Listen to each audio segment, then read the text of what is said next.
The recording is going. Let's have everyone introduce their characters. We'll go in order, starting at Bardbot and making our way down. Mike is going to be joining us in about an hour, so we'll just skip him for now.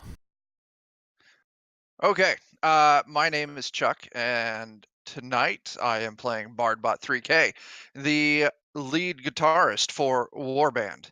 I am also head of the Twitch stream Defenders of Kobold, and we play D&D occasionally, and sometimes we do a good job at it. Yeah. That's what I got. All right, Billy. All right. I am going to be playing Bill E. Ray. I am the fiddle player in the band known as War Band, because if you're going to play an Eberron, you got to have a warforged in the band. Your lead guitar is hot, but not for a Forgotten Realms man. And I am the dungeon master and producer guy of the MondayKnights podcast with a K. We get drunk and play D&D, much like all the other D&D podcast. So, oh yeah, the robot voice for 4 hours is going to be a real pain. That's all I got, though.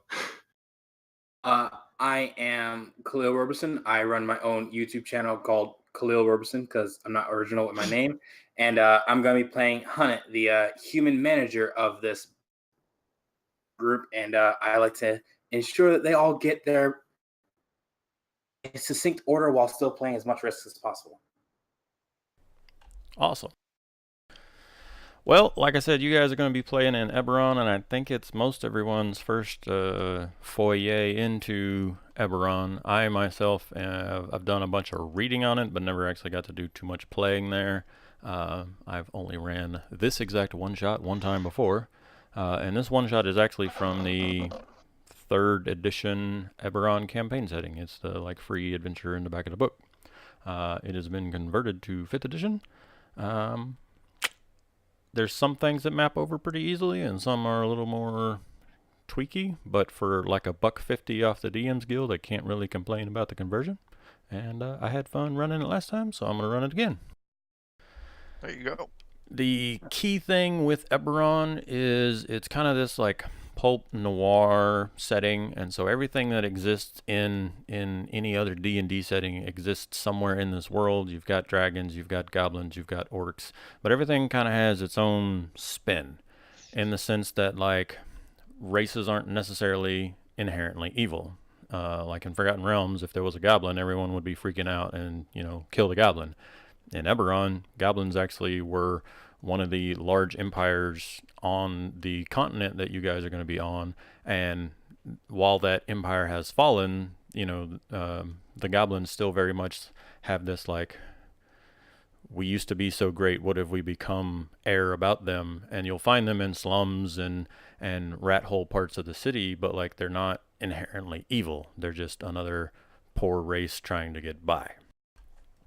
One of the key concepts here is wide magic, not high magic. So you don't have so many wizards that can just snap their fingers and turn a castle into mud, but you have everyday niceties. You have more things closer to indoor plumbing. You have ever bright lanterns on all the roads that basically eternal flame and burn all night, so there's lighting in all the cities. You have elementals that have been bound to trains and skyships and provide better transportation. So big lightning rails in between cities for rapid movement across the continent. That kind of stuff, but not so much super high fantasy. You don't have as many Gandalf type characters walking around. Okay. The group of you are arriving in Sharn, and Sharn is a city. Let's jump over to a map real quick. Everybody's on the map, right? That is quite a map. That a map it is, in fact.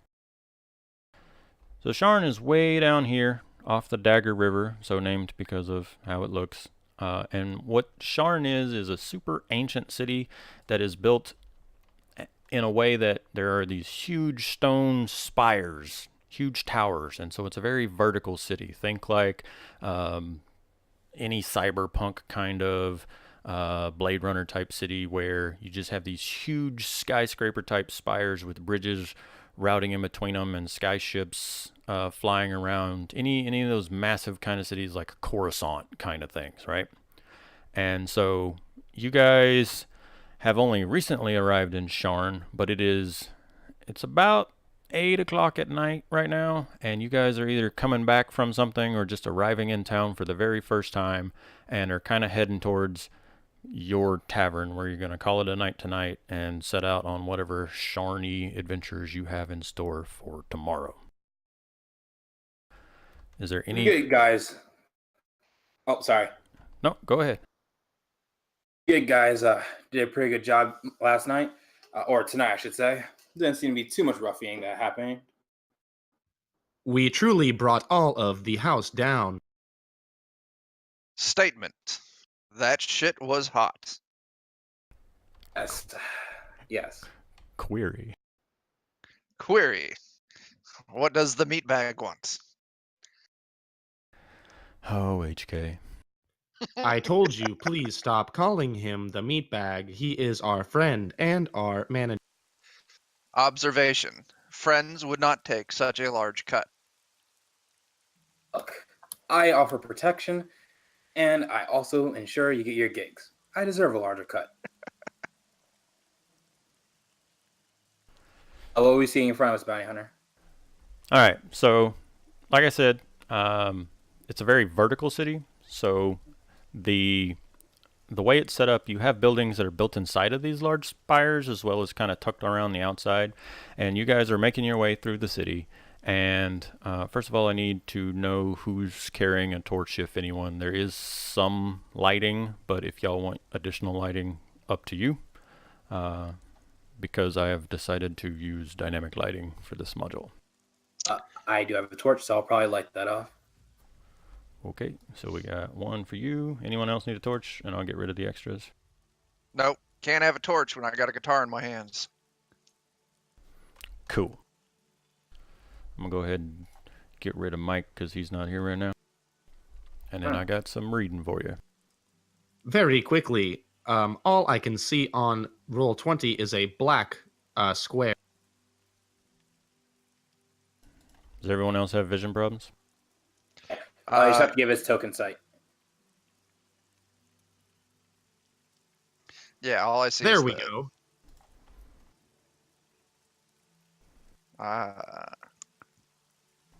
Apparently it didn't go over for the default tokens. I always jack something up.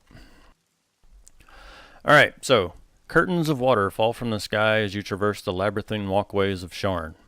The stone and wooden paths wind around in between the towers of spires high above the ground, forming a complex lattice work that can be very confusing on evenings such as this. The rain falls hard, running off higher walkways and balconies in drenching waves, and makes it difficult for you to see more than a few feet in front of you. The distant glow of the ever-bright lanterns is barely visible in the soaking gloom, and it does little to light the paths on this warm, wet evening. So you guys are making your way back into the area of the city where you know that you've got rooms set up for the night, and it is just drenching rain, like sheets of water coming off of all of the buildings and stuff higher than you and gushing down into the lower levels below you. Billy Ray doesn't say anything, but his face screen just shows the words "I am wet" and a little colon and a parenthesis beginning to make a Hunnit takes his backpack off and puts it over Billy Ray and sort of like straps it on his arms and create a sort of umbrella-like effect over him. Say, Billy Ray, you should definitely take care of yourself more often. Thank you. I am both fragile and incredibly dependent on others for survival. I like you. Query. When did you become such a weakling? At the time of my construction. Observation. Tragic. Bardbot, you don't have to be as rude. Billy Ray simply didn't choose how he was born. He just was this way.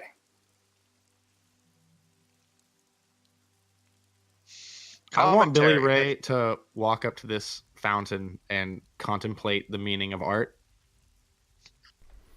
Okay. when you start contemplating art, go ahead and everyone give me a perception check.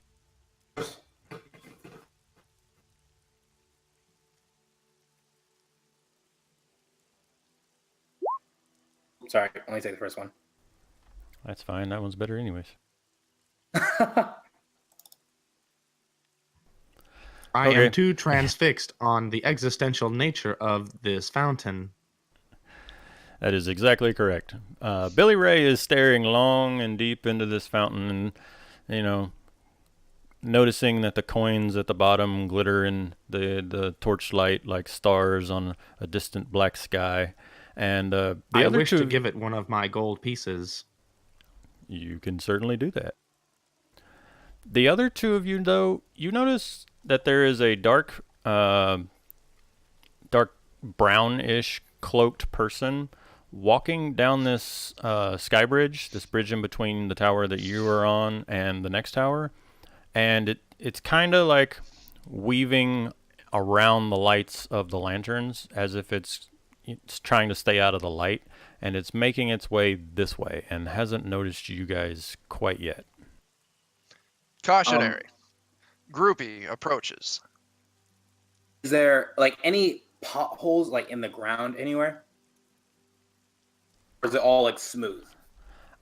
So it's kind of a hodgepodge of everything. Certain chunks of the ground that you're on are actually like carved out of the stone that makes the spire, and then bits and pieces of it will be like a boardwalk wooden made thing. So like this bridge is stone, but a lot of the places are wood that is built between stone pieces to like fill in the gaps. So you can find potholes if you needed. Is there any potholes in my immediate vicinity? 8-10 feet away, there's a divot. Hunnit's gonna walk over there and shove his torch in there, and then he's immediately going to reach underneath his cloak and just hold on to something underneath, or two things underneath it. Copy that. Billy and Bardbot, what are you guys doing? Hunnit runs and dips the torch in a hole real quick. I begin mindlessly juggling to ease my sorrow. Observation. This is what we pay him for. Billy Ray, you mind backing up away from the fountain? I obey all your commands as swiftly and as, expeditiously as I... So, Hunnit, as you go into kind of like a defensive get ready mode, there's a flash of lightning, and it really lights up the figure. Like I said, it's been working its way to stay out of the light, and in this flash of lightning, you notice it, and it noticing you, and then it turns and jumps over the balcony and disappears into the darkness this direction. And so this blue is not water, it's sky, it's down. You see the tops of other buildings and stuff like that below you. So there was a flash of lightning, and it looks up and sees that you guys are all looking at it, and it jumps off the bridge. I immediately run to where it jumped off of and look down to see if I can see where it landed. Okay, go ahead and make a perception check. Gotcha.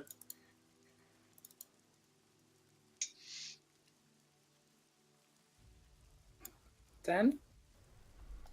Ooh. Oh, that's anywhere near enough. I'm gonna put you right here. Okay. So you run over there and you do your best to lean out over the railing while trying not to be in one of the like gouts of water coming down. And you look down, and even as there's subsequent flashes of lightning, you don't see any sign of the person. Like there's roofs and stuff like that down there, but you don't see them anywhere. To my fellow, or my say, all right, you two, we need to ensure we get back to our tavern safely. So no more moseying about and looking for art in fountains. As you Commentary. say, I concur. I'm just going to stay directly in front of the two and just keeping a very watchful eye. Okay. we are like baby ducks to the powerful mother swan that is Hunnet. Prefer being called an eagle. Majestic, even. Hunnet, as you turn your attention back, once you're no longer looking over the railing and you turn and you talk to the pair of them and turn around to set off, you notice, now that you are much closer, that there is a body lying on the other end of the bridge. And as you get closer, you notice that it's laying in an ever-expanding pool of rainwater and blood and gore, and the blood and water is basically pooling around it and dripping through the railing and off the bridge.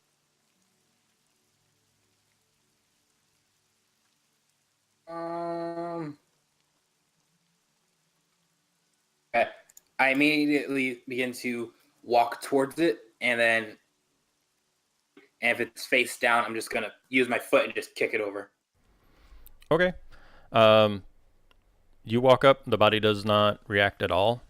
You're right next to it. There's no movement. You don't see any sign of even breathing. So you give it the old toe of the boot, like push and flip him over, and it's a middle-aged and an aging human male, and he's wearing a pretty, like, not overtly expensive, but like he's not in rags. He's in a decent get-up, and he is clutching a leather satchel in one hand tight against his chest.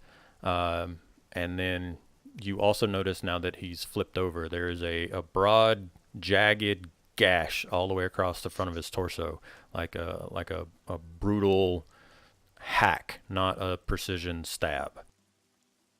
I whisper to Hunnet, "This man appears wealthy. We should attempt to entertain him in exchange for currency." I have a better idea, Billy E. Ray. How about you two keep watch for a second? It'll only take me a minute. Understood. Observation. Hunnet is going to rob the corpse. I have never been prouder. Observation is correct, Bardbot. And I'm going to proceed to, one, definitely take the satchel off them. I'll check that later. And then two, really thoroughly as I can in the kind of tight time that we have, search and see if I can find anything else on him. Sure. Go ahead and give me an investigation check. And the other two of you guys, make sure I know where you guys are standing. Yeah, I'm hanging back on the bridge where he told me to. Okay. So you give the body a quick pack down. You're not going super crazy, but not your first rodeo. So you see the large wound that cuts across the front of his torso, and then you have the leather satchel. It's a pretty well made satchel.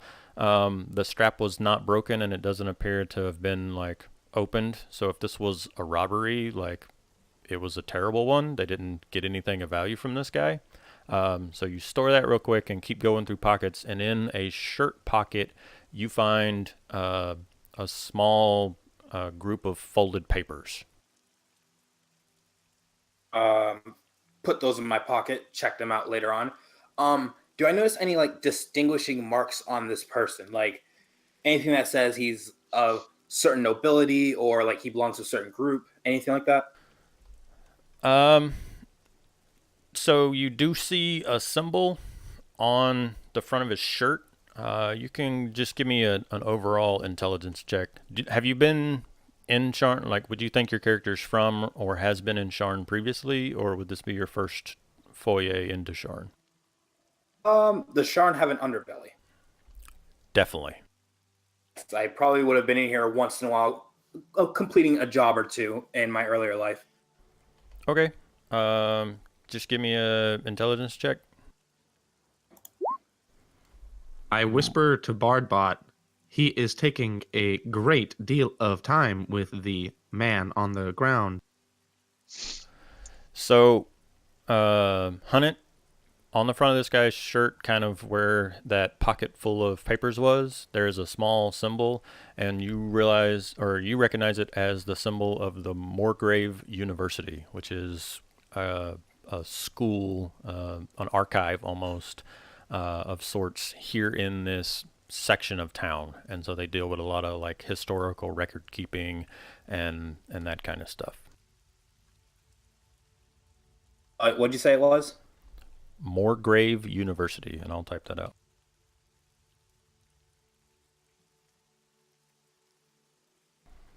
So again, it's a school focused more on like academics, record keeping, and stuff like that, not necessarily like magic kind of university. This would be more like archival, record keeping. Nothing else of particular interest on this body? Coin purse still attached to the belt. Unless you open it, I won't go into how much right now, but it's definitely got money in it still. If I take it, it looks like he got robbed and then murdered. Correct. I'll take the entire purse. And then after I take the purse, quick look over, make sure that we're all alone. Give me perception check. Or let me know what your passive perception is. 13. Okay. So there are people about, but it doesn't look like anyone is heading your way recently or like right now. Like I said, it's like 7 o'clock at night, so folks are shutting down for the evening, but just like yourselves, there are people heading to and from. Most of the activity you see is on the tower ahead of you. There's other streets and alleyways where people are walking, but nobody's actively walking towards you right now. Hunnit is then going to begin screaming, "Help! This man's been murdered! Help! Help! Get the authorities!" And just constantly screaming that over and over until someone decides to come over and help him. Okay. I have an interjection for you then. At your first couple of helps, a large hand rockets up and clamps down onto the railing, and the cloaked figure that you saw before yanks itself up over the side of the bridge right here next to you. And you can now clearly see the features of a warforged face beneath the rain-soaked hood, and the mark of Karnith, which is one of the countries on this continent. So it has the mark of Karnith etched into its brow. And it immediately draws a large axe, and I need everyone to roll initiative. Oh, God. An exclamation point appears on Billy's face screen.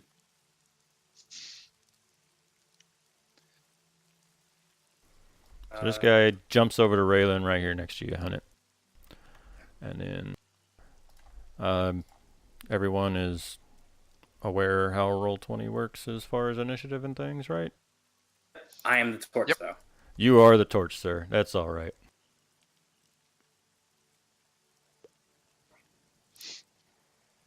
Do you mind putting the torch in back of me? That way I can click on my character and do my healths. Yeah.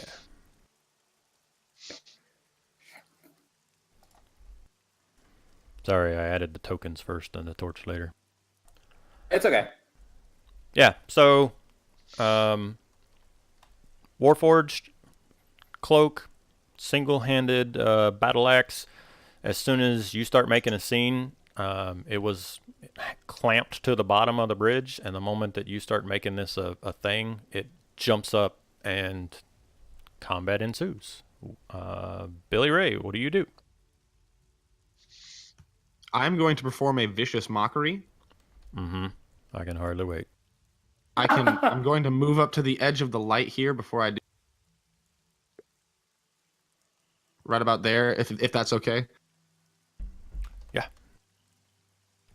I will say you can move, man. I am a rooting, tooting robot boy, and I am going to defeat you for threatening my good friend Hunnit. That's about as vicious as any of these are going to get. They're all like going to be very, very lighthearted, silly things. I'm not going to have him be a mean person. Have you seen the Love, Death, Robots, or whatever that thing is on Netflix? Yeah. You're reminding me of the little orange robot from Three Robots. Oh, that's great. I don't know who that is, but I hope that's a compliment. Remind me afterwards, and I'll link it to you, so that Perfect. you can.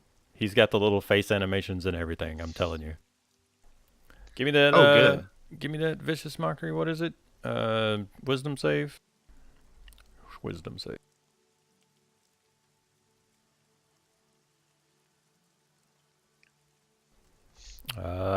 Fails. 3 damage. Cool. And for a bonus action, I'm gonna give Hunnet Bardic Inspiration. Hard. So I get to add a d6 to my attack rolls, right? I think it's any roll that you do make that you Okay. and you can choose after you have rolled to apply it. Gotcha. But I can't apply it to damage, right? No. It's only on D20 rolls, so you can slap Gotcha. it on skills and saves, I think, and definitely attacks. But it's only on situations where you would roll a D20. Right. Sounds great. Is that your turn, sir? Oh yeah, that's everything. Okay. Hunnet, the Warforged is going to swing that axe at you. Don't hit me. It would have been a 22, but disadvantage gives it a critical fail. So Vicious Mockery saved your ass. And it's going to Nice. shuffle around behind you here. And that'll be its turn. Bardbot. Hunnet, be careful. He is now behind you. Got it. I'm going to move up into the light. I'm going to lick a sweet riff on my guitar and vicious mockery. Objection. This trio will remain so and not a quartet. Seek employment elsewhere. You really, really got him, Bardbot. What is it? It's So wisdom saving throw, and he rolled an 18. I don't know. Maybe we could make this a quartet. Anything else for your turn, sir? No, that's good. Torch. Torch, Hunnet. save us, please. So what Hunnet is going to make a hand crossbow attack against him. Okay. Does an 11 hit? An 11 does not hit. All right, then he's gonna bonus action another hand crossbow. Okay. That is also going to be a miss. Well, Hunnet is then. Oh wait, did it add? What was that? I wanted to make sure that my maths on the things were right. That 11 was supposed to be a 13 because I have archery and I didn't add that into my attack modifiers. 13 just barely misses. Ah, dang it! All right, so that's all of Hunnet's attacks. Okay. Uh, We're going to come back around to the top of the round. And at this point, you hear somebody from the east, back towards the tower you guys are heading towards, yelling out, "Hey, stop that! Guards!" and go running off. Yes. I'm gonna And get it's- right up in enemy Warforged. Mm-hmm. I'm gonna say, "Listen here, you silly Billy. If you do not stop now, we will apprehend you, and you will face the full penalties of the law. You will also listen to our music until they arrive." Oh, And that's God. Vicious Mockery. Okay. Man, I should have thought about the fact that y'all were playing 3 bards and just added token action for wisdom saves so I'd stop having to open the character sheet. Oh, a crit fail. Wait, no. He rolled a 2. He's just got a -1 wisdom. My God. He is truly a silly, silly, silly boy. Give me that damage, though.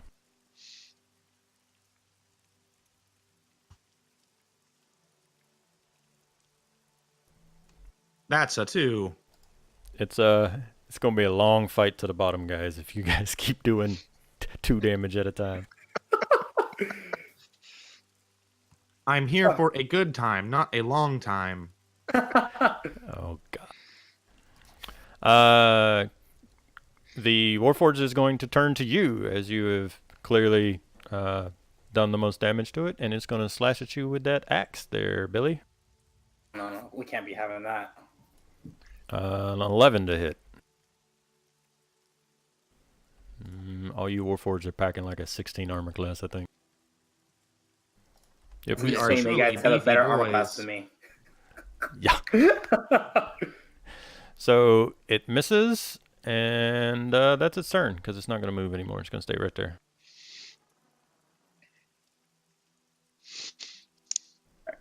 Bardbot. Statement. If the fleshy one cannot do the job, I shall do it myself. And I'll draw my rapier. And I will poke the other warforged with great enthusiasm. Giggity. That will definitely do something. Right in his processors.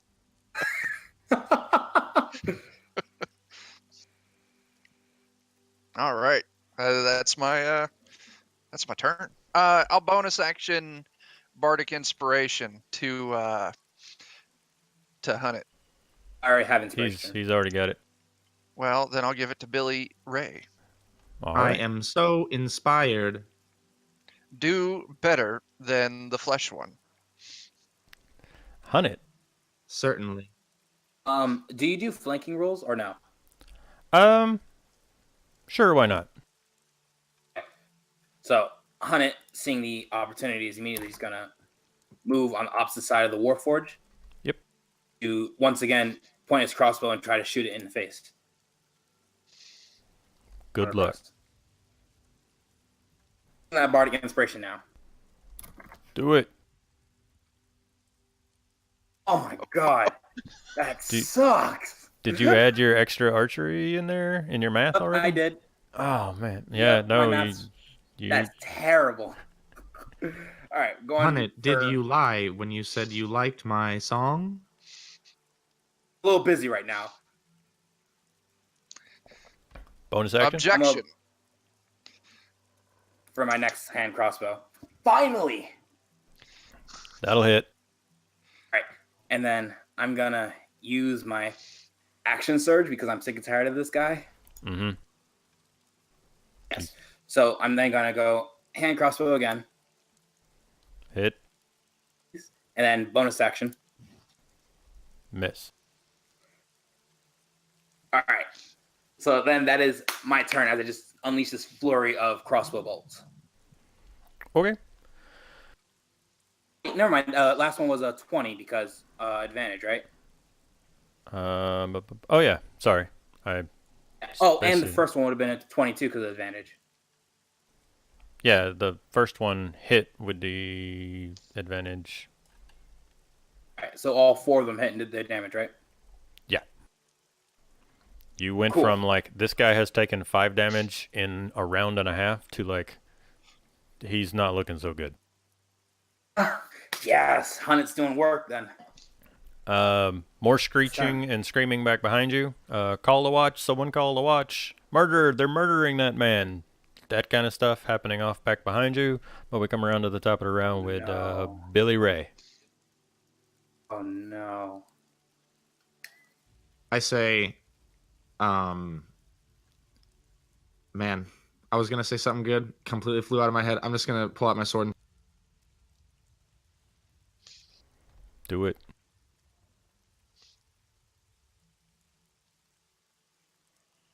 You do have the inspiration die. I am Technically, going to use the energy bestowed upon me by my good friend Bart. advantage. Yeah, it's advantage. Never mind. Don't worry about it. We're flanking. I didn't want to Okay, step I on you, won't. but advantage. So yeah, you haul off and decide to, dispense with the insults and start dispensing some stabbing, and you stab straight into this thing, and it starts to crumple. He didn't even get to use his rage ability. I'm so sad. He went from, you guys are never going to kill this guy, to why did he die in one turn? I'm starting to regret my decision to use flanking once. But, so we have a couple things going on. This guy is crumpling. He is defeated, but I need to describe something for you. So he's crumpling at the end of Billy's stab, and then there's a small little, like, dragonfly that just comes out of his chest. Like, it looked like it was part of the metal, but it detaches and starts getting ready to fly away. And the pair of you warforged would know this, and Hunnit, having been around at least the band for an extended period of time, you would know that certain warforged are equipped with something called a final messenger. And what it is it's basically, I have no good way to describe this. So think of a thumbstick, right? And this thumbstick detaches itself from the warforged, and it heads off to somebody, some predetermined location or person, and is basically like a snapshot of the last thing that the warforged saw. Can I attempt to catch the dragonfly? Yeah, so this thing is going to immediately try to fly away, and each of you is going to get like one attempt to either attack it or grab it. And so state which, and it's going to be fast before it's off into the darkness and rain and gone forever. Can I attempt to attack it twice because I get attack, action, and bonus action? Sure. Or no? Okay. It's all part of one action, right? Yeah, so I get the attack as an action, then I can bonus action attack. If you only want me to do an action, let's go for the attack, one. No bonus action, that's fine. Yeah, let's just do one action a person. I'm gonna thunderwave the thing. Oh my god. Okay, remind me what Thunderwave does. Ooh. Okay, let me look at its stats. But everyone else needs to start making them con saves. Yep. Could I just cast sleep on it, or is it not sentient? It is like you warforged. It does not need to sleep and cannot be put to sleep by magic sleep, I think. Let me look at a warforged real quick. I had the same thought, and that's why I upgraded to Thunderwave. Yeah, magic can't put it to sleep. Your Thunderwave hits it and does 9 damage to it. Hunnit, your attack misses, and Billy Ray, what were you doing? Sleep. I was going to attempt to grab him with my robot hands. Sure, you can make a dexterity attack roll.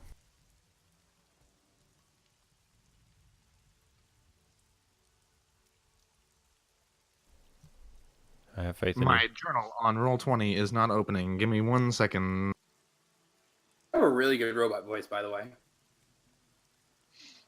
That's what we keep him around for. Come back in 3 hours to see how his throat's doing from that, though. You know, it's funny. I'm already sick, and this is basically killing me. Observation. Dib on his cuts. Nice. So, unfortunately, gentlemen, both Hunnit and Billy Ray's attempts to grab/shoot this thing fail. Bardbot, you go balls to the wall and just hit everyone with this massive thunder wave. But you do 9 damage to it, and it has 10 hit points. So you basically, your thunder wave helps propel it out into the darkness, basically. And in a flash, this thing is gone. Bardbot, why did you wound me so?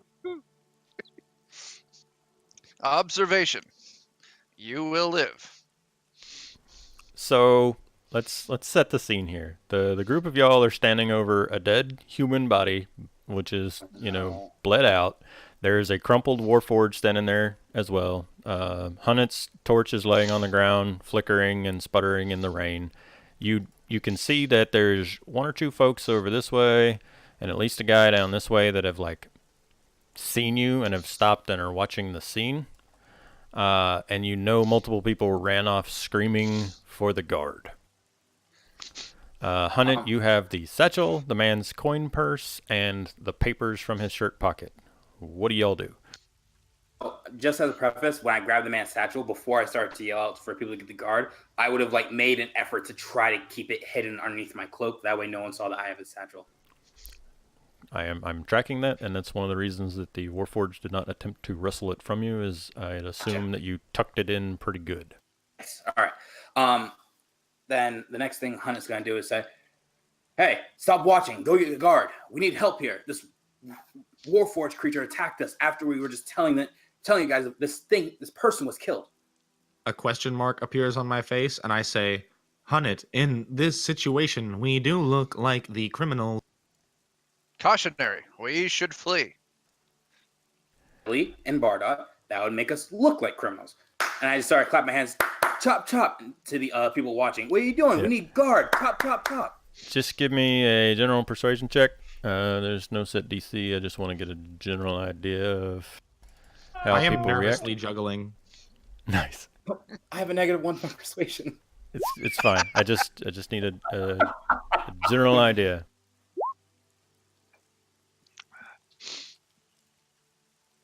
All right. Okay, so but you guys are gonna basically wait until the guard gets here. There's no plan to run or anything. That's Hunnet's idea, just to sit here and hold his ground. Whatever the other two want to do, I mean, we can discuss that. I want to whisper over to Billy Ray. Query. We should frame Hunnet and then hire a new manager. I say, I think that this Warforged fought the law, and the law won. I think that we should allow due process and the municipal government of this place to decide our fate. We should not damage our friend. Observation.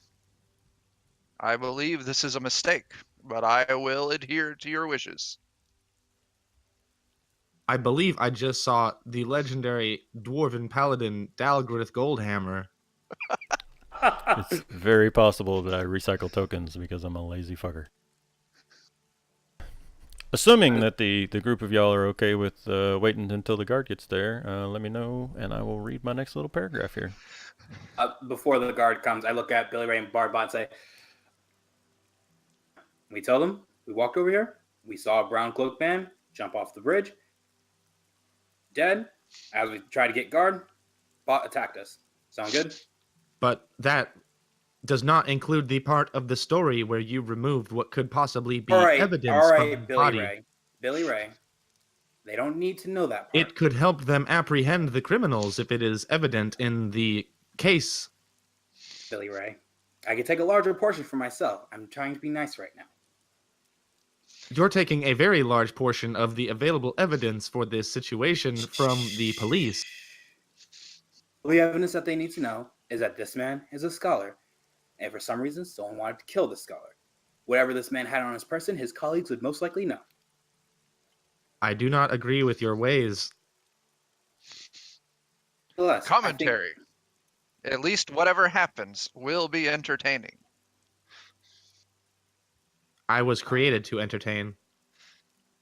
I'll let you guys entertain, as I am more or less supposed to be your muscle and logistics handler. I'm trying to be fun, but all I am juggling right now are my emotions. Maybe not Billy Ray talk to the guard. Bardbot, would you do the honors of talking to the guard? Statement. I would be pleased to frame you for this murder. Bardbot, share information of the stolen items on Hunnet's person with the guard. Okay, neither one of you guys talking to the guard. How about you both go 30 feet back, and I will handle the situation as usual. This feels like an attempt to remove us so that you can get away from this scot-free. Well, Billy E. Ray, look, I understand that I have not been the most forgiving manager, but we can change this in the going future. Let me handle this as I always do. I want to try to grab the shit from Hunnit and run towards the guard. Okay, y'all can make opposed checks on that. Would that be dexterity or sleight of hand? I'm gonna treat it kind of like a grapple rule would work. So I need you to make some kind of athletics, and Hunnit can decide between acrobatics and athletics. I'm -1 in my strength, so acrobatics all the way. I That feel makes like sense. to reach into someone's coat and steal something is like directly sleight of hand. Sure. What are you gonna do? Roll a 13? Yeah, there you go. Well, shoot. You're gonna go by my passive. My passive is 13. No, it's fine. So Billy is gonna reach for you, and you're going to grab his wrist and kind of use the momentum of him lunging forward to kind of step out of the way and let him head past you. And that is about the time that the guards are going to be coming around the corner. So, Billy, you lunge. Hunnit, you sidestep and, flare the cloak and grab the wrist and swing him around. And Billy, at the end of your defeated, attempt, you look up, and coming around the corner is going to be 2 males and a female wearing the green and black studded letter of Sharn's City Watch. Even if y'all are new to the city, you've seen enough of the guards patrolling to know that dims the cops. This man assaulted me. Hang on. Do I notice the guards coming around the corner as those two are scuffling? So they're not actually where the tokens are. I just brought them from the GM layer. They're still coming around the corner right now. So yeah, Bardbot, you'd see them. And then, like I said, about the time that Billy finishes his lunge, he's going to look up and see him. I want to start playing a sweet guitar solo, and I'm going to use prestidigitation to shoot sparks out of my guitar while I'm doing it as a distraction to, keep them from arresting my fiddle player so quickly. Gotcha. Got it. Doof guitarist. Yes. So, at go ahead. that point, while that spectacle is going on, I would like to hand the satchel into Billy Ray's possession. Your mic cut out there for a second. What? I'd like to sleight of hand without Billy E. Ray knowing the satchel into his possession. Okay, sleight of hand, and we'll do passive perception on that. What's your passive, Billy? 13?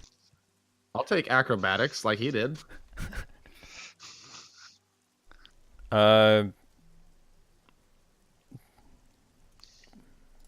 Looking at your passive, he's going to win. Do you wanna chance it on a roll? Absolutely. Yeah. Or are you keeping an eye on these guys? Yep. Nope. Cool. So Billy looks up, and here come the guards, and Hunnit, it's on you.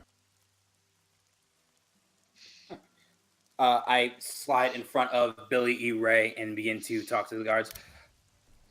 Okay. Or move him to where he should be. So, like I said, it's 2 males and a female. Male dwarf, a human male, and a female human. They're all wearing the same armor, but the dwarf is very clearly carrying himself like the leader of the situation. He's a powerfully built dwarf that has a close-cropped beard and a shaved bald head, despite the token I'm using.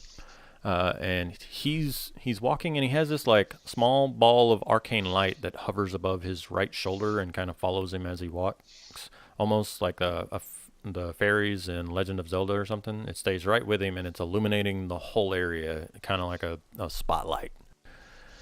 And as they come around the corner and see the group of y'all, he shouts out, well, not shouts, but just with the amount of noise from the rain and everything, he's got to make his voice louder.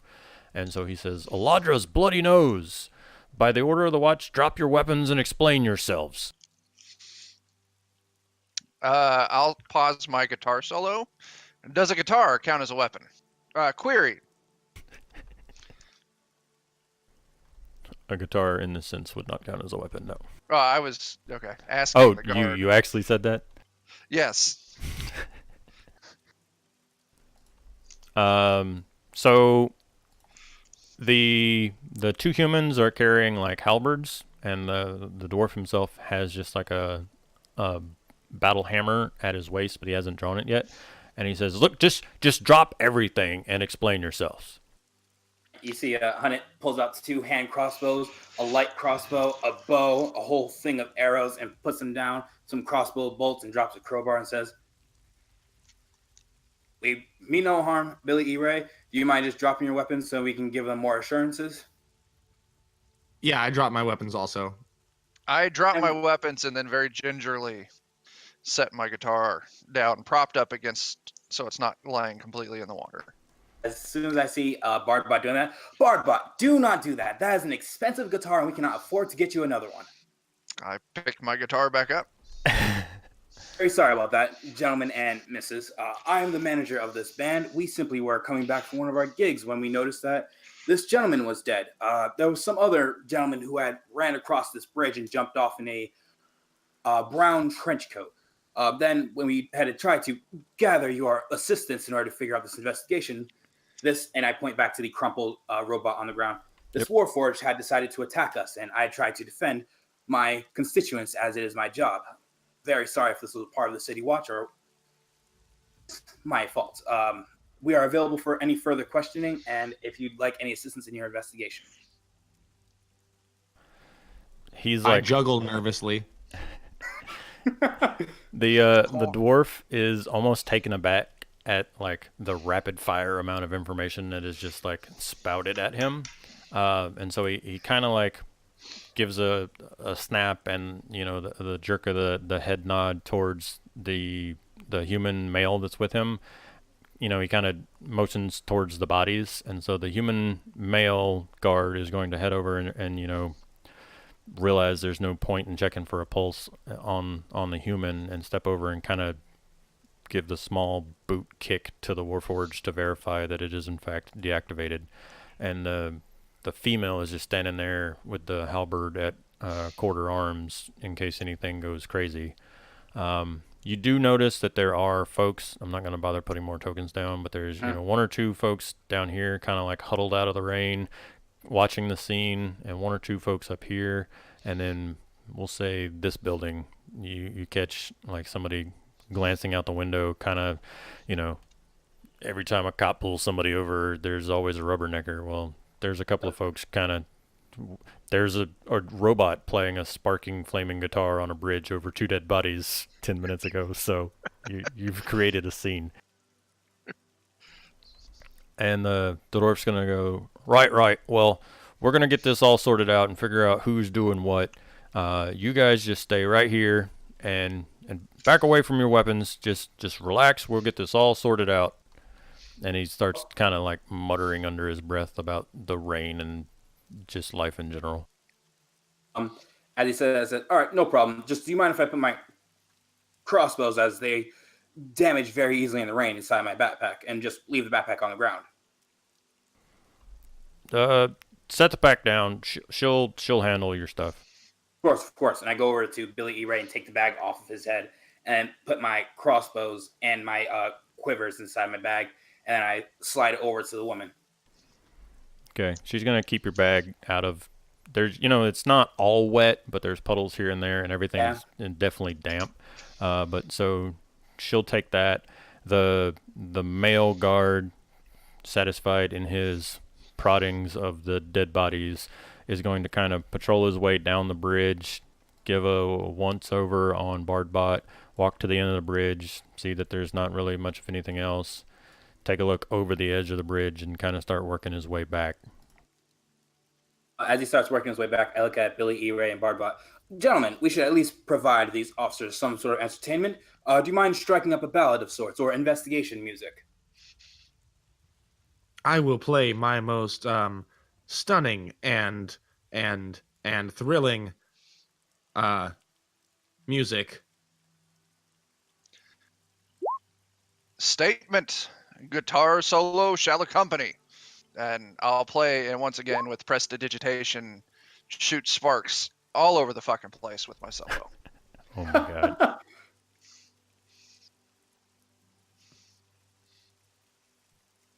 I don't know what a natural 20 solo looks like, but I believe I have truly beaten the devil.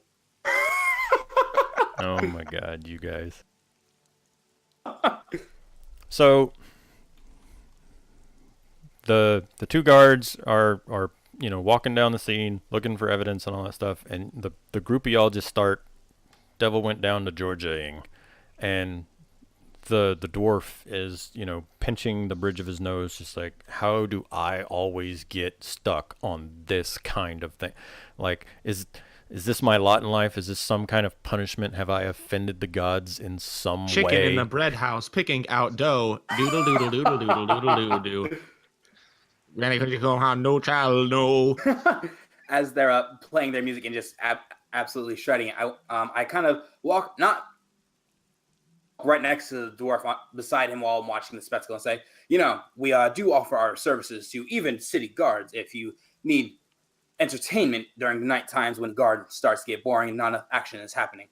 And I pull out what I'm assuming is, I assume that we have business cards, or no? Sure. One shot. Fuck it. 500 printed business cards. I pull out subtle off-white coloring. I pull out 5 of those business cards and I hand them in his general vicinity. Hey guys, I forgot the name of our band. What was it again? Warband.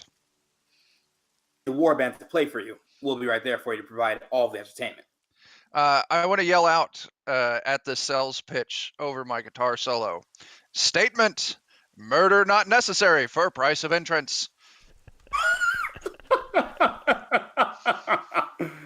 You would be surprised to hear this is not the most dead audience members we've ever had. Rim shot.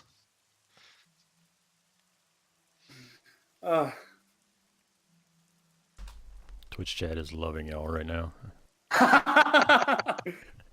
My face screen is literally just like a fireplace. Like, it's like the fireplace you can watch on Netflix, and I'm just still shredding with this natural 20. Oh my god.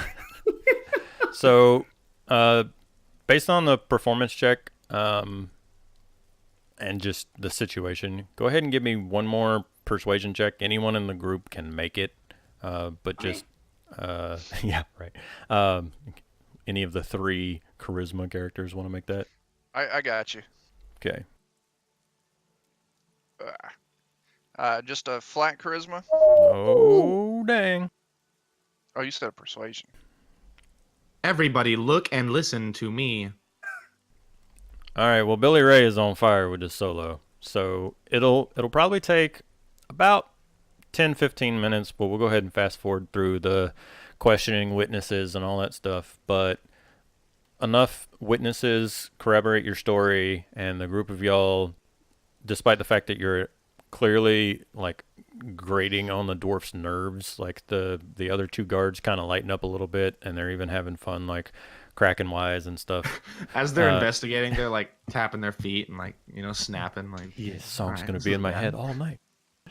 But like I said, maybe 15-20 minutes, and this pat down and questioning witnesses and stuff passes, and the sergeant, the dwarf, will say, all right, well, it seems that your story checks out, and we certainly appreciate what you've done here to make the streets of Sharn a little safer.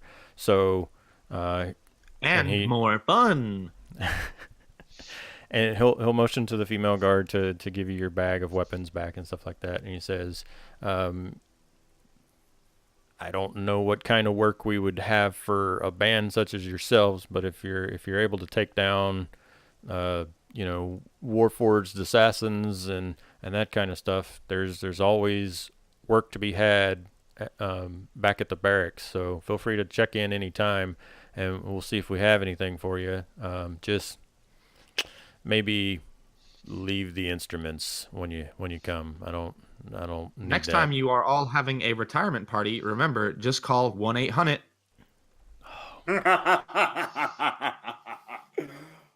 Oh, I love it. I say to the dwarf, Bill E. Ray loves puns. Seth does not. Hunnit says to the dwarf, mind I get your name, sir? Yeah, Bill I'll go. E. Ray. The dwarf introduces himself as Sergeant Dolem.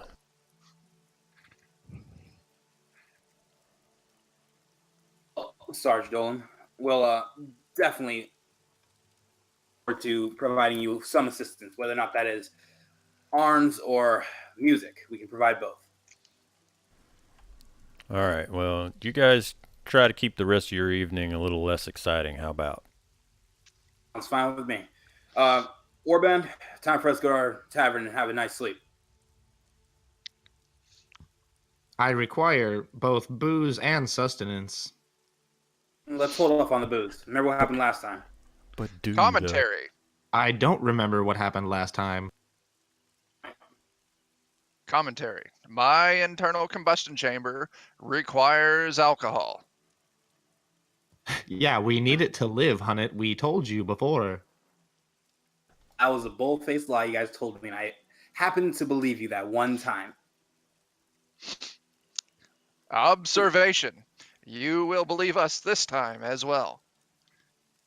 And it just sort of rolls his eyes behind his mask and says, all right, let's get to the tavern. As we walk towards the tavern, I want to tell Hunnet, like, I did not tell them about the papers you took, but know that, I mean, upon further investigation, if in a couple of weeks they have found nothing out about this man, I would request that you give them the knowledge that you have acquired with whatever you took from him. Hunted just like gets really close and speaks really low. An assassin, a man in a brown cloak, saw us and jumped off this place. We're obviously witnesses to some sort of assassination that he has done. Statement. No, we are not invading this. Interjection. They were all witnesses to this sick show. That was one of the dopest jobs I've ever done on this god-dang fiddle. Query. I was not aware that a dead man could pay us. What is our cut, Hunnet? We'll discuss that in the tavern. Well, we should get there now. I believe Mike is waiting for us. Exactly. Let's go. All right. So the group of you heading off. You're not too far from where you're heading. Probably a 10-minute walk tops. And you do your best to kind of keep out of the rain as you're going. And you turn the corner and you're on the street where your tavern is at. And just before you get to the front door, a man with his hood drawn tight around his dark face approaches. He kind of clears his throat, and without stopping, he gives you kind of that like rude shoulder check in the crowd, kind of like he's going to single you out, Hunnet, since you're not a 6-foot walking robot.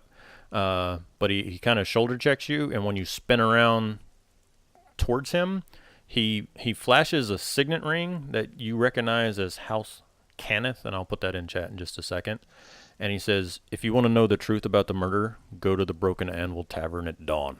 And he just doesn't even stop walking. He keeps going. Excuse me, sir, we did not get your name. What if you have damaged my friend's components? We will need reparations. No stress about it, Billy E. Ray. Kenneth, the exact same thing that the assassin forge was from? No, and sorry for the similar sounding names. One of them is Carneth. It's a country. Carneth.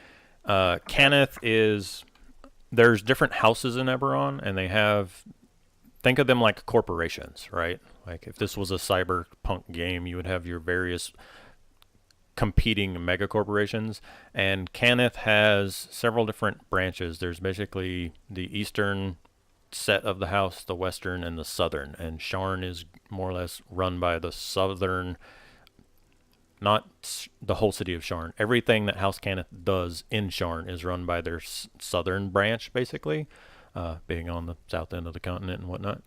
But there's like one house that's in charge of making the airships and rails.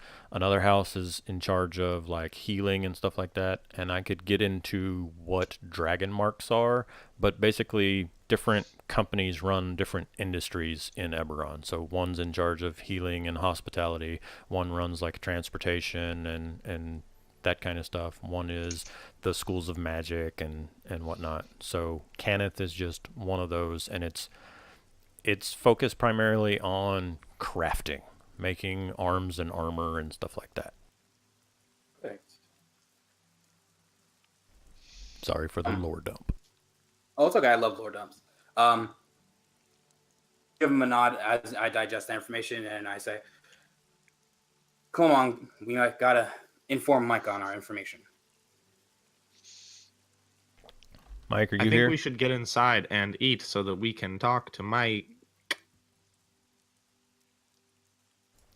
I don't know if we have Mike yet. Oh, man.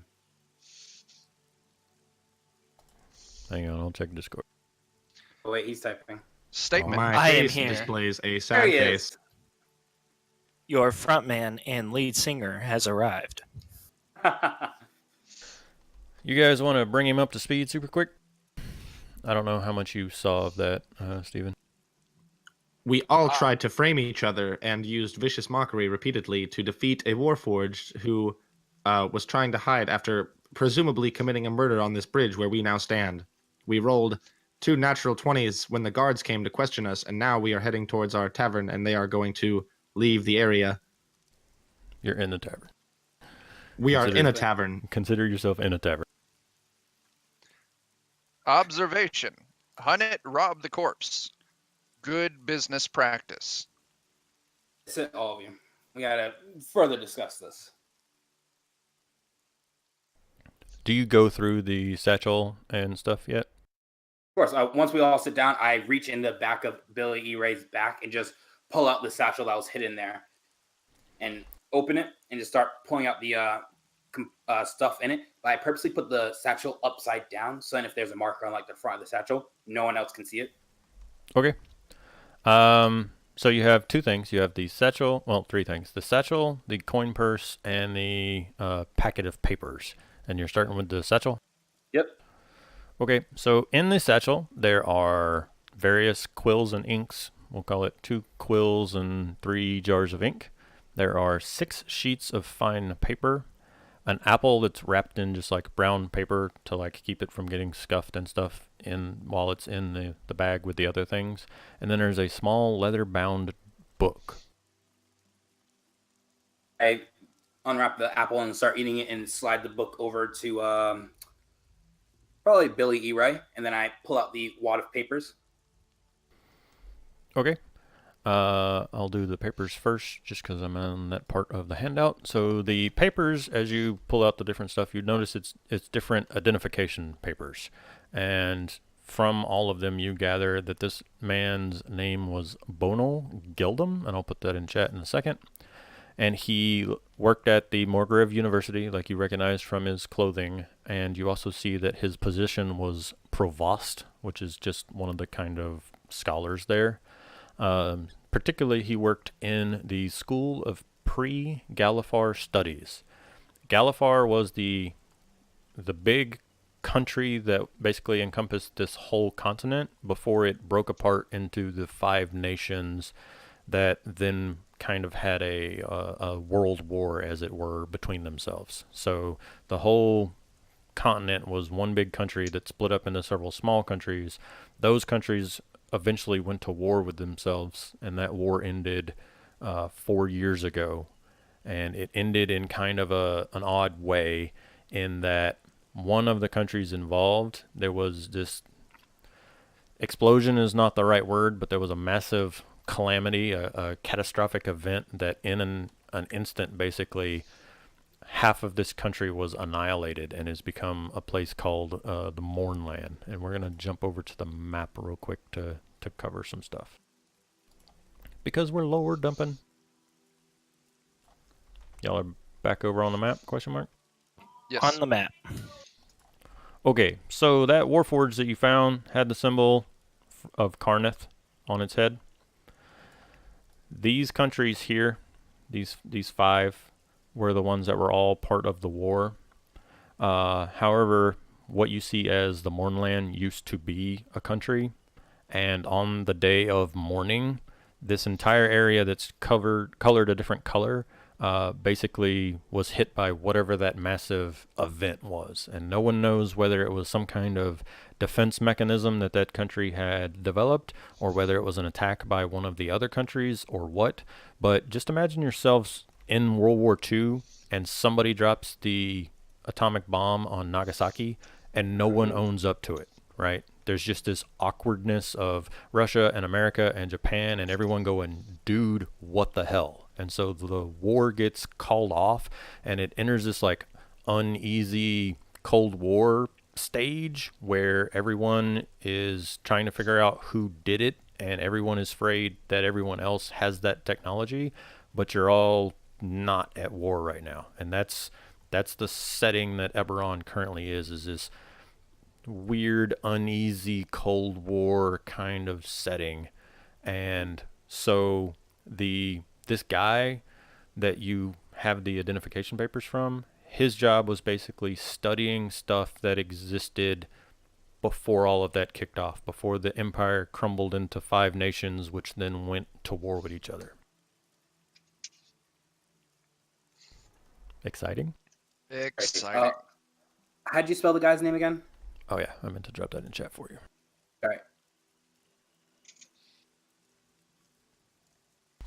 And his title, rank's not quite the right word, but his title is Provost.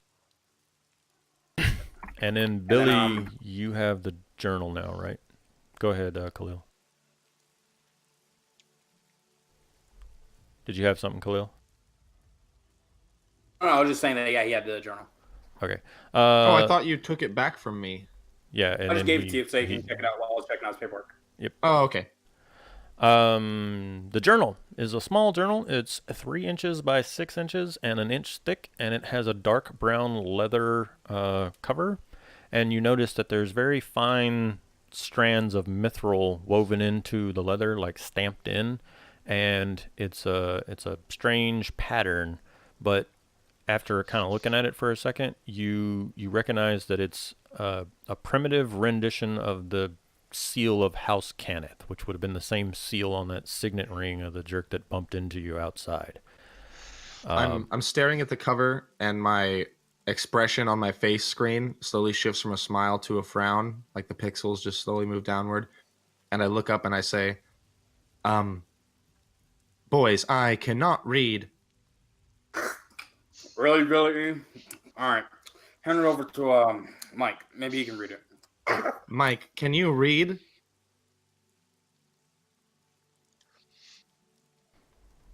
I can read. All right, Mike, you are handed a small journal. You open it up. I hand it to him with great shame. Aww. Oh, good. I also required sustenance, and I started eating the journal. Mike, and I just rip it out of his mouth. God, stupid warforged, and I just slap it on the table and just start opening it and reading it. Statement: reading is for nerds. I can confirm this statement. So Nerds learn stuff, and they know things. Being a nerd's good. Aren't you a fighter? You're a fighter doesn't mean I don't appreciate good knowledge. Knowledge is king around here, for the most part. So there is now like a good impression into the leather of Mike's attempt to bite this thing. He didn't damage it, but there's definitely like one corner has a solid chomp mark on it. You open the journal and you notice that there's no title or any kind of markings aside from the icon. And when you open it, all of the pages, both front and back, are blank. And you flip through the book and the whole book is completely blank. We should call Nicolas Cage and get some lemon juice stat. Well, before we do that, let's figure out how much we got from the spoils of our Gelda. The gold pouch, and without dumping it on the table, I'm just going to count it in the bag and see how much there is. Speaking of the spoils, I was thinking about renegotiating our 1-1-1 and 97% splits as far as profits went. We'll get there soon. You do know best. Well, obviously, Observation. I get the. Yes. Give me the notebook. I can read it. I thought you said reading was for nerds. Cautionary. Go with me on this. Right. And as I slide the book over to him, I put a piece and 4 silver on the book, and I pass the exact same amount of stuff to everyone else. All right, there was 20 gold in here, so I gave you guys the rest. I I pocket the roll gold. an insight check. I would like to use prestidigitation to create the magical drawing of a dick in the book and then slide it back. See, this is what it says. Okay, so I have 2 things for you, Bardbot, aside from noting that this is Billy's 4th crit, which is kind of disturbing because they're all still on the screen. You get the book, and you flip it open, and you prepare to press the digitation your dick on there, like you do. And you notice that the pages, they feel a little weird. They're not like standard paper, but you can't quite place it. Plus, you're just so like giggling to yourself about the illusion to come. And you cast prestidigitation on it, but the moment that the phallus appears on the page, it kind of begins to bleed almost like watercolor and wipes right off the page and onto the table. So as you spin the book around and go to pass it, the book moves and the illusion kind of just slides off the page and onto the table. Very interesting. And I grab the book, the papers, and I purposely put in pressure to see like if there's is actually 2 pieces of paper stuck together, if I can like peel them apart. They are not. It's you're fairly certain that the pages are in fact intact, but they feel a little weird. Like I said, it's hard to describe, but the material, not like they're too thick, but that they're like really expensive, I guess. Like, Okay. What did my critical insight achieve? Oh, bullface lying to you. Yeah. I Trying call you to- out straight up. I'm like, I think there was more money in that sack. It was attached to me for some time, and I felt its weight. Billy, right? We already made the agreement. 7, 1, 1, and 1. You can compute. It just seemed so one-sided. I had to take down that beast. I have to schedule all the meetings. I have to ensure you stay alive. I have to keep the groupies away from you guys. It seems like I do a lot more of the heavy lifting. But 1 second, I am concentrating real quick. And I'm going to take sorry. one of the ink wells and the quills. And I'm going to dip the quill inside the ink. And I'm just going to a piece of ink on the paper. You dot the ink on the paper, and it's not even a second later that it begins to slide, and not in the like wet ink kind of way, just in the like, I don't know the best way to describe it. Like it's hot, and you put butter on a pan, and it just kind of slides across, and it slides right off the page and onto the table. A torch behind me or near me? You can definitely get one, yeah.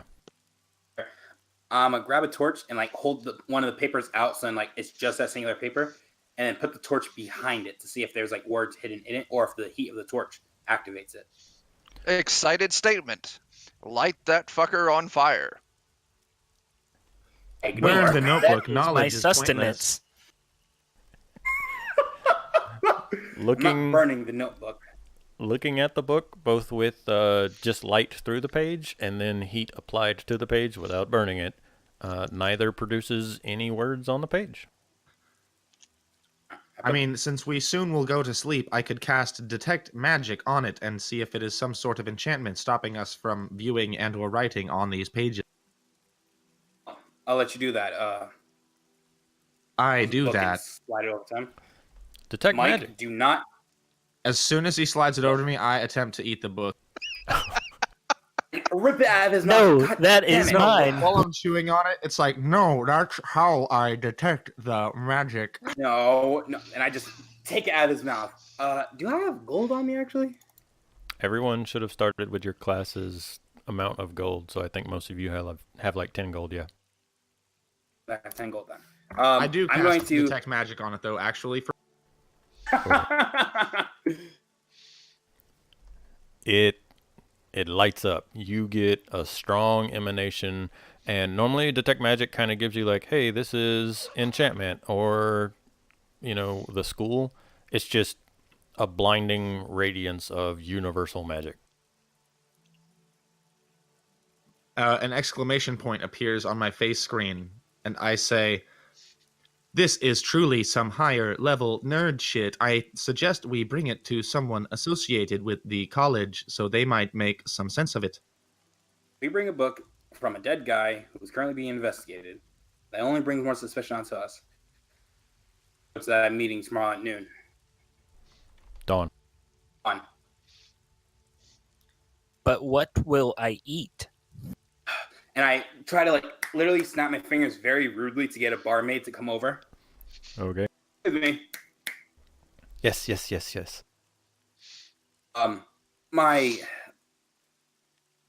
We are all Right here. very tired from all of the murder today. Haha, we killed our show. It was a joke. Can we please get some sustenance? Preferably some plant matter. Is Mike a vegan? He's just wanting some veggies right now. Okay.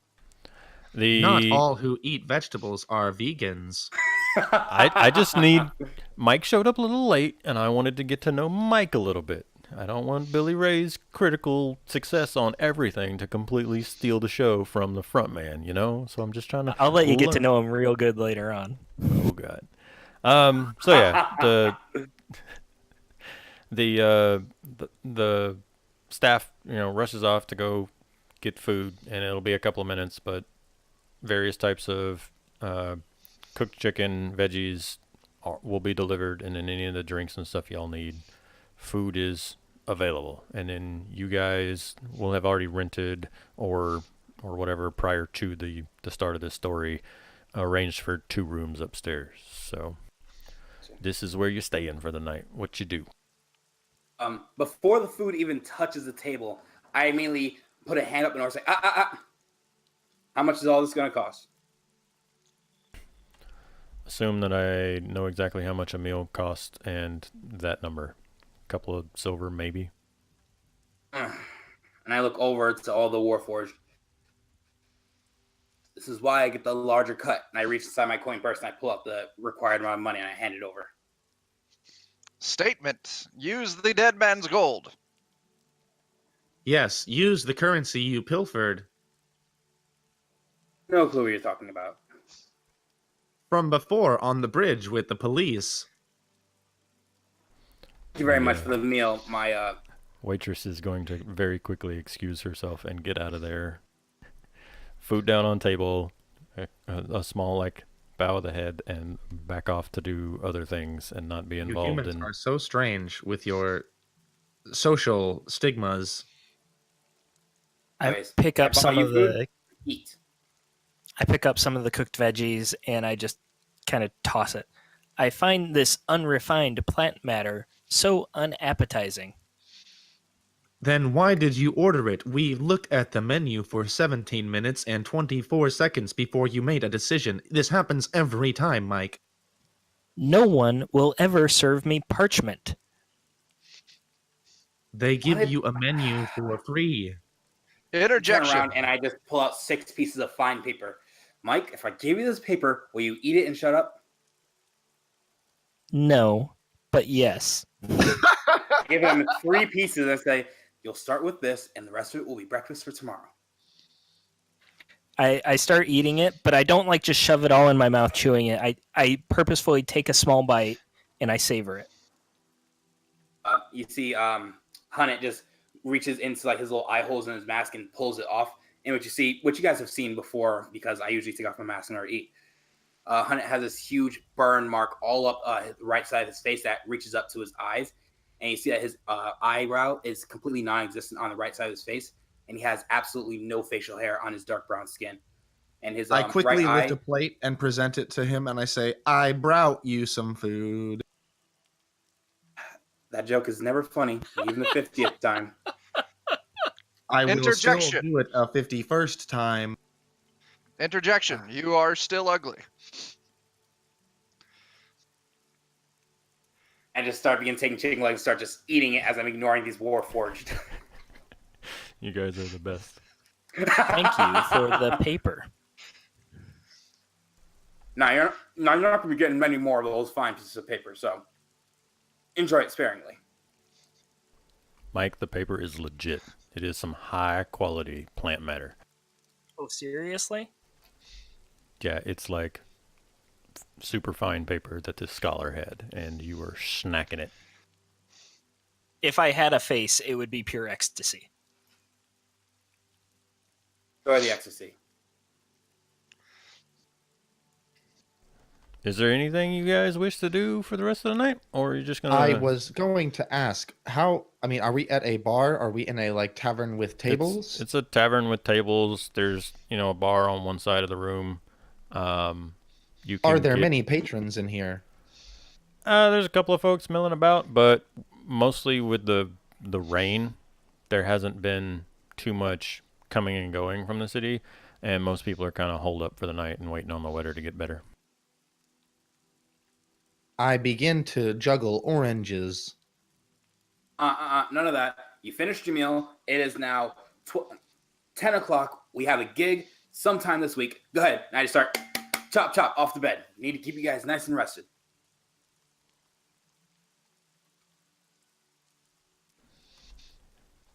Do you off the Statement. bed still juggling, or are you ignoring I me, Billy? sadly juggle on my way.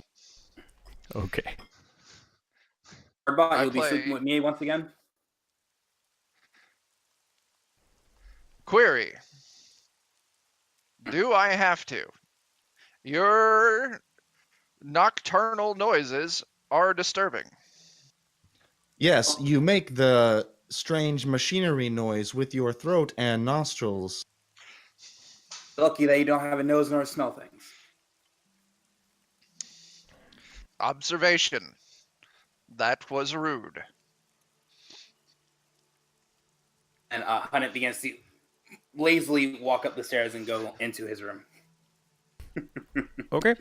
Is there anything crazy y'all are going to do in the morning, or are you going to head off to the Broken Anvil at dawn as you were requested? Yeah, I'm fine just going straight to the meeting, unless you guys want to do more bits. Before, literally 20 minutes or probably an hour. Actually, do you guys ever sleep?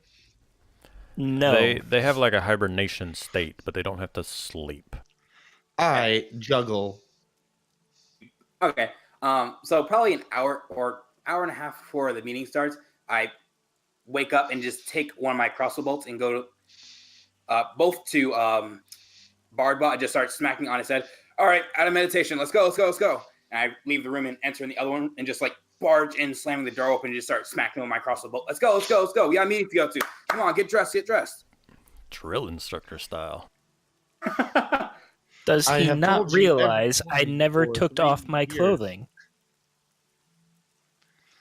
That's besides the point. We gotta go. We have a meeting in about an hour. We need to be there early and pronto. Let's go.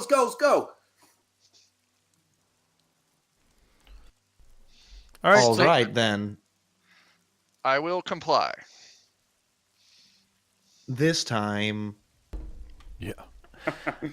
So the Broken Anvil is one of the larger taverns in this kind of area of town, and so you are able to ask basically the barkeep at the place you're staying how to get there, and it's not going to take more than about a half hour to do so. It's pre-dawn right now, so the rain has slacked off a little bit, despite the fact that I forgot to turn the audio off. But there's more folks out this morning than there was last night, and you guys get to where the tavern is, and it's a small tavern. It's built into the side of what's called Mason's Tower, and there's a sign above the door that indicates that it's one of the establishments that's owned by House Galanda. And like I talked about, Galanda is the one that basically runs a lot of the inns and taverns and basically the hospitality industry. And if you head inside, you're going to be greeted by a small halfling woman who welcomes you and you notice that there's only one other person in the tavern at the moment. There's a big open common room, and the bar's at the back, but there's only one other person in the tavern right now, and it's a woman wearing a like navy blue cloak over her clothing, and she's sitting at one of the tables kind of in the back. Where is the stage? I thought we had an appointment. Mike, appointments don't necessarily always mean that we have to play music. Sometimes you just gotta enjoy, kick back, and learn about why people got murdered. Mike, all of the world is a stage, and I begin juggling. Is there a stage in this room, Bounty Hunter? I am actually looking. I went through the trouble to pull up just for y'all. There's not. There is a stage in the Broken Anvil. Perfect. I look to the members and say, all right, you guys need to be up there in 5, begin playing some nice calm music in the beginning, and then once it starts reaching towards the hour mark, you guys can start playing more upbeat rock folkier type music. Sound good? La la la, fee fee fee, fo fo fo. There we go. And then I go over to the whoever's behind the bar and Halfling is woman. running the show. Yep, little halfling woman. Kind of middle-age-ish. Hello, how are we doing today? She kind of bows her head politely, and she says, I'm quite well, thank you. And then she'll call out to the woman sitting at the table and says, my lady, your guests seem to have arrived. I dropped a picture in Discord. It's not worth putting it on Roll20, but that's just the general layout of this building for you guys. Gotcha. Before the halfling lady walks away, I say, excuse me, hold on. I understand I have a meeting with her as well. But... So she doesn't walk away. She's just at the bar still talking to you, but she calls out to the table to basically let the woman know, because the woman is doing her own stuff at that table. I am a man who's made of metal. I cannot see in the dark. I pass over 3 of our business cards to the halfling woman and say, for the time being, commandeer the stage area, play a little bit of music in order to get the scene livened up. Hopefully some more people could come in. This is a taste of our music. If you would like to hire us for some other stunts, please feel free to. I bid farewell to old Zillargo, the place where I was created. Free to go to, and I say the name of our tavern, and just look for us. We'll definitely be willing to play from dawn till dusk. Seen that movie? I'm not actually. I am visibly annoyed that Billy Ray is singing when that is my job. I honestly completely forgot. I am so sorry. I was just like, all week I've been thinking about like country robot, like Eberron lyrics. I don't even really have a face, but you can tell that I'm just pissed off. My face screen starts to blush. It does the blushing emoji. The halfling woman cannot is... work under these conditions. Look, Mike, I understand you're the front man, and you're normally one that sings. Billy E. Ray would like to warm up his vocals in order to prep himself for the fiddle. Let him do it. Besides, you guys are on right now. Let's go. Play some upbeat, somber music. The Guitar show solo, must more go sparks. on, but there will be a reckoning. Where did you come from? Where did you go? Where did you come from, Eberron Joe? Hunnit, he is doing it again. Mike, stop being a drama queen. Go up and set up your mic. Well, Mike hates me because he ain't me. play the fiddle. We already know the drill. Come on. Why are we taking so long, guys? Statement. I shall be the new lead singer. 1 Oh. 1 0 0 1 1 1 0 0 0 This 1 is my favorite song. 0 0 0 1 1 1 0. I'm gonna walk off the stage and sulk in the far corner. I do a background 11011. All right, maybe we won't play today. Come along and let's have this conversation with this nice woman who decided to invite us here. You too, Mike. Stop skulking in the corner. I am sulking, not skulking. Skulking, sulking, all the same thing, Mike. Let's go. They are not the same, Hunnet. Okay. Billy E. Ray, I do not Observation. need a dictionary. Observation. You clearly do. The woman is very clearly watching this whole thing go down, by the way. I quickly walk up to her and I gesture out my hand. Hello, my name is Hunnet. I am the manager of the Warband. Pleasure to make your acquaintance. She'll reach out and shake your hand. You notice she's wearing, like I said, a dark blue cloak. Her eyes are almost the same color blue. She's got very delicate features. Looks to be human, but maybe could be a half-elf. You're pretty sure she's human, though. Sleek black hair is bound with a silver and turquoise ornament. And she's wearing, when she reaches out to shake your hand, you see that she is also wearing a signet ring of House Cannith on her right ring finger. Ask her if she has a dictionary. Ignore them for the time being. This is just the most part. Come, sit. And I gesture to the table that she was at, and I go over there and I pull out her seat for her. So she's going to kind of motion. You'll see that there's a collection of glasses and then 3 different pitchers at the end of the table. And if you look there, it's wine, water, and ale. And then, like I said, probably 5 glasses total. And she says, please, sit down. And she'll, when you push the chair in behind her, she sits down with all of you. I immediately start taking the tankards and spreading them around. I specifically take the wine and pour it for the 3 warforged, and I make sure they get like a full cup. I pour water for myself, and I say, what would you like, ma'am? Wine, please. Thank you. And I pour her some wine. And I set the pitcher down. Warforged. All right, guys. You know the rules. No ale. You do say not drink. no ale every time, but every time I do get ale. I do not drink anything made from plants. You know this. Interjection. Literally eat I have a plants. license to ale. No licenses to ale. I restricted and took away your licenses last time. Without it, I will be ailing. We'll ignore that for the time being. I apologize.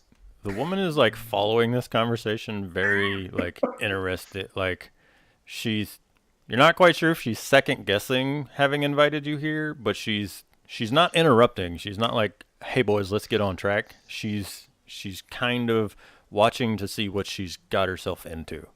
I turn and say, hello, I am Bill E. Ray. I am the leader and by far the best performer in the group.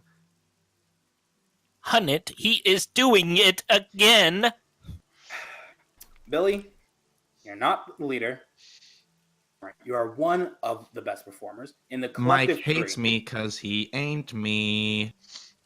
Oh, that is. My name is Hunnet. This is Billy E. Ray. Obviously, you've met him. Mike, our front man, and then our lead guitarist and man shredder, Bardbot 3K. Statement. We killed 2 people last night. Correct that statement. Even at that, technically speaking, was not a person. Cautionary. We are people. There's a large difference. I don't think there is that large of a difference. And Like how sassy the end of that sounded. She's going to interrupt this conversation and just say, boys, or whatever. I'm Lady Aladrin. What do you mean, you people? Or Billy E. Ray, don't interrupt the woman. Continue. Do they have any mead? I cannot drink wine. Mead is Don't also I made from quickly plant drink his material, Mike. wine. It is I made pour him from ale. honey, you idiot. What do you think honey is made from, Mike? Interjection. Bee poop. Bee vomit. What do you think the Here bees is your eat, ale. guys? Drink the ale and enjoy it. Statement: ale shall be drunk. And I just drink all of their wine and just pour them all ale. There. Shh. Enjoy it. Lather it, because it's the last time I give it to you. I still require mead. Query: Look will at you him not and just like give have him mead? burning eyes. Fine, I will not correct me. drink. And I just shove the tankard away from me. I think that we should let the DM speak. I am at a loss for words, and so is the NPC. The two are not related. Given enough time, though, she will eventually interrupt, whether it need be a shout or just clear the throat and reminder that she is in the room sitting across from this shit show. And she'll reintroduce herself. I don't know who all heard her the first time. Her name was Lady Aladrin, and she's wearing a signet ring from House Cannith.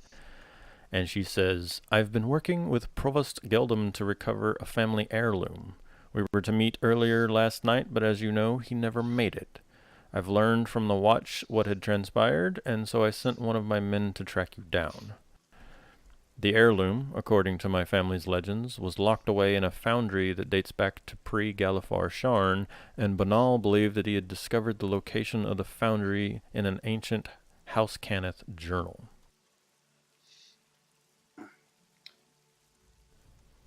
That is Could you tell some me pretty more heavy about- stuff. Can you tell me more about this artifact? So, I'm going to step out of character real quick to explain something before she describes it. There are things called schema, which is basically like schematics, hence the name, but it's almost like a blueprint in making magical artifacts. So she's going to explain that she's looking for a piece of one of those. So she says, according to the journal, Banal believed he had found the location of an ancient foundry that dated back before Galifar rose to power. And he believes that somewhere in this foundry might be a piece of this schema that the journal speaks of. The artifact itself it's a small adamantine plate, probably about the size of your fist, and it's shaped like a star with 6 points. And reach in my bag and pull out the little journal. I believe this is what you're talking and referring to. Her eyes will light up, and she will reach out for the journal the moment that you produce it, basically. No, that is mine. I And I hand it block over her. to her. Statement: return Mike's sustenance. Oh, Mike, you can't eat this. This is way, way too expensive for you, and I'm not paying the bill. Stay out of this. And I hand her the journal, and I say, sorry, they've been trying to eat this all day, and I've been keeping it in safekeepings. She takes the journal from you, and there's still a set of Mike teeth prints on the upper left-hand corner. So she looks at it. She looks at Hunnet, and then she kind of scans across the three warforged and looks back at Hunnet before setting the journal down on the table. And then she kind of flips her hand over so that she takes the ring and presses her signet ring into the mithril logo on the front of the journal. And then you notice that when she opens the journal, as she flips through the pages, they're beginning to fill with delicate script and drawings. Like as she's flipping through the pages, they're almost like a Rorschach test. The ink is spreading, and you can see that the words and drawings are appearing in this book. Well, now it is ruined. She ignores you, and she keeps flipping through the pages, and finally comes to one where it looks like she's found what she's looking for, and she studies that page for a moment and then reaches into her cloak pocket and pulls out a piece of paper and unfolds it and sets it down next to the book and kind of compares the two. As she's comparing the two, I pull out the last 3 pieces of fine paper, and I slide it over to Mike. Here, eat this, quiet, and enjoy. Okay. She says, so the location of the Lost Foundry is deep within Sharn Tower. It looks like it's 57 levels below the tower's present-day sewer system, but exactly where, I can't be sure. I offer you and your group 250 gold as well as the goodwill of my house if you guys will help me in this task. Okay. I make an amendment to your proposal. 250 gold, the favor of your house, and we need 12 gigs.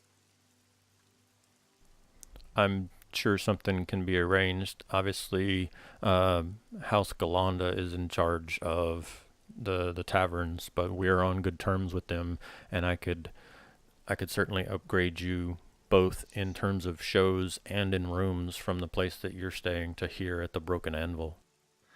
I have a question about your house. Does it have a stage? I'm not sure I follow. You are a member of the house, Kenneth, correct? Correct.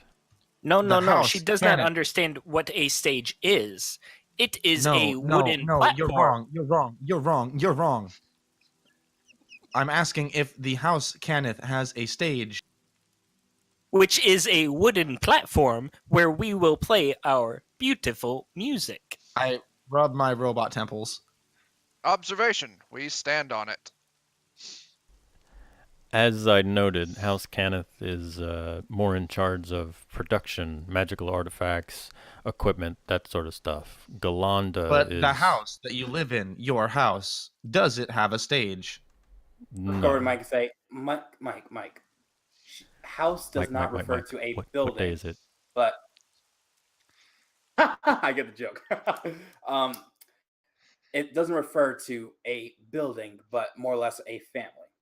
Does your family have a stage? Okay, Mike. No. This I'm place so is where we will confused. be performing. How is her house a family, and how is her family a house? Mike. All you need to know is this is where we will be performing. I This like is that why you're I saying take Mike, care of but you're not arguing with Mike. Mike. So sorry. Wait, Billy E. Ray. My fault. Billy E. Ray. I am so offended that you would think I am that hack. Query. Do you believe that we all look alike? Oh my god, if he says yes, I might leave the band. Robot, that is racist. That would be the best Mike- thing to happen to the band. Mike Yeah, if by the band you mean me. E. Ray. Look. This is where we will be playing, should this deal go well, and we shall be earning a pretty good stay. Sleep in the same room with me and enjoy my noises. And Mike, you can finally have your own room. Are you talking to me or Billy I'm Ray? talking to you, Mike. You can have your own room. I love that Khalil is starting to talk a little bit like a robot. You guys are making it bleed into my words. Deal. Oh my god, I'm just dying back here. I'm so happy I'm on push to talk. That is a deal. So, Aladrin? do we have an agreement? Upgrading your room and board to here at the Broken Anvil, a designated set of shows, the goodwill of House Kenneth, and a sum of 250 gold? And Sounds I must perfect. have my own room. Sounds Yes. perfect. Unfortunately, we would normally sign off on a deal like this, but certain Statement. exquisite stuff. We'll take the case. I agree that we will take the case. What is inside it? What do we need to report to Mhm. you in order to do this? There's no one that needs reporting to. You'll simply head to Sharn Tower and attempt to find the location on this map, and she has the folded sheet of paper and the journal, remember? So she'll slide the paper across to you, and it's kind of a rough drawing, but you see notes. I will put this in the chat in just a second, but she's going to mention things like the E213 valve cluster. She says you're looking for the area beyond the E213 valve cluster, and then from there you work your way down to where I'm not quite sure. The journal isn't the most detailed in that regard, but 57 levels lower than what is currently the sewer system. My So valve clusters are none of your concern, ma'am. she ignores that and continues talking to Hunnet. Somewhere beyond the valve cluster, you should find a door bearing this mark, and you'll close the journal, and it's the stylized symbol of House Cannith, which is a hammer and anvil. She says there'll be a sealed door somewhere beyond the valve cluster bearing this mark, and from there the tunnel beyond will take you to the lower levels where the foundry resides. Boys, pack up. Let's go. It is worth noting that based on the maps that you have, I don't have a handout for it or anything, but it looks like there's going to be some verticality to this. So we are at the top of our 2-hour mark, so we're about to take a 5-minute break so everyone can refill drinks, smoke, etc. But assume that you guys can have a shopping montage for anything you need prior, and I recommend that there be some sort of, if you don't already have ropes, it would be a smart idea to have rope or a climbing kit based on the information that you have. Gotcha. We will need roughly 570 feet of rope, assuming that these levels operate in the same way that stories inside of buildings do. It's not that bad based on the journal. It's 57 57 levels down from the sewer layer, but the valve cluster is down below that level. So you're not going 57 stories straight down. Hard to describe without a handout, but I didn't really feel like hours in Photoshop basically to draw a tube. Yeah, no, I gotcha. But yeah, let's go ahead and I'll be back in 10 minutes. Yeah, let's take 5-10 minutes, refill, and then we will get to y'all trying to find the E213 valve cluster. So I'm going to throw some things in chat and then take a break. Nice. Hey, thanks, man. Yep. And feel free to still talk and all that stuff, but yeah.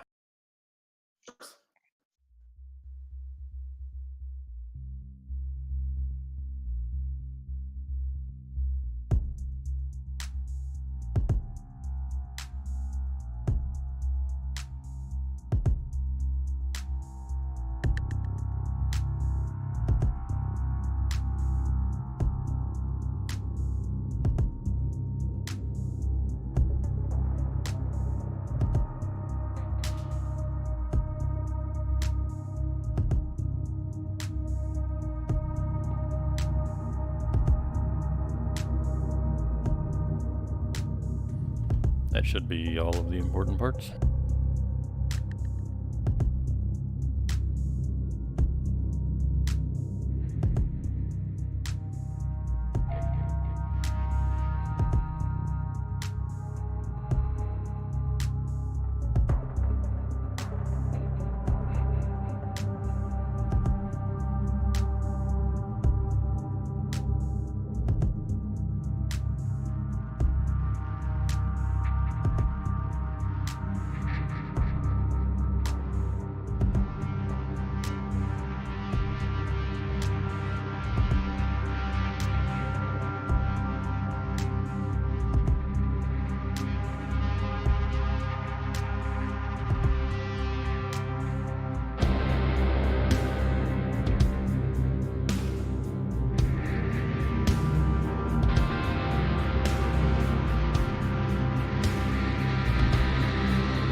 Dungeon Master has returned.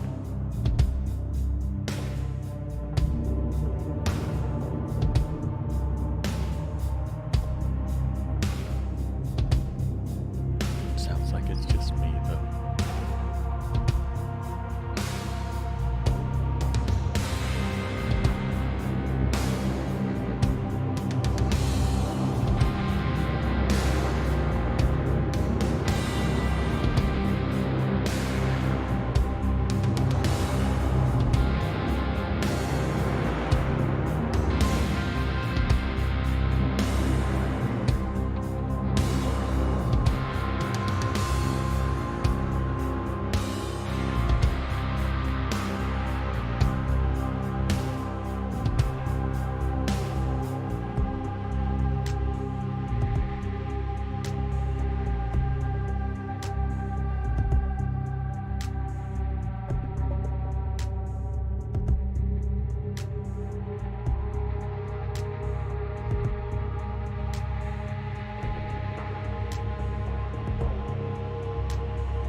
Apologies for the late entrance, by the way. How good, my man? I'm having fun. Anything except? The Mrs. Boss came over for a little bit. It's got to be quite the change of pace. Hosting and being courteous to the employer to this shit show. There's less drinking in this shit show. I mean, not if you try hard enough.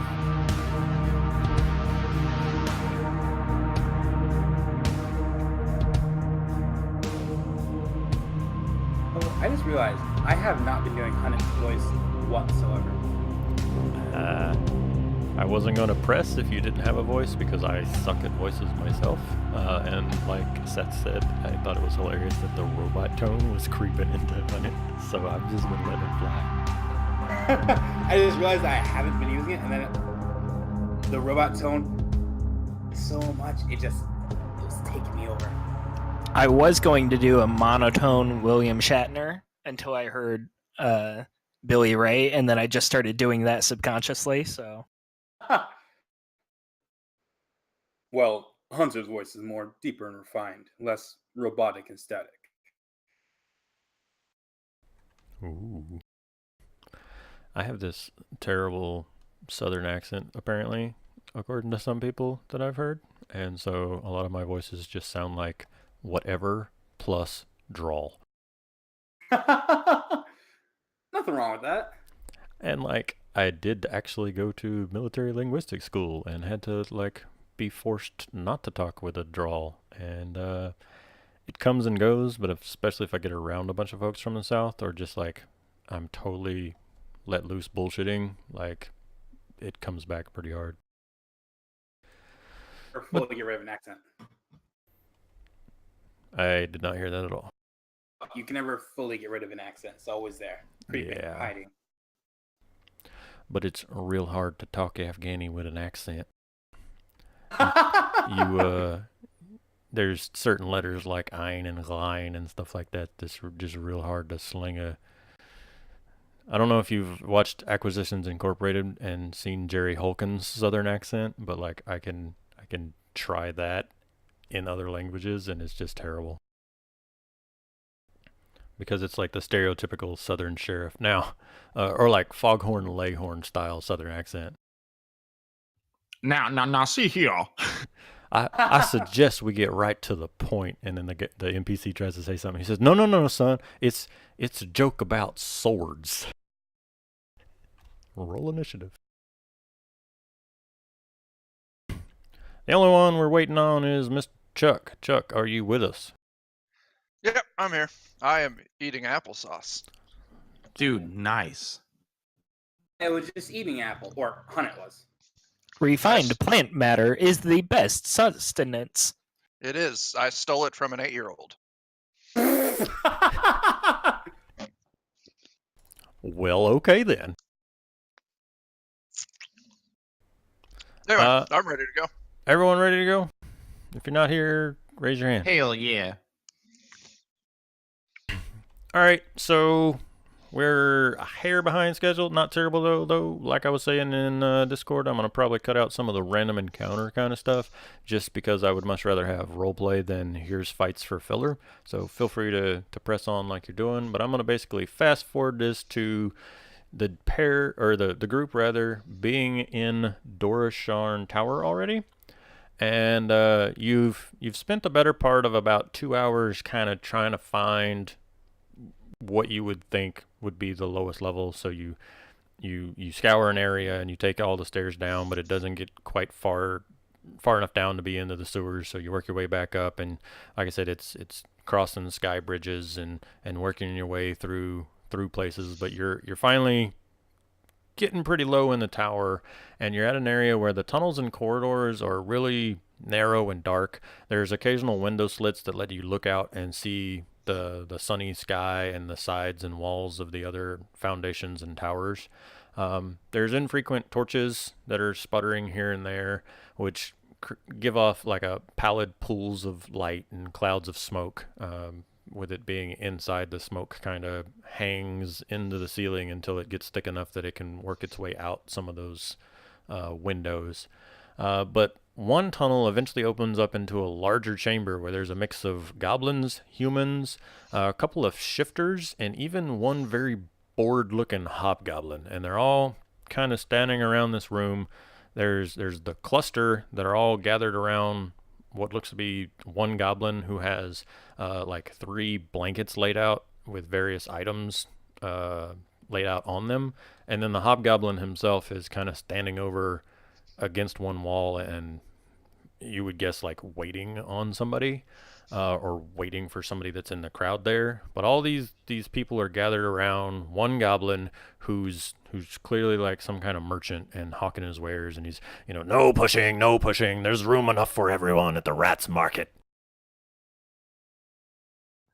I think they sell rats here. Statement: we will take 3 rats. All right, let me just take care of this. And I pop into. Is there a line leading up to this guy, or it's kind of just like a clump of people. They're not really pushing, despite the fact that what he said. So there's tops like 10 people. Most of them goblins. Will say 6 goblins, 2 humans, 2 shifters, and then the hobgoblin standing off to one side. And everyone's kind of crowding around, but they're not actually pushing like he was saying. It seems to be like part of his spiel. But you can either stand behind goblins so that you can see over them, or work your way kind of into the side to see what he's got. And like I said, he's got a trio of dark blankets laid out and various things scattered out on them. I'll just look over the goblins' heads and is there anything of importance or of anything that grabs my eye when I look at his blanket? Investigation.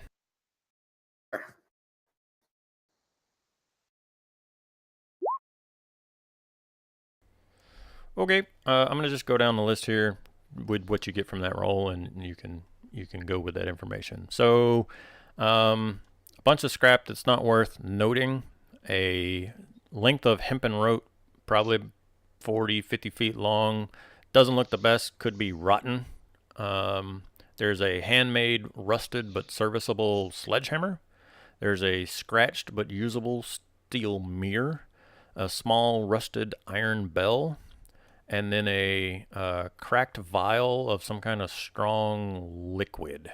It's almost like muddy water. Statement, Mike. They have mead.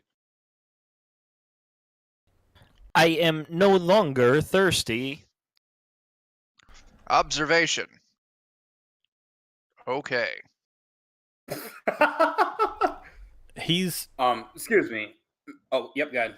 no. I was just gonna say he's calling out stuff the whole time that you're standing here. So multiple things are happening at once. But as the group's talking amongst yourself, and as you're kind of looking at what he's got laid out, he's got his like sales pitch, right? I got a rare stick of sealing wax. It's only partially used, a mere 60 coppers. Or maybe you could use a fine woolen blanket. Look, only a hint of mildew, only 39 coppers. Or how about a skewer of boiled rat meat for you? Only 5 silver. And he's talking to various folks in and around the crowd. And then, like I said, you saw the things I listed off. I have prices for them if you're interested in any of them. The Master blanket Goblin. only has a little bit of mildew. That goblin has such a pretty face. Statement. I shall take the rat meat. I have no concept of beauty, Mike. What about the goblin's face is appealing to you? It lacks your face. That is quite rude. I apologize for asking. Master Goblin, what's the muddy liquid inside that cracked container? So he finishes selling a skewer of rat meat, which has been boiled to a fine consistency to Bardbot. And then he turns around and he picks up the vial and he kind of shakes it, and the liquid almost kind of solidifies to the best way to describe it would be like paste, almost like a bottle of glue. And he says, this is a very strong, very fine perfume. You know, here in the sewers, it takes a little bit of extra oomph to get you smelling good. And this will only cost you 32 coppers if you got that special someone you're looking to impress. And if I give it a smell test? It's definitely perfume, but it's like it's that guy that emptied an entire can of Axe body spray to cover up the fact that he hasn't showered. Strong. Perfect. And the price on that was 32 copper pieces. So that's silver pieces and 2 copper pieces, right? While you're doing this the whole time, anytime someone's not specifically talking to him, he goes back into his like hawking wares. So while you're counting money, he's already going back into rare stick of sealing wax. Only partially used, a mere 60 coppers. And he's always doing business. Sir Goblin, what if you are the one I'm trying to impress? He kind of side-eyes you and looks you up and down, and he says, What are you trying to impress me for? Do you have plans tomorrow night? I have a show at the Broken Anvil Inn.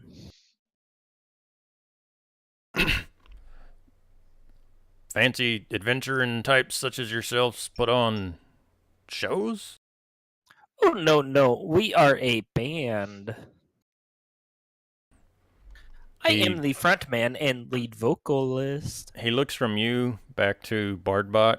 Bardbot, is your guitar actually like that hot pink guitar from your photo? Statement. Absolutely.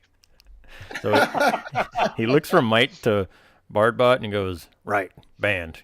Gathered that from the instruments. So I do a little guitar lick and shoot some sparks out. Bill and Ted Yep. air guitar noise and Spark Show.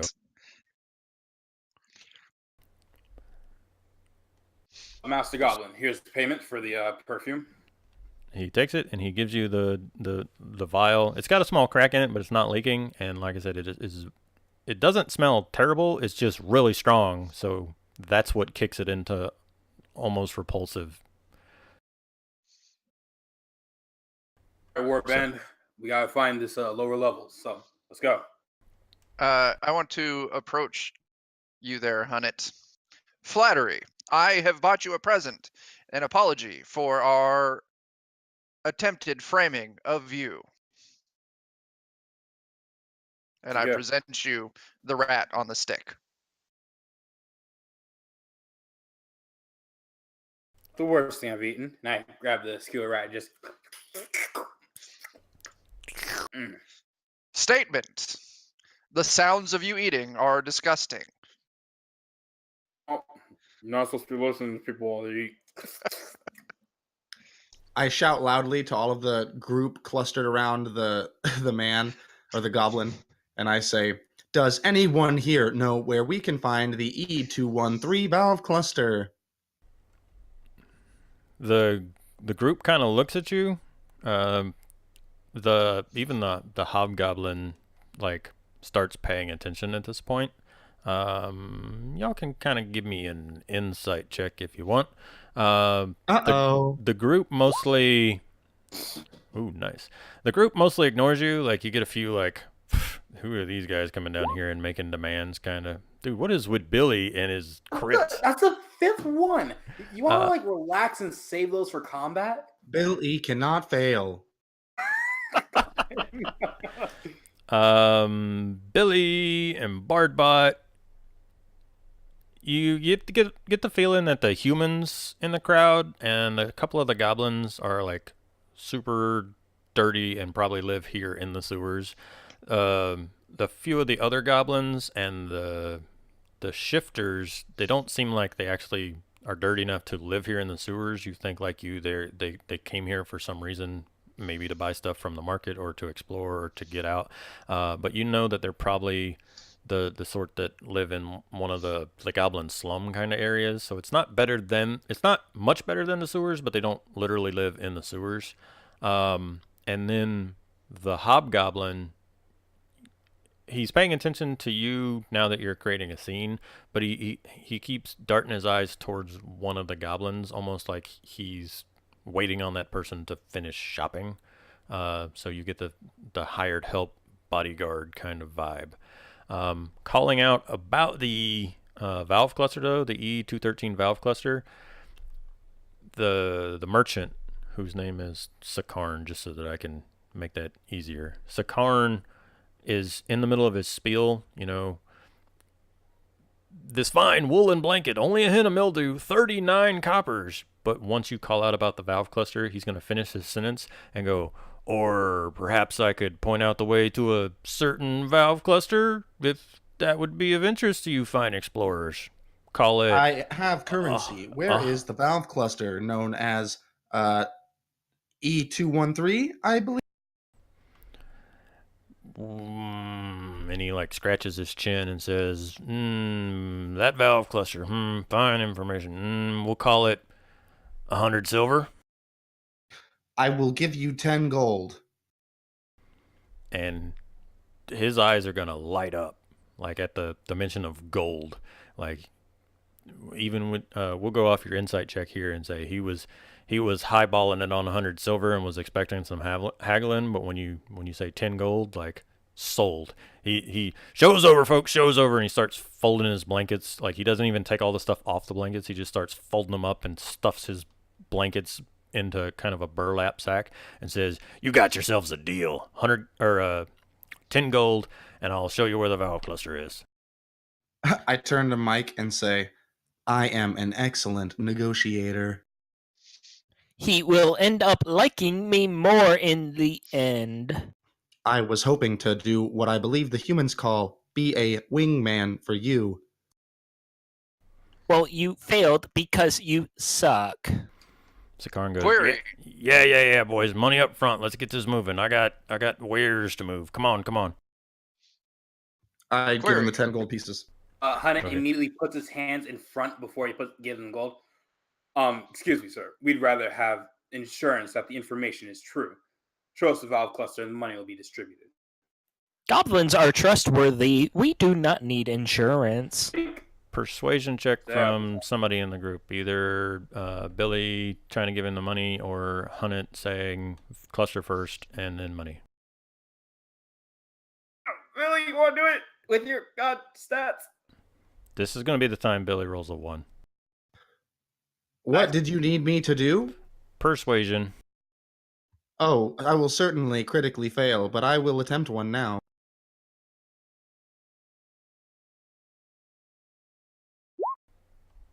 All right. So Sakaran kind of like kicks dirt and mutters something about, y'all being too good for the rats market and blah, blah, blah, blah, blah. And he's going to lead you off across the room. And fast forward as you make your way through a few more dark tunnels and then to a set of stairs and working your way down. And the whole time he's got his big burlap sack full of stuff, and he's just trudging along with his, big floppy goblin ears. And he gets to the stairs and you start working your way down. I'm hitting on him the whole way, unsuccessfully. Nice. And so as he's heading down the stairs, he says, this passage here, we're just going to keep heading down until we find the water. And he's plodding down the stairs. We are going to get into darker areas, so I need to know who's carrying torches, if anyone. Hunnit, most definitely. I will cast light on Billy Ray's head because it's not useful for anything else. Hey, that is a thievery of my bit. One of my things that I was going to do was to cast light on my face screen and be a spotlight man. You certainly attract the wrong kind of attention. You are so needlessly hostile to me, but yet so endearing at the same time. Query. Will they or won't they? You said light Won't is cast they? on Billy Ray's head? Yes.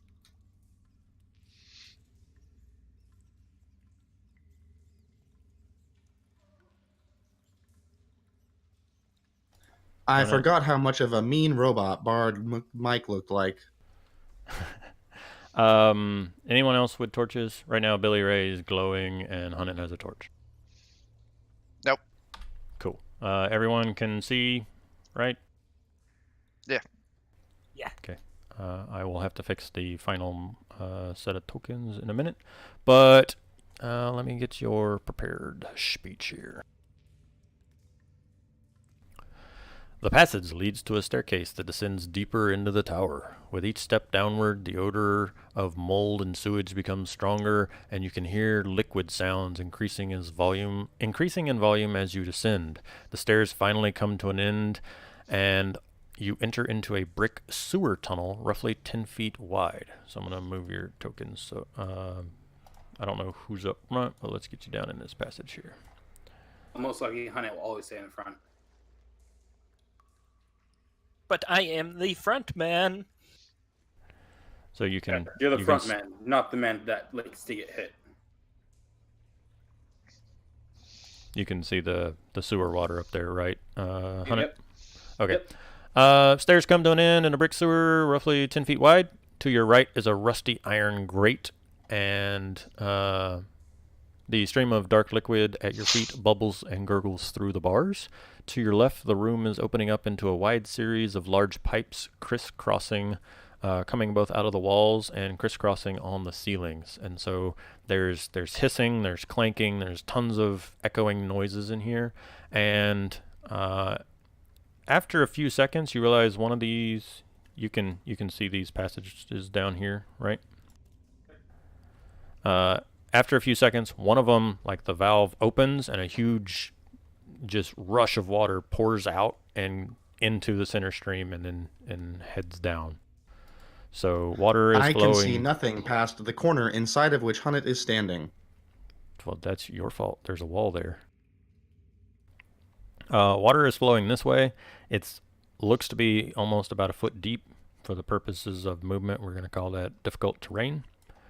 And then, like I said, there's a bunch of valves in the walls that open, and every so often water gushes out of them. And then up in the ceiling is just your typical sewer knot of twisting metal pipes that are all leaking and dripping, and some of them are spewing steam. And I don't have all those sound effects on this map, but it's kind of a loud room. Okay. On this wall over here, are they like little grooves where you can slip your fingers into? It's so again, Or they're all smooth? It's not brick because this isn't a constructed structure. You're inside of a stone tower that has been carved out of the cliff, but there is stuff that you could attempt to grab onto. I'm gonna look back to the gentleman behind me. Oh, wait for a second. And if they move. What did you say? I didn't hear you. Hunt asked you guys to move out of the hallway, that way you can back up. You wish me to move forward? Move backwards. No. Billy Ray, stay out of the water. I like the water. Billy Ray is an idiot. Perfect. Now I have a landing pad. So what I'm gonna do is I'm gonna run back, and then I'm gonna try to run, jump, hit Billy Ray's head, grab onto the wall itself, and like shimmy my way over to the platforms over here. That way I don't touch the water. Ken, as soon as he does that, I just start walking forward aimlessly. Got it. I'm gonna give you two options, Hunt, just for you to make an informed choice here. You can step on Billy Ray and jump and try to grab finger holds on the wall, or remember there's like a knot of pipes above your head, so you could boost up and grab a pipe and kind of under the pipe, hand walk along the pipe until you get to a place where you could swing and heft yourself onto the platform. I'm gonna go with Billy Ray, that way I don't drop the torch. Okay. Are you trying to use him as a stepping stone, or are you trying to stay on him? Run, jump, and use him as a stepping stone to ensure that I can clear the pass. Okay. Let's call it acrobatics. Oh, I have a 5 in this. Yeah. So, like he said, Billy just mindlessly walking forward, not paying attention to the fact that you were waiting on him to assist in this endeavor. So the moment your foot like kind of gets on his shoulder, he steps forward and just walks, and it throws you off balance, and you land face first down in sewer water. It's not super deep, enough to break your fall and enough to just be disgusting. Like you're not. My torch. Roll a d100 and don't roll below a 10.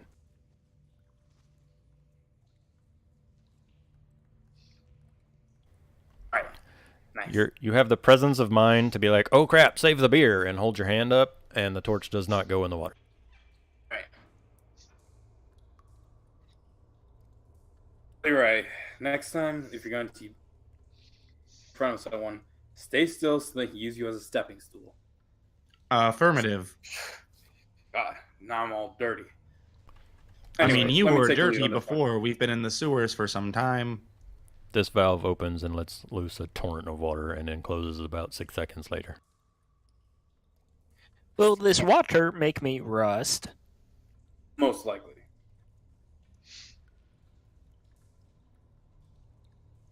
You'll be Barbot, fine. you go first. I think the rust is becoming of you.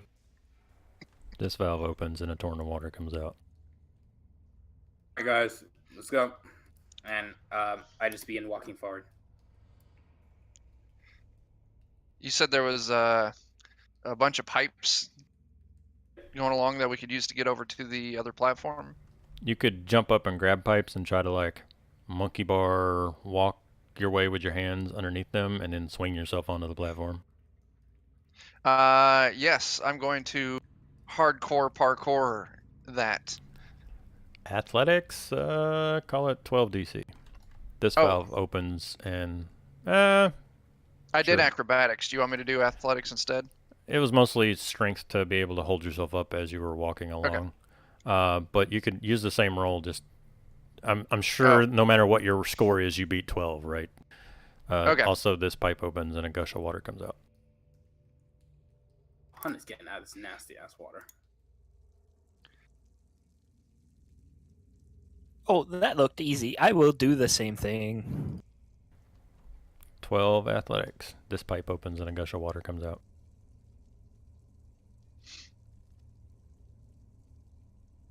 That mirror.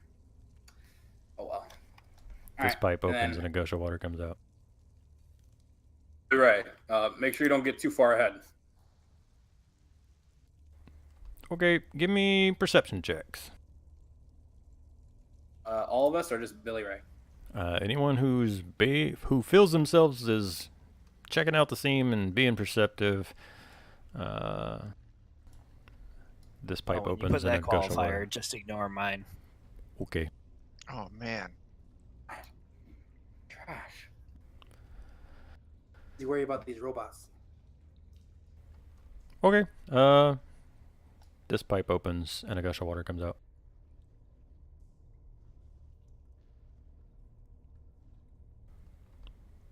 And Mike, right next to you, there is a sudden loud noise as a figure jumps out of the pipes in the ceiling and lands in the water. So just imagine 2 feet splashing into the water right next to you and slashing at you with a rapier. And let me get some token here. But I'm famous! So Warforged leaps down out of the pipes in the ceiling, stabs at thee with a rapier. Let me...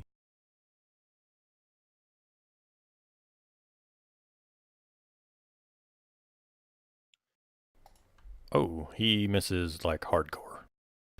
His landing was not as cool as he thought it was, and he rolls like a 9, even with advantage.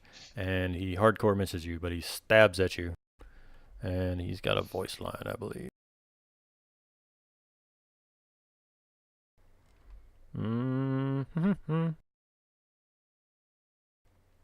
Yep, so he lands, he stabs, and says, leave the journal and go take your life. You can leave this place with your lives.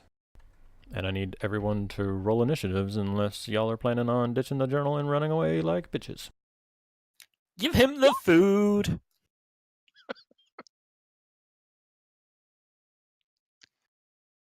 The food, actually.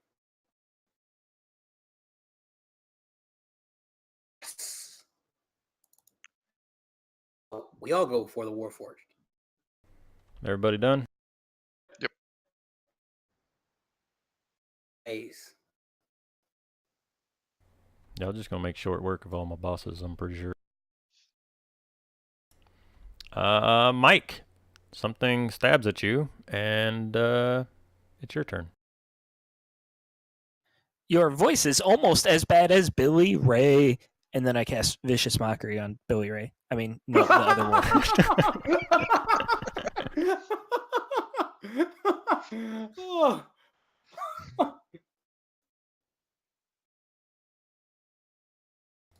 He rolls an 8, so he takes 4. Realize that this party is like 75% vicious mockery, and then the rest of it's just crossbow bolts. I'm gonna stay where I am, so I'll end my turn. Yep. Oh, I didn't explicitly state this, but before we get too deep into the combat, what we're going to do is at the top of every round, I'm going to have someone roll a d6 and a d12. Won't come into play right now, but somebody go ahead and do that for me. Y'all can just have Mike do it because he's the top of the round, or somebody at random, d6 and d12. Okay, this valve gushes with water. And so for this round, there's a torrent of water right here. Billy Ray, it's your turn. Torrent of water would be more than difficult terrain. The water itself in the center is difficult terrain. That is like strength save to not get knocked on your ass. I shout at the warforged down in the water, and I say, "You are a silly boy. Look at how wet you are. Your circuits will surely fry."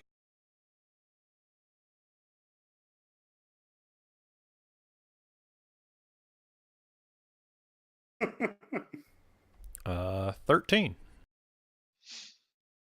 Damn you. Anything else on your turn, sir? Absolutely not. Okay. Jumping down out of the pipes are 2 more figures. Oh, God. So, does anyone not know what a shifter is? Is it just a changeling? Actually, no. Shifter is in the same way that like a tiefling has infernal blood and Aasimar has celestial blood. A shifter is a mostly humanoid person with a bit of lycanthropy somewhere in their history. So they're not like full-on werewolves, but they can effectively shift to gain more bestial features. And so both of these gents jump down, and you immediately recognize the excess body hair and pointy ears, and they both kind of bare teeth and fangs and use their shifting abilities and rush toward you. They also look like twins. Yeah, well, deal with it.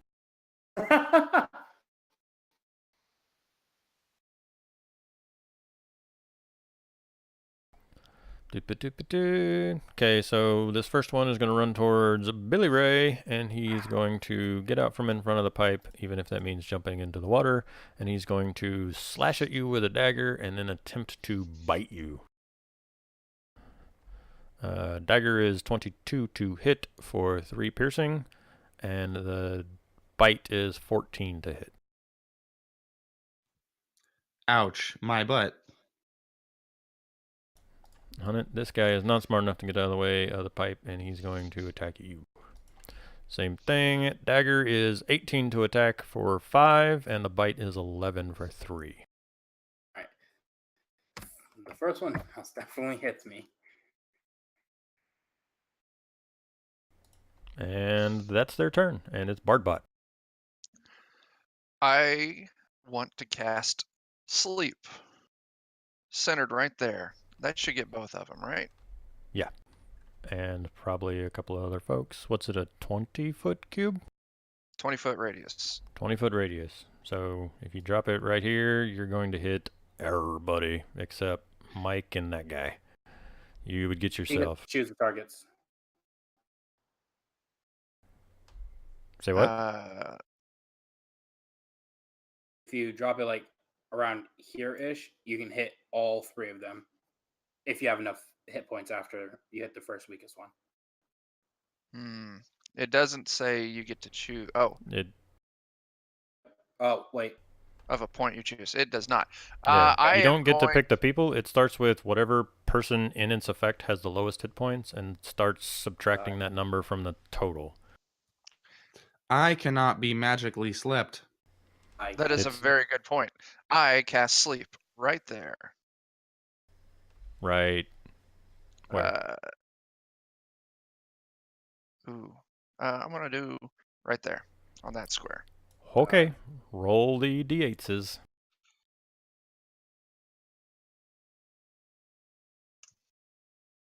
Oh, God. 17 hit points, by the way. I don't know who's lower. So, in a bit of irony, Hunnit, you currently have the lowest hit points, so it starts with you and puts 21 hit points worth of creatures asleep, and so it subtracts 17 from 21, and then the rest of that number is not enough to put anyone to sleep. So Hunnit drops his weapons and slumps asleep. Oh, it's glitter dust all over again. Oh my Fleshy God. creatures are so unreliable. Oh my God. I was just about to go too. Oh my God. Hunnit, it's your turn.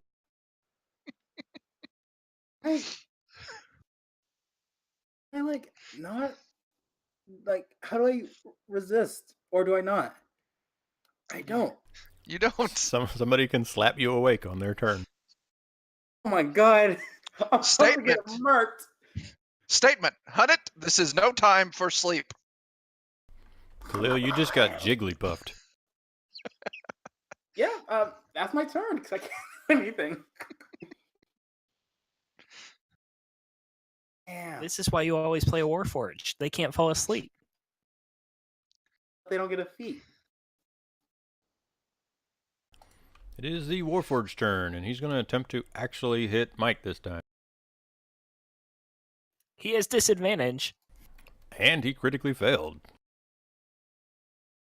because he is a loser like Billy Ray. The hostility at this point no longer hurts.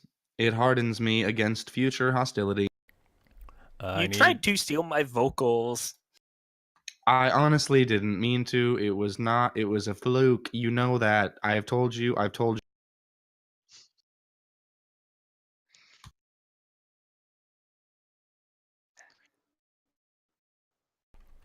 Nothing happens this round. No. Whoops. Mike, it's your turn. I hit the button.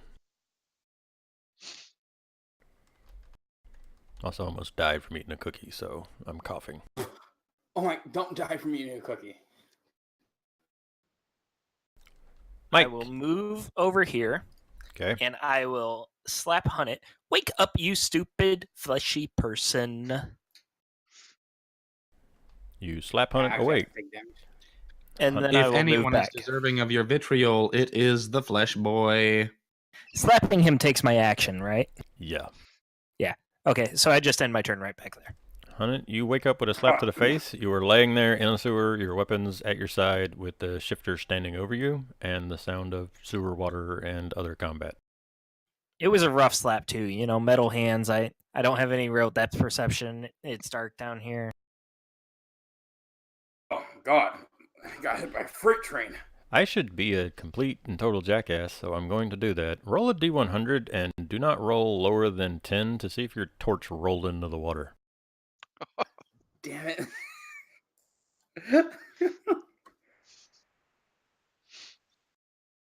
Oh Oh no! no. Do I have a tinderbox on me? Oh my god! I don't think I do. The only thing saving you I is do that have Billy some back. Ray's head's currently glowing. Yeah, I don't see the light Now from who Billy is Ray the either. useless You have to one? make sure that all I players. I have to click the thing. I was There we go. Nice. betting on the torch. That's amazing. Yeah. Good job, team. I guess Billy Ray is good for something after all. He lights up your life. Statement. Oh, I was about to say that. Sorry. Too many puns. Who I'm smacked me feeling awake? left out. Mike I slapped did, you. Mike. Billy, it's your turn. I am going to move to the next wall. That would be an attack of opportunity. You- Bring it on. Okay. 8. I will then use my bonus action to give Hunnet bardic inspiration. Oh shoot, I forgot we could do that. It is our primary class feature. Anything I else? totally played a bard before too.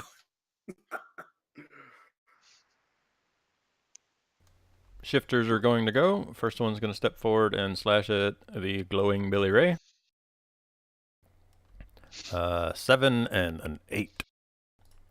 The other one is standing over Hunnet and gets advantage on both of these attacks.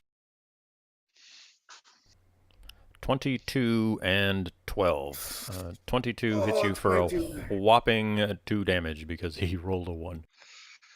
Oh, good. I wish I was a barbarian. And then it's Bardbutt's turn. I'm going to move forward.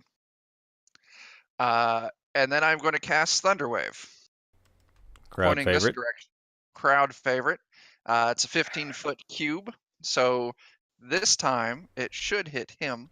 Is it centered on you or is it on your Starting. head? Let me hit the It believe button. it's starts centered in the on you. corner of a square of your choosing, so you could actually get both of them, and, And none of your no friends.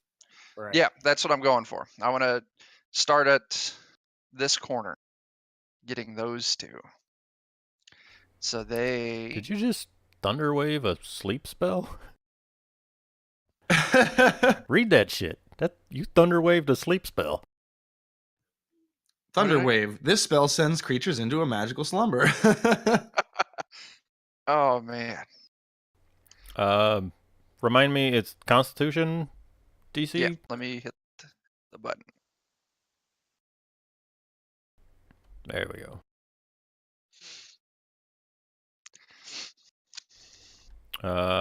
Both of them fail. One of them crit fails. Also, bless you, wife. I move up, cast my spell. My solos are electric, and then move back out of the tunnely space. That was a good one, Bardbot. You should have said you are thunderstruck. Statement. I do not want to get hit with copyright infractions. Hunt it. You're on the ground. Your torch is rolled into the sewer and is now floating past that warforged, and your weapons were dropped next to you. The cost an action to pick up my weapons. That is a good question. I think that's part of your object interaction, but too lazy to look it up. I've been bouncing between too many systems lately. Does anyone know? It should be I don't- free interaction. Okay. Yeah. Drawing a weapon is free. If you have to like put a weapon away and draw one, that counts as your action. Yeah. So you should be able to object interaction, the same thing you would do to open a door or that kind of stuff. Grab your weapon, half your movement to stand up, but otherwise you have the rest of your turn still. Do I want to stand up is the question. He has advantage on 2 attacks a turn if you don't. I know. All right, so I'm just gonna stand up and look at this shifter in the face.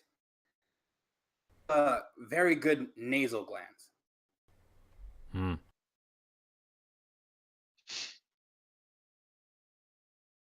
Does it look like he's really like he has a really strong sense of smell, or no? Yeah. Yeah. All right. I'm going to reach in my bag and pull out the very pungent axe perfume. Throw it in his face in order to try to disorient him with the very strong smell. We'll do a ranged attack. Ranged attack? Yeah. Perfect. That's a +7, I believe. Yes.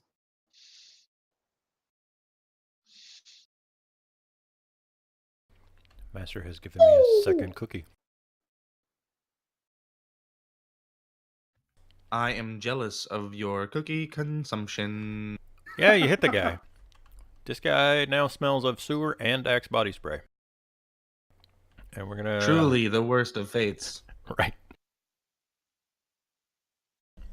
Does it make him like get a headache or like disoriented or anything because he has such a strong sense of smell and this like stupid strong axe stuff? I'm gonna say that I like you're thinking outside the box, and it won't eat up his entire turn. But instead of getting to multi-attack, I'm only going to let him have 1 swipe next turn. Okay, and then 2 rounds. Fuck it. I got a cookie. I'm happy. Really don't want to be next to this guy anymore. He would only get 1 swipe if he ran away. I'll have to bite the bullet and take it. Actually, no. I lied big time. The hit, and it's gonna move right behind him.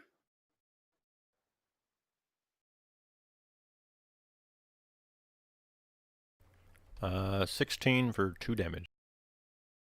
Hit me. -2. Oof, it hurts. I think I'm at half.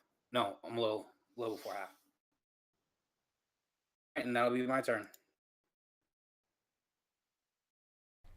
The warforged has not been able to do shit to Mike, but is going to attempt to stab at thee.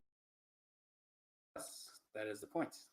Hit me, not my squishy bards. 18 to hit for 7 damage. Oh my god, why you have to hit me, not my squishy bards? My skin is more durable than yours. Same. Woo! Statement: we are not made of bags of fluid and gunk. Hunnet is simply juice and meat, and if you get all the juice out of him, he will die. Oh, juice flowing out of Hunnet right now. Top of the round, I need a d6 and a d12.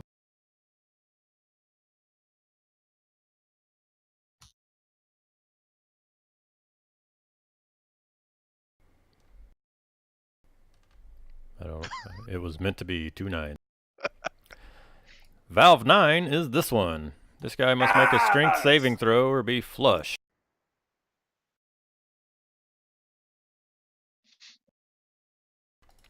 Which he fails with a 6 and is flushed into the center and knocked prone. Ooh. Now he's harder to hit for me. Mike, your turn. Ha ha, this warforged is so weak he can only hurt people and not other warforged.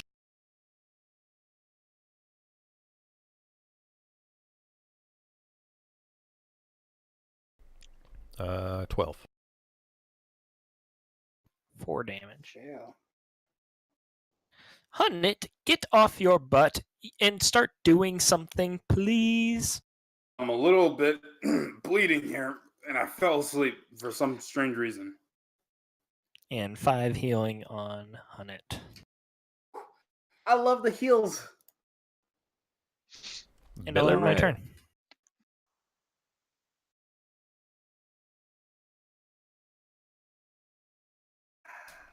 Billy Ray. Oh, shoot. I am going to look at the 2 men before me and contemplate an effective combat tactic while looking at my... Okay.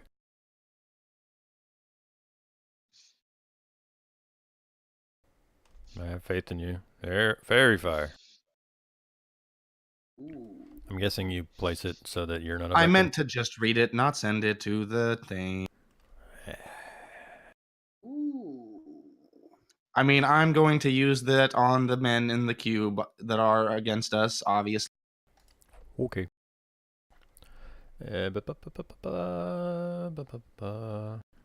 Dexterity saving throw. What's your DC?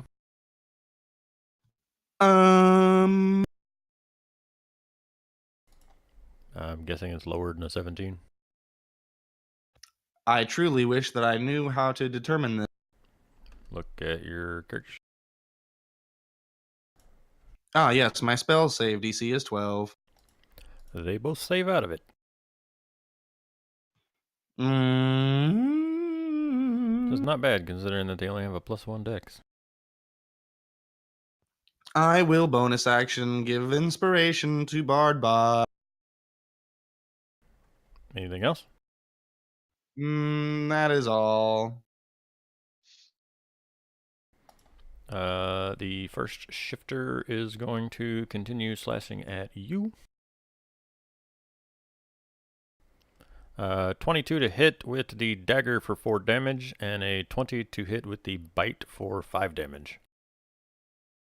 I am rapidly losing critical fluids. Oh my god. Oh, now he's got fluids. The prone shifter is going to scramble for his dagger and stand up, and he is going to slosh through the water. It's half his movement speed. to stand up. What's his movement speed here? Stand by. Okay, 30 foot, 15 to stand up. It would be, he's going to jump up on the edge to not have to slosh through the water, and then step down because he doesn't want to be in front of the valve again. And he's going to attack Hunnit because Hunnit threw perfume in his face, and now he still faintly smells of axe, but he did just get flushed. Good. 18 for 5. Sob! All my healing gone. I'm not making it up. You can see it on the stream, I swear. Okay, I understand. I am dying. Bardbot. Combat's closing in pretty close here. Both of the shifters are illuminated with fairy fire, correct? Or no, they failed that. Nope. Or they Failed that. Okay. It's business time. I pull out my rapier, step down into the shit water, and I poke the shifter directly below me with a sword. Oh no. Let's see. What did I get? That'll hit. Then I poke him for the 4. And then I end my turn. Okie dokie. Hunnit. Hunnit is attacking this stupid warforged in front of me. Advantage because flanking. And then, hold on, let me double check. I thought it was. All right. So, first hand crossbow, going to hit him. Yes, 16 is exactly his armor class. Yes! And then that is 9 piercing damage to him. And then 1d10 plus fighter level, which is 2. I'm using second wind on myself so I can live. Okay. Okay. This is why fighters are not healers. I did. Then that... Y'all are all aware that I gave you a free healing potion, right? Yes. Right. I forgot about that. Thank you for the... Yep. Anything else on your turn, sir? Nope, that is it. The Warforged is going to try to stab you because you are clearly the one that is taking some hits. And he's got a friend there with him, so he gets sneak attack. Oh, God. Stupid sneaks. You're lucky he didn't have advantage because he would have crit. 22 to hit. It's going to do 8 damage on the piercing and then 10 damage from the sneak attack. Oh my God, I almost lived.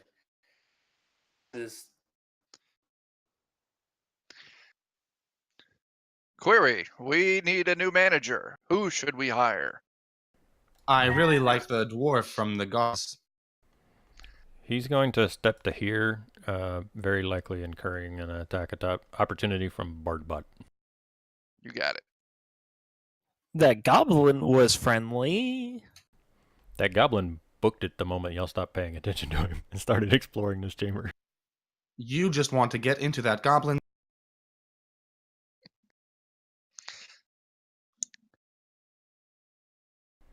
Swing and a miss. Yep.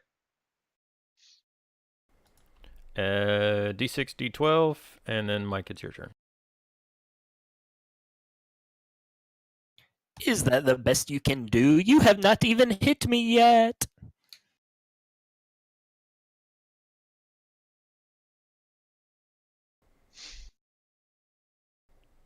Valve number... Vicious Mockery on the Warforged again. Okay. Valve number 2 goes off, so this square is currently water for this round.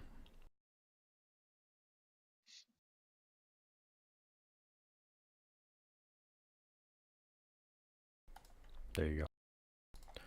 Viscous Mockery. He rolls a 16. Did you just say viscous mockery like it's a sticky joke? Sorry, I have a long story about being a bard in Storm King's Thunder.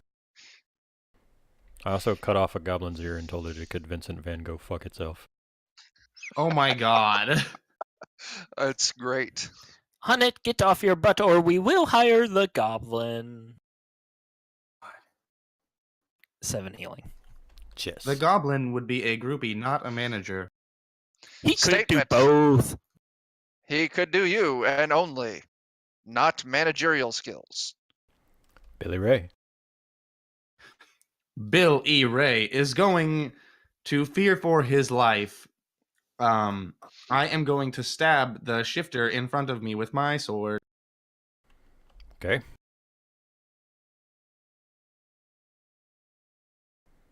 That'll do it.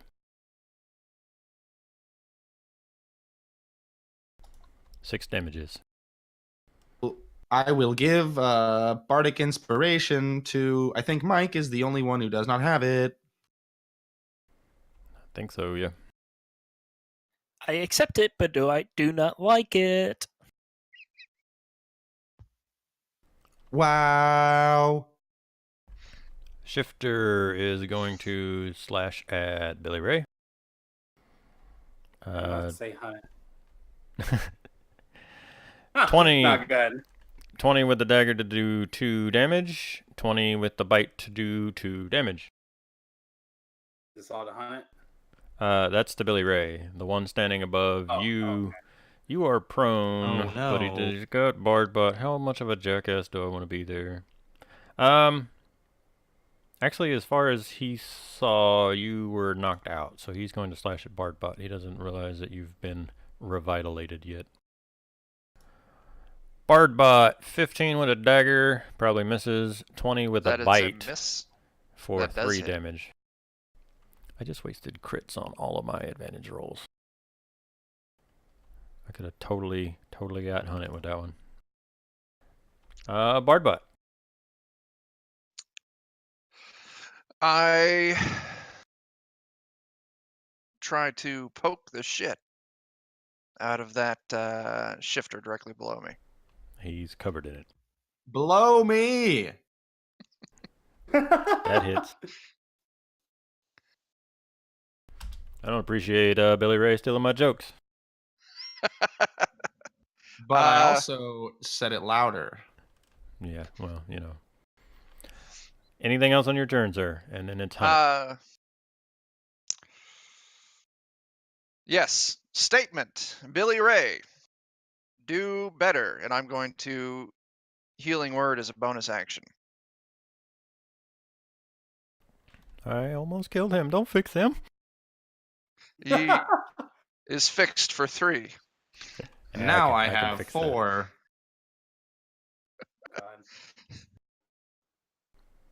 Hunt it. That's- You wake up face down in sewer water. Again. Once more. He was on dry land at least Paid time. enough for this. I just roll over groggily, flip myself up, and pull out my 2 crossbow bolts, and I'm hitting Mr. Shifty Boy right here. He is a much easier target. Yeah, Hunt's going all in. He's sick and tired of getting his ass whooped. So 16 hits, but you're within 5 feet of him, so disadvantage would put you at the 10, which misses. no, because I have crossbow expert. So Oh yeah, you're variant human. My bad.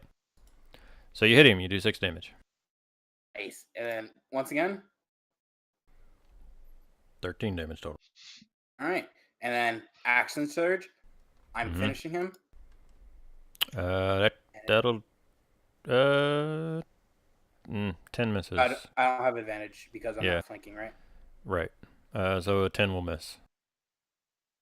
And one more for the bonus action. Oh my god! Why couldn't you be on the opposite side, crits? Either of those would have killed him. Even And, without the crit, you just needed to hit him. Oh, Hunnit's pissed. Right where he's at. Just pissed off and crossbows. This is my first time playing with you, and I don't know if I want to be the jackass that now stabs you with the sneak attack. Go right ahead. warforged. It makes a lot more sense. I was like, oh, I can move, but I'll die. But I stay here and I get sneak attacked. Okay. Warforged is going to slash at you before he takes off running. And he does get sneak attack, but are you still prone? No, Or did- I got up. Okay, making sure. crit on 9 misses. So he misses, and then yes. he's taken off. So there will be some difficult terrain. So that would be 5, 10, 15, 20. Go ahead I and want my retribution. go ahead and attack anyone who's got attacks of opportunity.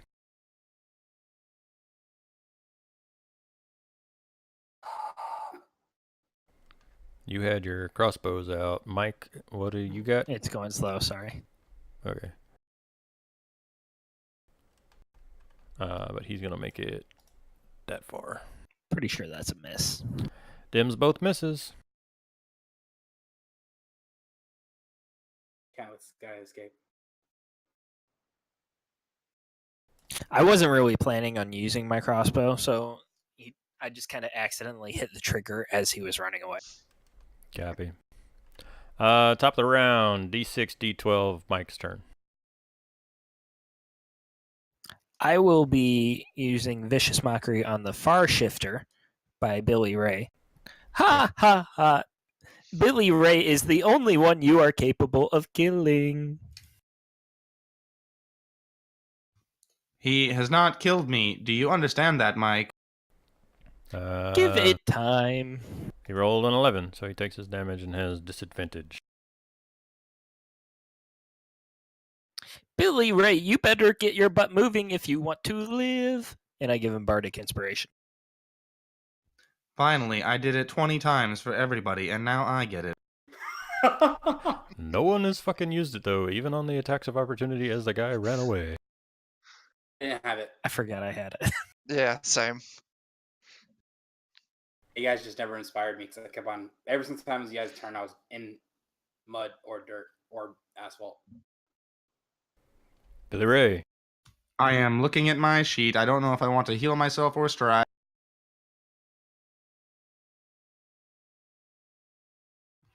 I will strike. You could run. He has disadvantage. He settled on reverse healing. That'll hit.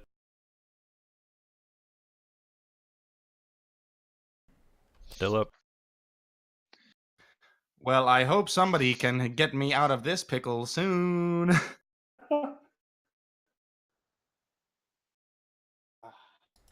Shifter turn. Top shifter is going to swing at Billy Ray twice. Goodbye, my friends, except 11 for 2 and 22 for 3. thank God. You had 4 fucking hit points, didn't you? The other one is going to use the disengage action and run backwards, but he only gets... He's got difficult terrain, so it's going to be 5, 10, 15, 20, 25, 30, 35.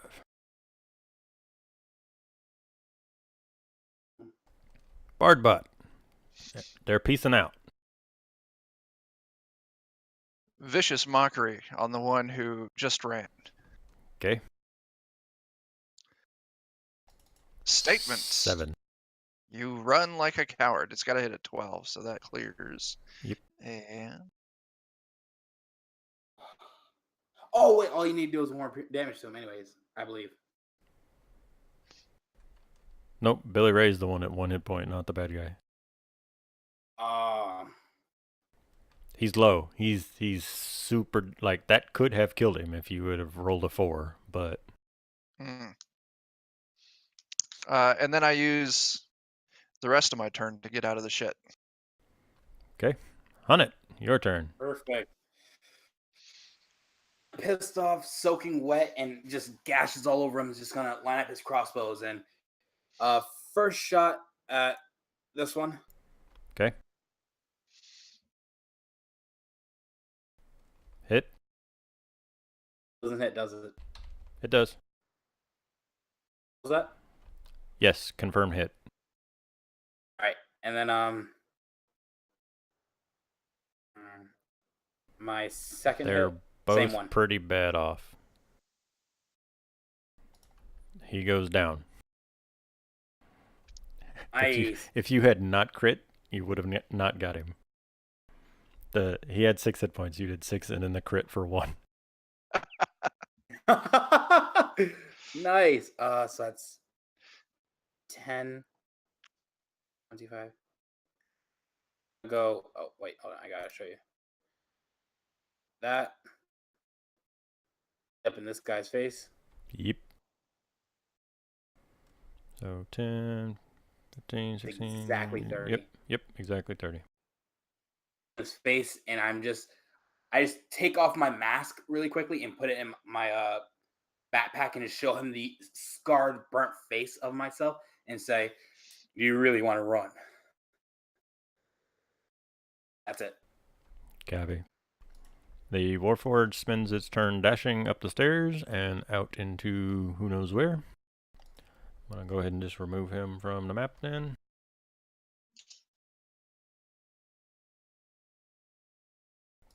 Mike. Ha ha ha, you are so ugly. You are like an elf. You should have been born like a goblin. Okay. I don't understand your insults. Give me that D6.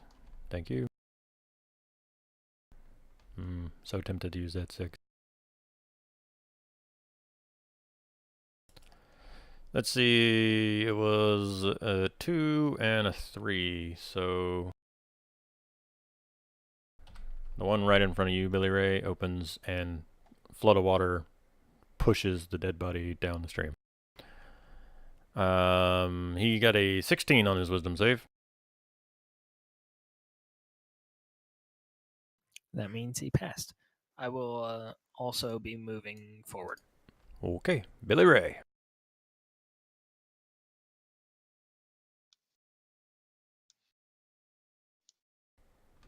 Billy Ray. He got Palin'd, guys. I'm sorry. It was bound to happen. Last call. Where is he? Is he? I'm gonna have the shifter go. Does somebody want to vicious mockery this guy just cuz? Yes. Okay. No, don't use that one. Don't use that one. Don't use that one either. We can do better.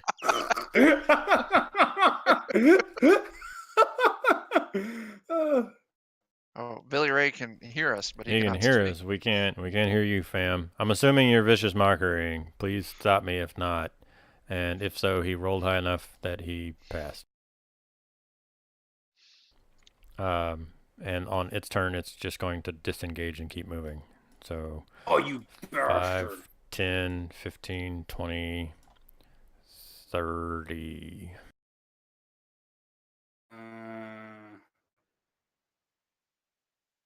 Card box. Bardbot. I'll move up just enough. Of course, I can't. Remember, He's out it's of a my strength save if you pass through this square. Did it affect? I move down. If I move down to the water. You can then go 5, Can you 15. hear me now? Hey. Yeah, we There can you go. are. 25, 30. Yeah, you can make it there. Okay, I'll move right there, but he's out of my visible range. He At is least- in. Yeah. On my turn, I did want to move up so you could have more light for them. Okay. If Do he it. moved up beforehand, then yeah, I would vicious mockery again. Okay. You got this, guys. You can taunt this coward into death. 15. Oh, he wins. He's running away from you like a middle school playground as y'all hurl insults at him, and he's just running back to school. Did anybody call Na, him na, a big na, willy na, for me while I na. was gone? Statement negative. Hunt it. All right, on it. 2 bolts to the chest. You're here for hearts and minds. 2 to the heart, 1 to the mind. Miss Oh my and miss. god. He has a 12 AC, fam. Ridiculous. and no one's inspired me You have yet. So bardic- you know, You don't have bardic inspiration? inspired. I me. inspired you first. Oh, I forgot what my inspirations. That is my fault. You would hit. I run in front of this man, and I'm holding the line. If you roll an bardic inspiration, you'd be guaranteed to hit him. But now I know that, so I can't roll it. I mean, I'm telling you that. Okay, if you're saying that I can roll it, I mean, I'm saying it would be a very... One of the great things about Eberron is you do like the pulp action stuff, like I'm saying. So it totally... I'm willing to have this combat end with all of the bards taunting it and Hunt just lining up and firing a bolt into each shoulder blade and this guy slumping over in the water. Sounds perfect to me. Wham, wham, collapses, oomph, Wilhelm scream into the water, floating dead body. And I immediately go over to it, rip out my 2 crossbow bolts, and then just like shove its head underneath the sewage water for a couple seconds. That is fully dead. This guy. I am sick of carrying super this dead. band. I am sick of losing my fluids. Statements. This is a shitty situation. Guys, I understand. We don't like the situation we're in. But imagine this. After we're done, we have pretty sweet gigs, and we all get our own separate rooms. How This will I valve opens up perform and at the flows gig water. without my vital fluids? Oh, don't lose too many of those. Hopefully, you will not perform because you suck. Hey, Statement. Hey, Duet is more profitable. no. Duet is not more profitable. We need the fiddle, we need the main man, and This we valve also need the opens guitar solo. They're all equally important in our roles that we play. But Now, less can I so take my about the fizz box fiddle. I feel Yeah, like back the my torch. meanness is no longer creative or entertaining. It is just meanness for the sake of meanness.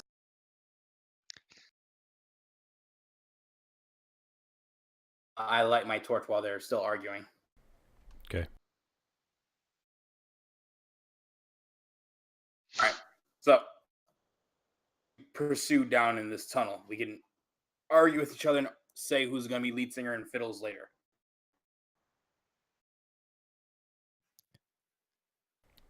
Do you guys press on, or are you trying to like camp out and do any? Remember, you got healing potions. You can take a rest, or are you pressing on? I'm gonna consume a follow. healing Am I one at potion. hit point?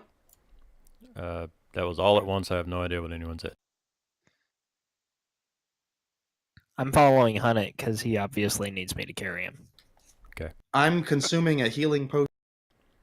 2d4 plus 2. 4 plus what? It's 2d4 plus 2 for a regular healing potion, I believe. I believe so. Yeah. And then 44 plus Consuming mine. 4 for graders. I am also going to cast Cure Wounds upon myself. Not Hunnit, who's clearly the tank of the party. Okay. We need bards to live too. My 3. music is life. Short rest for. Say what? I did not hear that. You cut out. How long do you do a short rest for? Is it 4 hours for you, or do you do different? Short rest by Raw is an hour. 1 hour. Yeah. There is the option for like high action games where you make short rest like 10 minutes and then long rest like an hour, hour and a half. But I'm already giving y'all advantage, so I'm not going to give you easy resting. Gotcha. All right, so let's just press on then. Yep. Okay. So it'll probably take you 5-10 minutes of exploring around. The rest of this map isn't much. There's a few things that could have happened in the combat, but this is a portcullis that's currently open. And then this just continues on for a little ways before getting narrow. But eventually, following the map that you have, which Hunnit totally has and has now dunked in water, but that's beside the point. You eventually come to the circular metal hatch on the wall like the map depicts, and it's set into the tunnel wall and is engraved with arcane runes. And this has to be the door. It's where the map says it is. It looks like the map says it is. And in the middle of the hatch, there is a glowing circle with the mithril runes that depicts the same icon as on the journal and on all of the signet rings, the ancient symbol of House Kenneth. Statement. We should open the door. Maybe we should ensure that we won't get bamboozled once we open it. Good point. Hunnet, you open it first. Can I make an investigation check in order to see if there's any trapping mechanisms attached to this door? You may.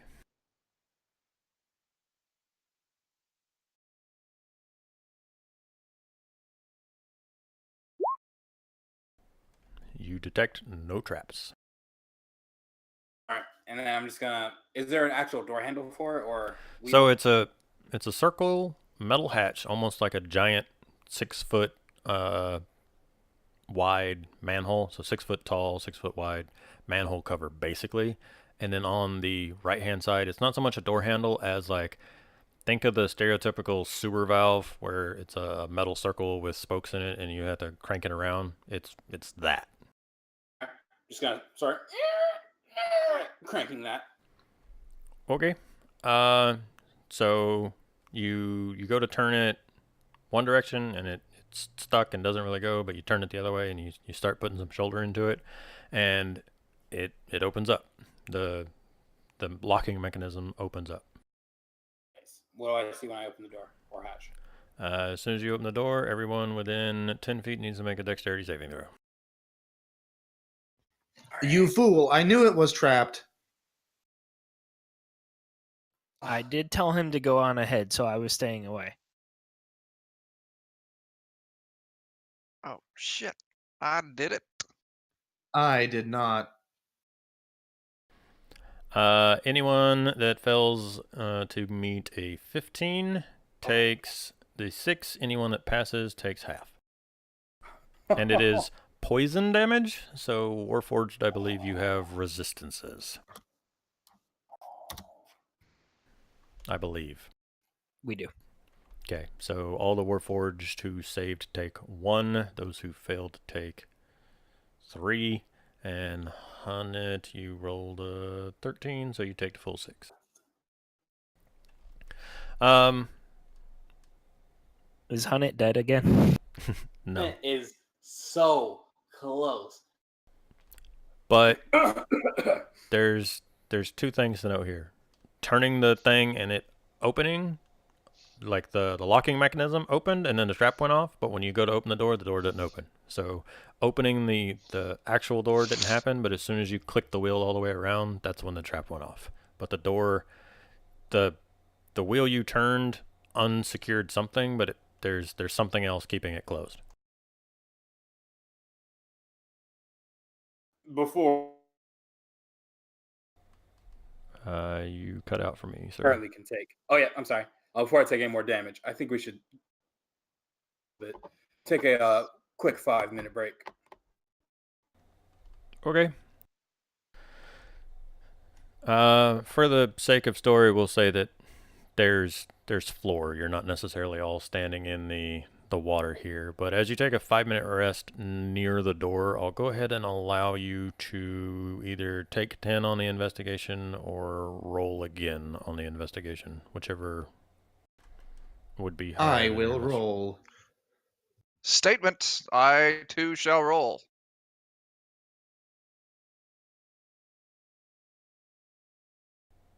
Billy Ray's first critical fail, y'all. It's bound to happen. I know nothing about this door. Hunnet, you want to give me an investigation?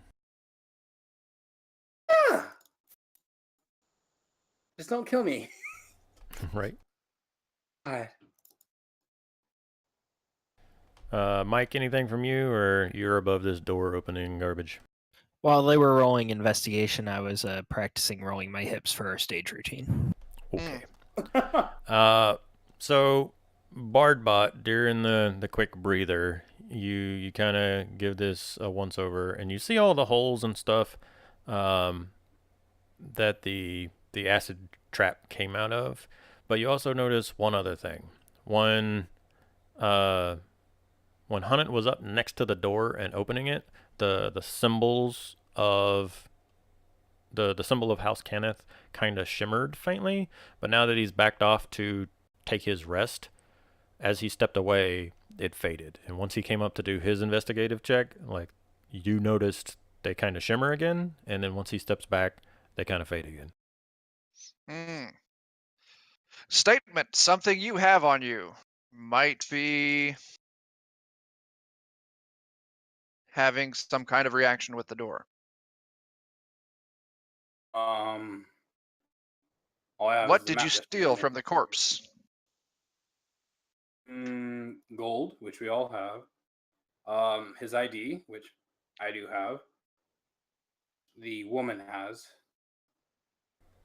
The woman has the ID papers. Yeah, you showed her that, I think. She gave you the map and the journal. Oh, she did give me the journal back. Yeah. I noted that it was soaking wet because you were the one that kept falling in the water. Got it. Statement, let us press the journal against the door. Better statement. That's before I get killed by whatever this. Query, will you give me the journal? No. I refuse to let you kill me. Short rest, question mark? Yes, short rest. Very much short rest. I have 7 hit points left. You have 3 bards. There is a song of rest happening from somewhere. Feel free to roll hit die. Can't all of us do a Song of Rest? You know, I don't know. What is somebody link the ability? What does it do? I'll pull it up. Better than pulling it out. Oh! During a short rest, friendly creatures who can hear your performance gain additional hit points when they spend hit die space on your level. For us, it's 1d6. I'm going to say that's total bullshit to give 3d6 on a hit die, so I'm going to allow it once. With a +2 just because I don't give a shit. Fun game, fun game. +2 healing bonus for all of this sweet roleplay. +2. So your hit die plus a d6 +2 plus con. Well, I am literally untouchable, so I do not need to heal. I'm using all the hit dice.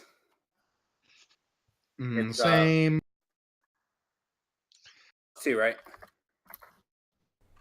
Your mic is cutting out more often, and I don't know if it's me or you, sir. I can hear him for the most part. Okay. Yeah. My computer, I hear it chugging. I think something's trying to update, and I'm going to blame Adobe.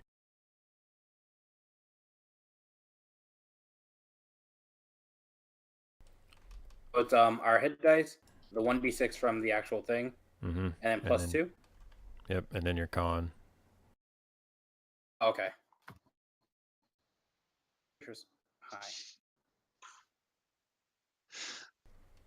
So it would have been...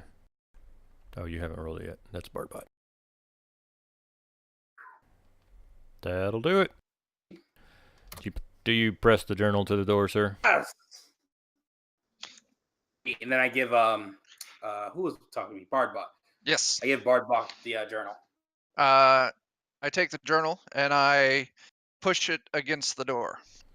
You press the journal to the door, much in the same way that the signet ring was pressed onto the journal, and there's a slight hiss, and the door opens. And so, were you to grab the door and open it the rest of the way, what you see is the circle hatch opens into a vertical shaft that's roughly 5 feet wide and cloaked in pitch blackness, so only your torchlight is flickering into the space. Wind rushes up from the depths to find release somewhere higher in the tower, demonstrating that fresh air continues to circulate even here in the forgotten sections of Sharn. Looking down, aided by torchlight, you'll see that the tunnel goes straight down for a little bit before kind of slanting off and away from you. but it is very much the vertical shaft from the map.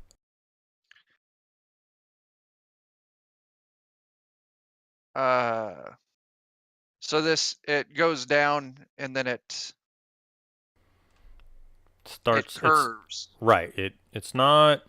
So don't think like an L-shaped curve with a 90-degree bend so much as it kind of 45. So it's not a slow, steady curve. It's more of it's going straight down, and then it 45s, and you would almost be able to like stand on the floor and put your hands on the ceiling and make it work.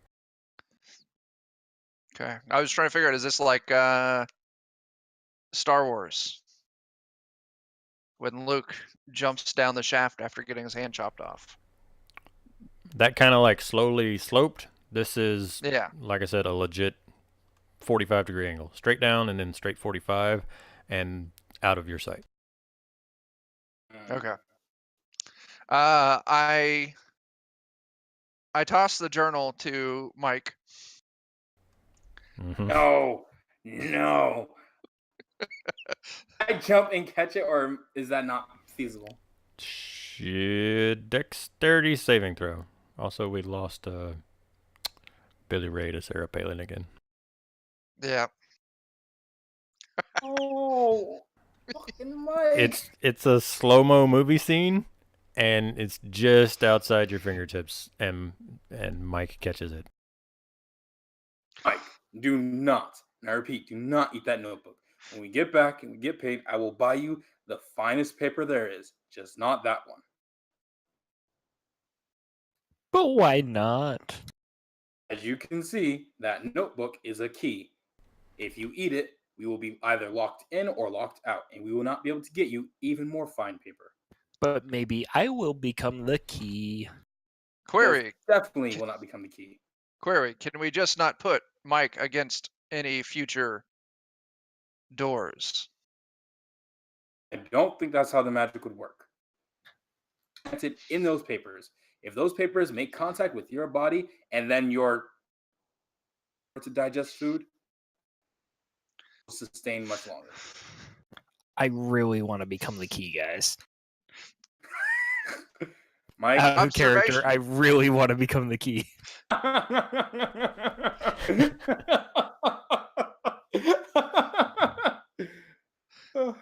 Observation. We will not know until we try. That is a good point. Because here's the thing. If we do this and it fails, we've lost the key. Statement. Some experiments are not worth. Statement. Mike is always on key. That is also a good point. So if you're always on key, then you don't need to become a key.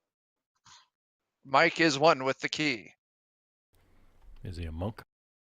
I am so confused. These are all good arguments. Exactly. That's why you should not need to eat the book. You are already on key. Okay, I understand. You can have the book again. Snatch! I just quickly take it out of his hands, not even waiting for him to double think. Okay. You snag it back. And just for the sake of time here, we're going to do a little bit more hand-wavy fast forward. And say that you can fasten that climbing kit y'all totally bought, or ropes, because most everyone starts with a rope. And like I said, you descend down a vertical shaft, and then you hit a point where you can kind of plant your feet squarely and then use your hands against the ceiling, because it's only about a 5-foot tall passage. But the slope goes for maybe 15-20 feet before it kind of gradually starts to level out. So it's crumbling earth and ancient stone down here. But there is bits and pieces of it that are clearly worked, like this was made to be like the air comes and goes out of this shaft, so you think in these lower levels it was to get air down here. But like I said, the long descent takes you deep into the bowels of Dorashan Tower, and soon the shaft begins to angle, and by bracing yourself you can walk along the surface, and further still it becomes a tunnel. And the footing is no longer difficult to maintain or so treacherous, so you can start to walk upright, and it eventually opens into a vast chamber. However, it actually comes out of the wall about 6 feet above the floor. You can't see the distant walls in the darkness, even with your torch, but you do see ruins and rubbles of smaller walls nearby, as well as what appears to be almost the shape of the side of a building in the deep shadows. Let me go ahead and move your guys over.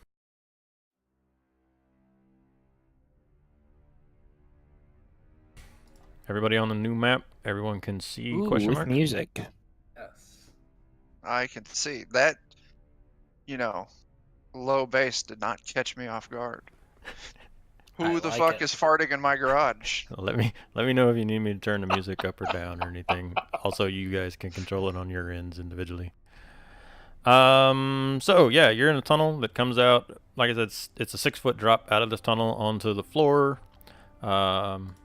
You can't see too much. You do see stones and rubble.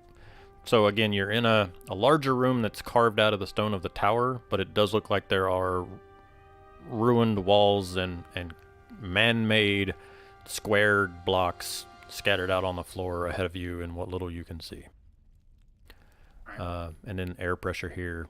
The wind is no longer gusting since you're not in the tube itself, so you just get that feeling that you're in a much larger space. Hunnit's definitely gonna jump down the 6-foot drop. Okay. I'm gonna move up to that ledge. I'm not gonna hop down yet, but I'm gonna bust out a few heavy guitar chops, see if it echoes back. Not the best acoustics you've ever heard, but it does echo out across this space. And with that, go ahead and give me perception checks, Hunnit and Bardbot. I swear you guys are gonna kill me all night.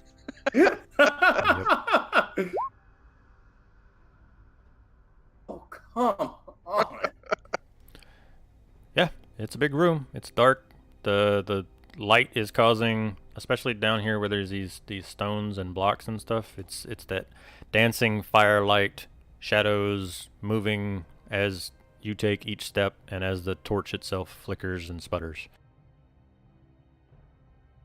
Bardbox, I'd prefer you not to reveal our location to any other ne'er-do-wells that would exist in this area. Statement. This is a stage. The world is my audience. Another guitar chop, but this time with the sparks and shit from prestidigitation. Make a performance check. You got it. I don't want to be down underneath the sled. I'm a sitting duck ready to get attacked. You're giving it your best shot, but you haven't got out of the tunnel yet, right? So you're not actually out into the space so much, and so it's just really loud and echoey in the tunnel, and that reverberation as it echoes up the curve and kind of back down totally ruins what you were going for. And the shower of spikes, basically Mike steps up into them and probably swats at you to get you to angle that shit somewhere else. This is the worst stage we have ever performed on. The acoustics are terrible. Observation. Our manager should do a better job of booking gigs. Agreed. I'm busy trying to get us a gig right now, and I'm just gonna start moving forward. Help me. We should hire that goblin as our manager.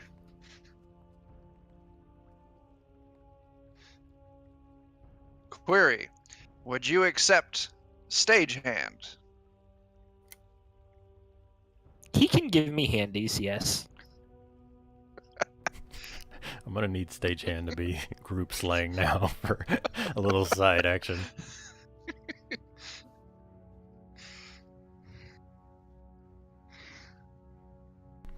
So to the left.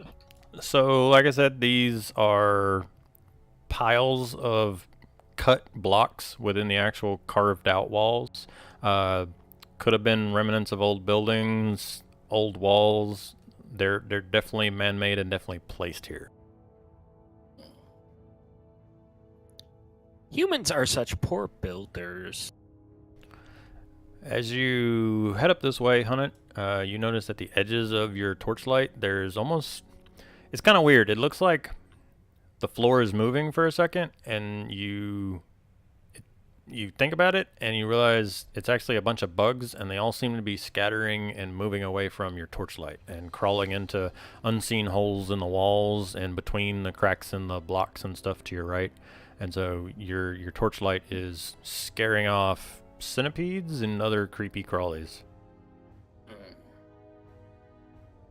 Observation. That's gross. Turn out the light. You are scaring our fans. I will scare them away. Anyways, I take it that neither one of you guys can see in the darkness. This whole party can't see in the dark. Oh my god.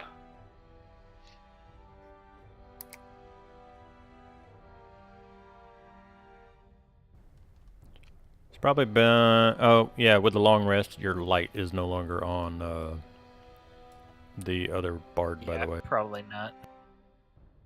If we get a torch, I won't bother with casting light again. Yeah. Alright, y'all can continue to move forward, but I do have a thing to read here. For this wall you're coming up on. The outer walls of this structure suggest that it was once a temple, and ancient symbols are worked into the columns and supports. There's a feeling of serene calm that seems to lay over both the inside and surrounding areas. It's a stark contrast to the windy tunnel that you entered. Let's ignore this place for the time being. It seems like it'd be some sort of encounter or trap that we might not be able to deal with at this point. Well, you are the manager. There. So like I said, that's inside the... It's a building. It's a building within this tower.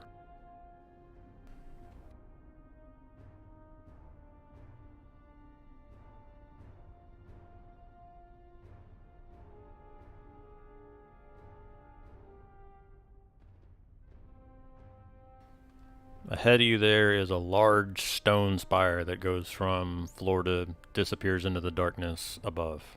Probably a solid 15-20 feet across. Let's go check out that temple then. Make sure we cover up all of our tracks.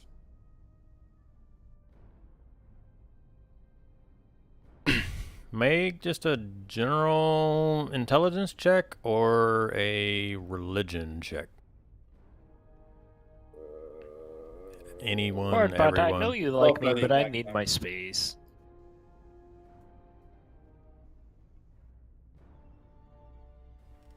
Bardbot's clearly the knowledgeable one here.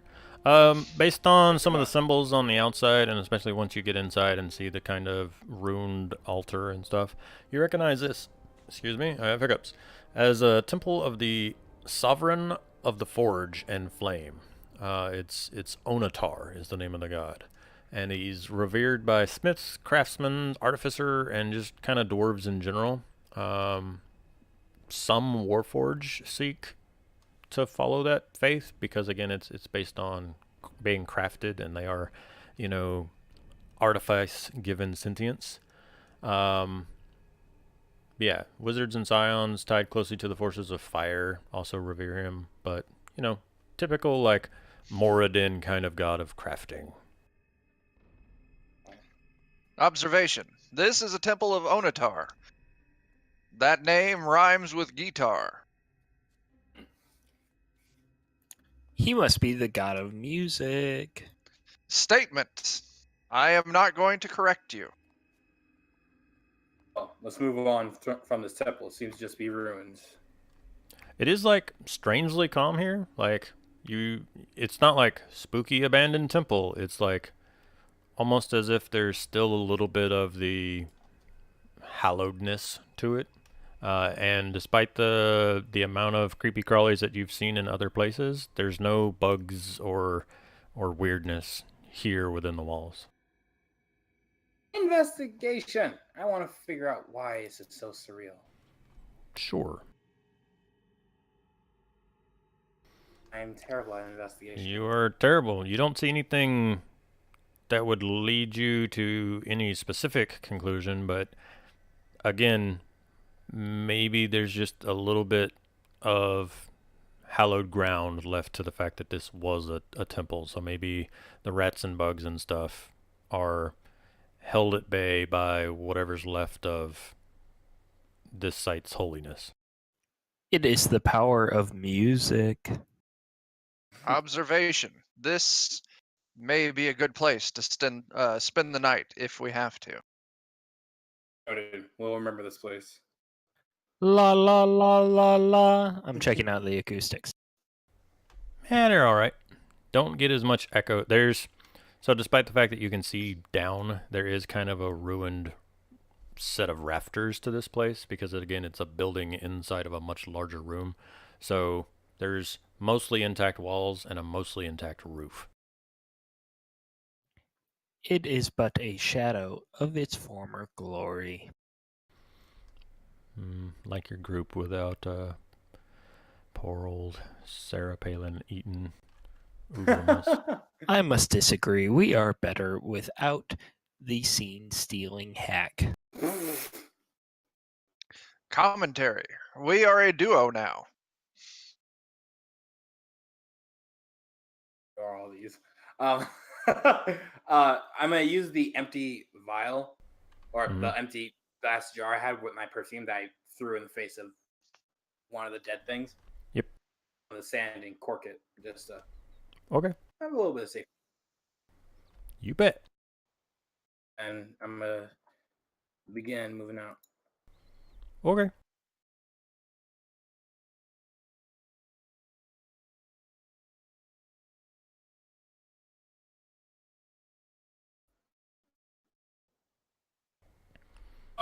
We should probably check out this tower here. So, doesn't seem to be anything super crazy and weird. It's part of the original rock of the area.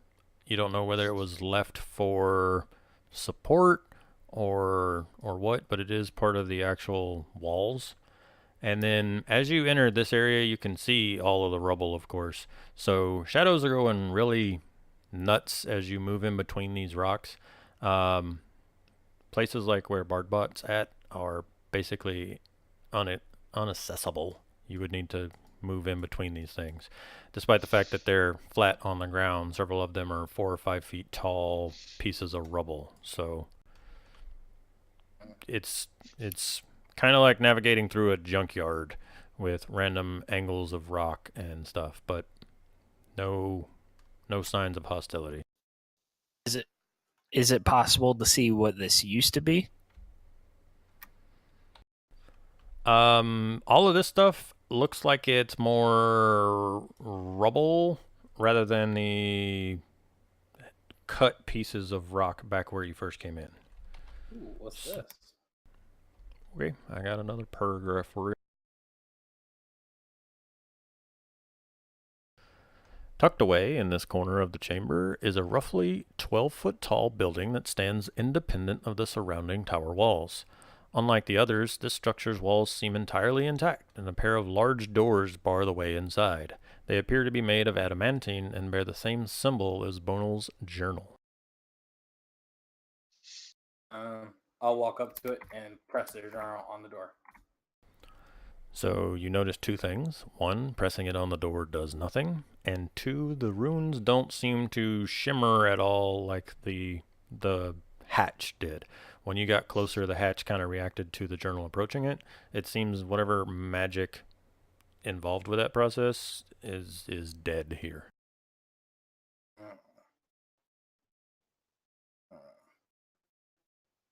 I'm just gonna attempt to open the door. Make a strength check. That is.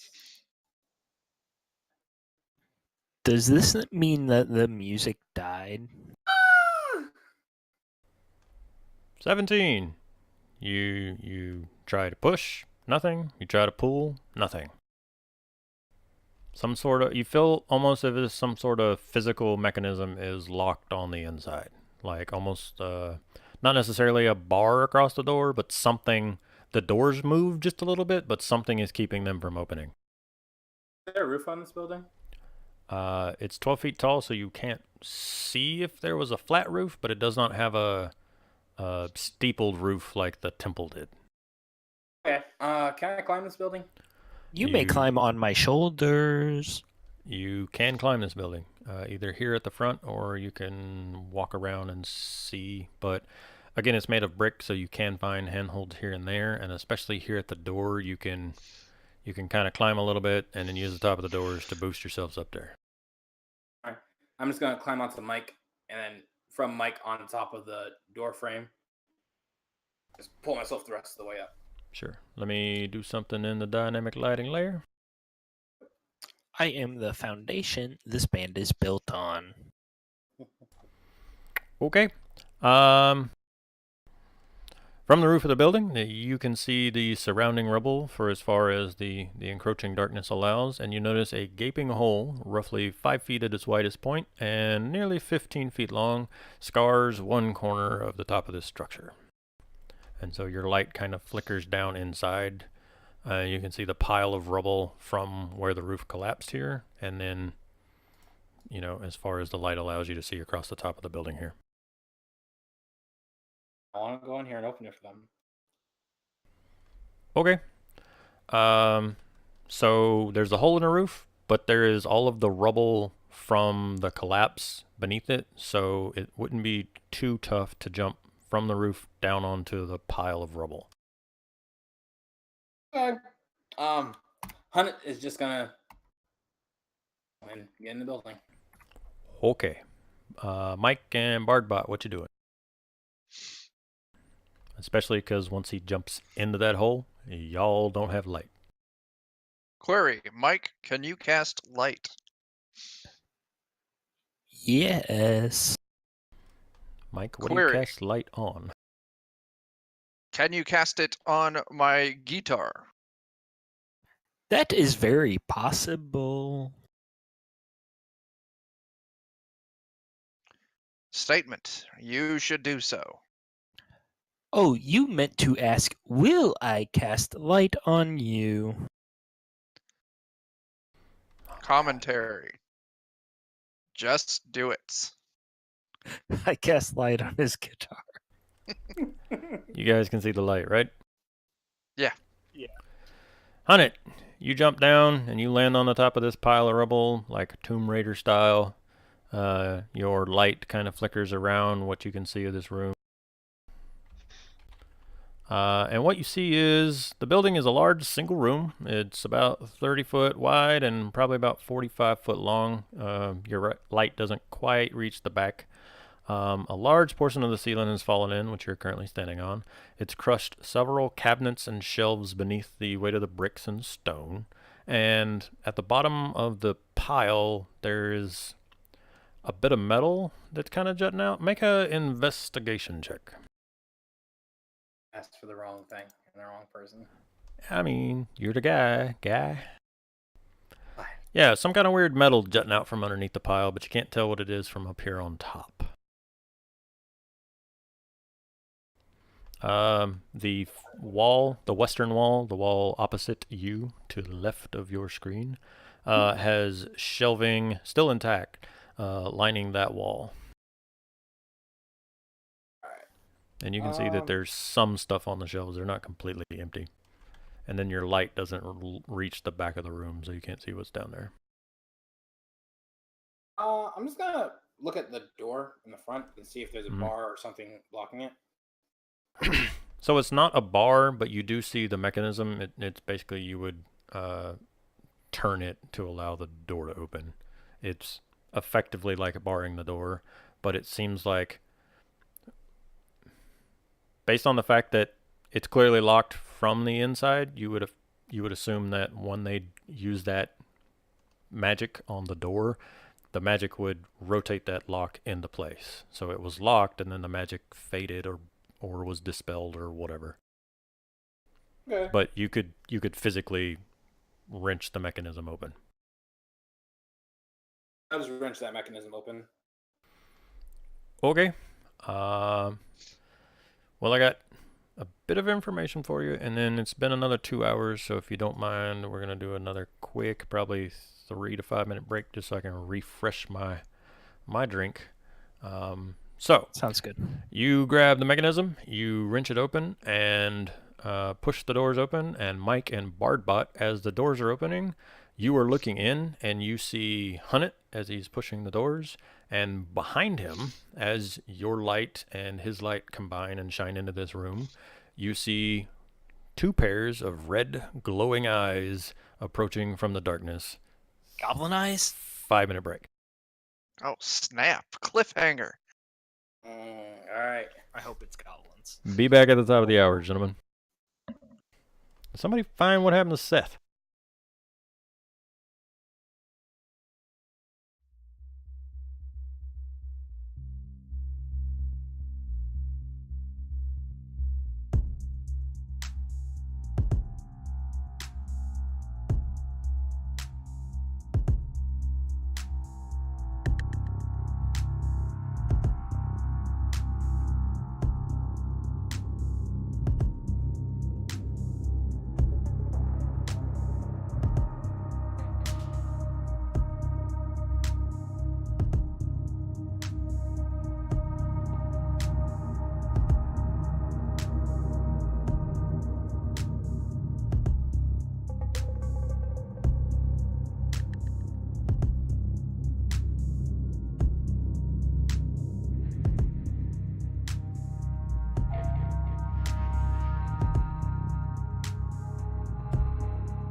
returned. Well, welcome back. Still no sign of Seth? Don't see any indication therein. He says he's not sure what's wrong. Well, that sucks.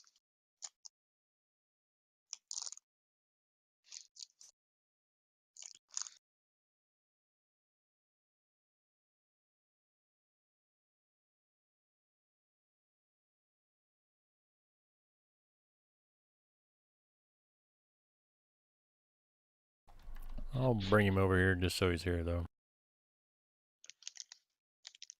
It's like a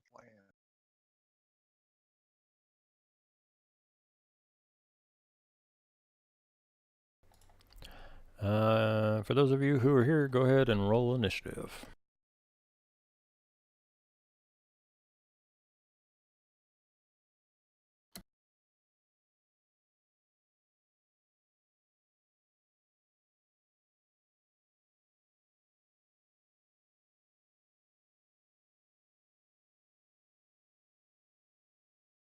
I'm back.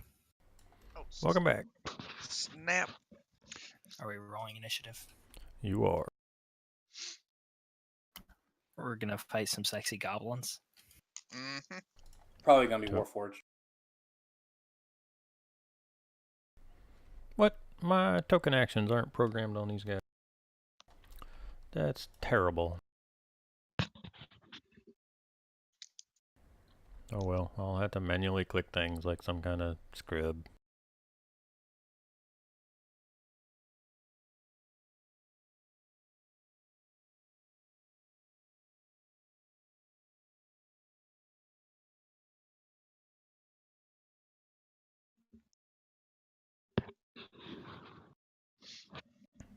Everybody in. 1, 2, 3, 4. Yes. We all rolled really terribly. So did they. I Did got we get Billy back? No. I rolled for him just because I didn't want to punish y'all by being a 3-man party in a challenge rating 4 designed module.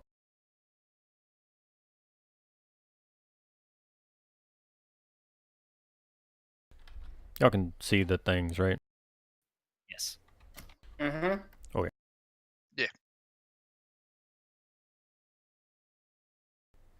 So we were at, suddenly 2 pairs of glowing eyes emerge from the far darkness, and you see 2 metal dogs creeping cautiously towards you.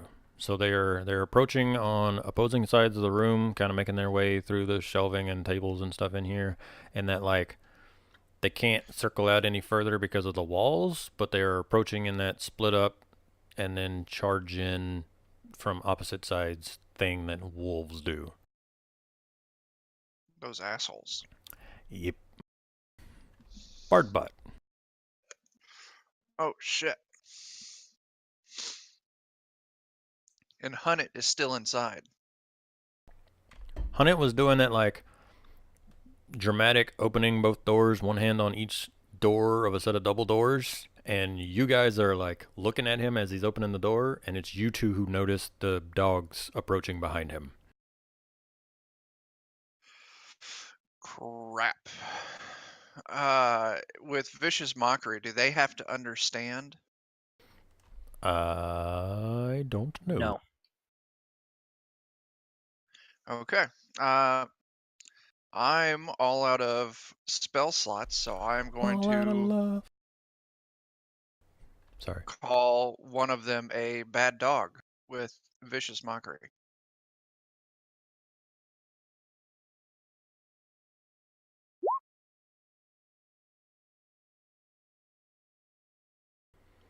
It does not need to understand you. It just needs to hear you. Okay. Then I Vicious Mockery that one. 8.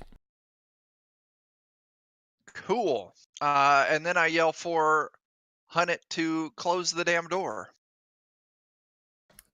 Why would I close the door? Statement. Flee and close the door.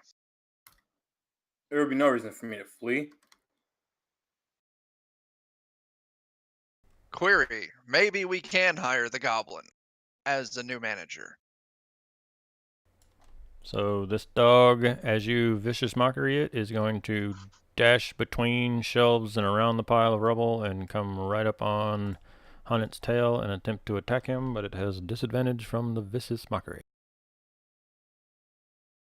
Nice. Does a 20 hit you? With Obviously disadvantage? Wow. That's Okay, insane. now still hits me. 8 piercing damage, and make a strength saving throw. Can it be Dex? I'm afraid not. This thing clamps onto your leg and rips your feet out from under you, and you are knocked prone with this thing chomping on your ankle. Oh shit. That I does not feel look terrible. good. This is my first game with Khalil, and I'm just going to murder him in every fight. The other one rushes forward, and you are on the ground, so it's going to attack you with advantage. Chomp, chomp. I am being bullied by the DM. Yup. 21 to hit, 7 piercing damage. The band is standing there as the manager opens the door, and within seconds is one of his arms is in a dog's mouth and one of his legs is in a dog's mouth, and they're just ar, ar, ar, ar, ar. Were the doors push or pull? He pushed them open out towards you. So we could just push them back closed. Correct statement. Just curious. Not saying that's what we were gonna do. Just curious. Hunnet.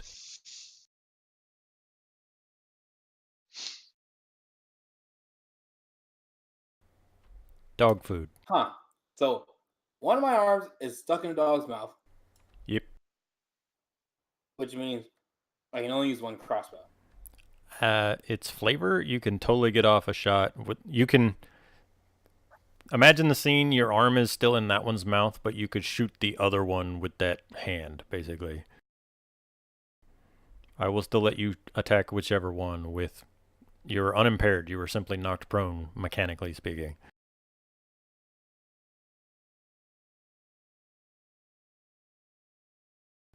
Make sense?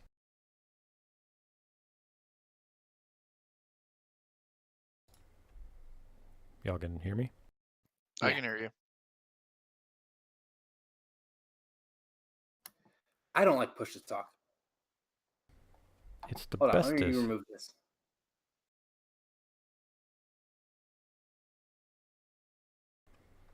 Billy Ray is next. Do you guys want him to There do we go. anything crazy or just vicious mockery?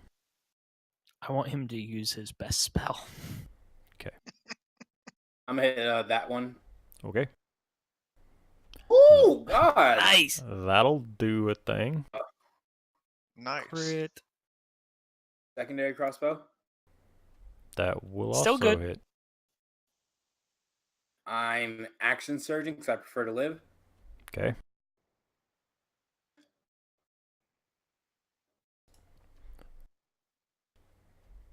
And then I am second winding because I like life. I count 20 damage to the dog on the left. Whoops, wrong way to do that. Technically 21. 21, And sorry. I Yep. heal 11 Ba-ba-ba-ba. for living.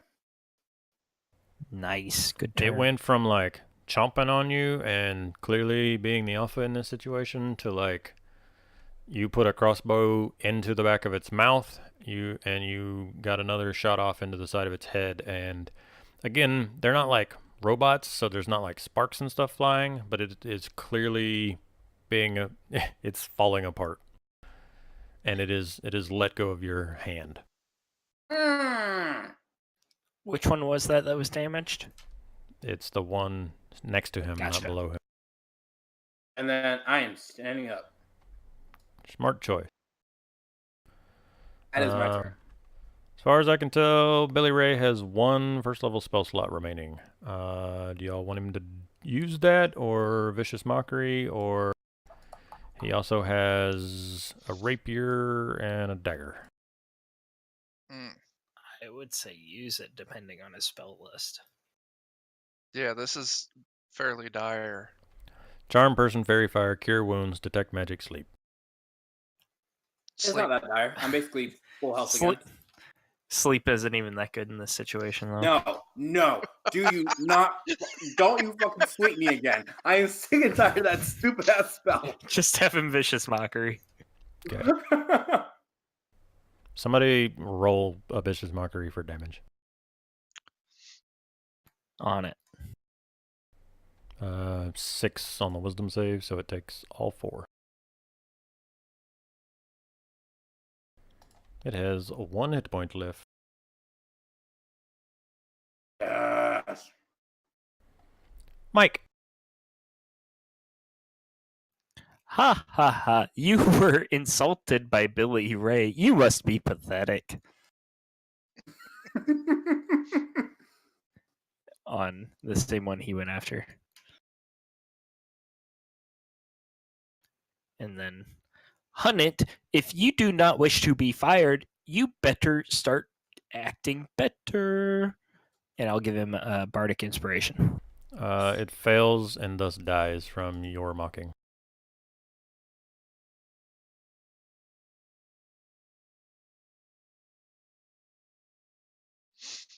And I'll end my turn.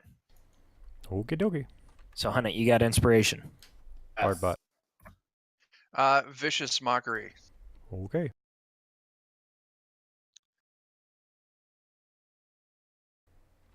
Four. Snap. 3 damage.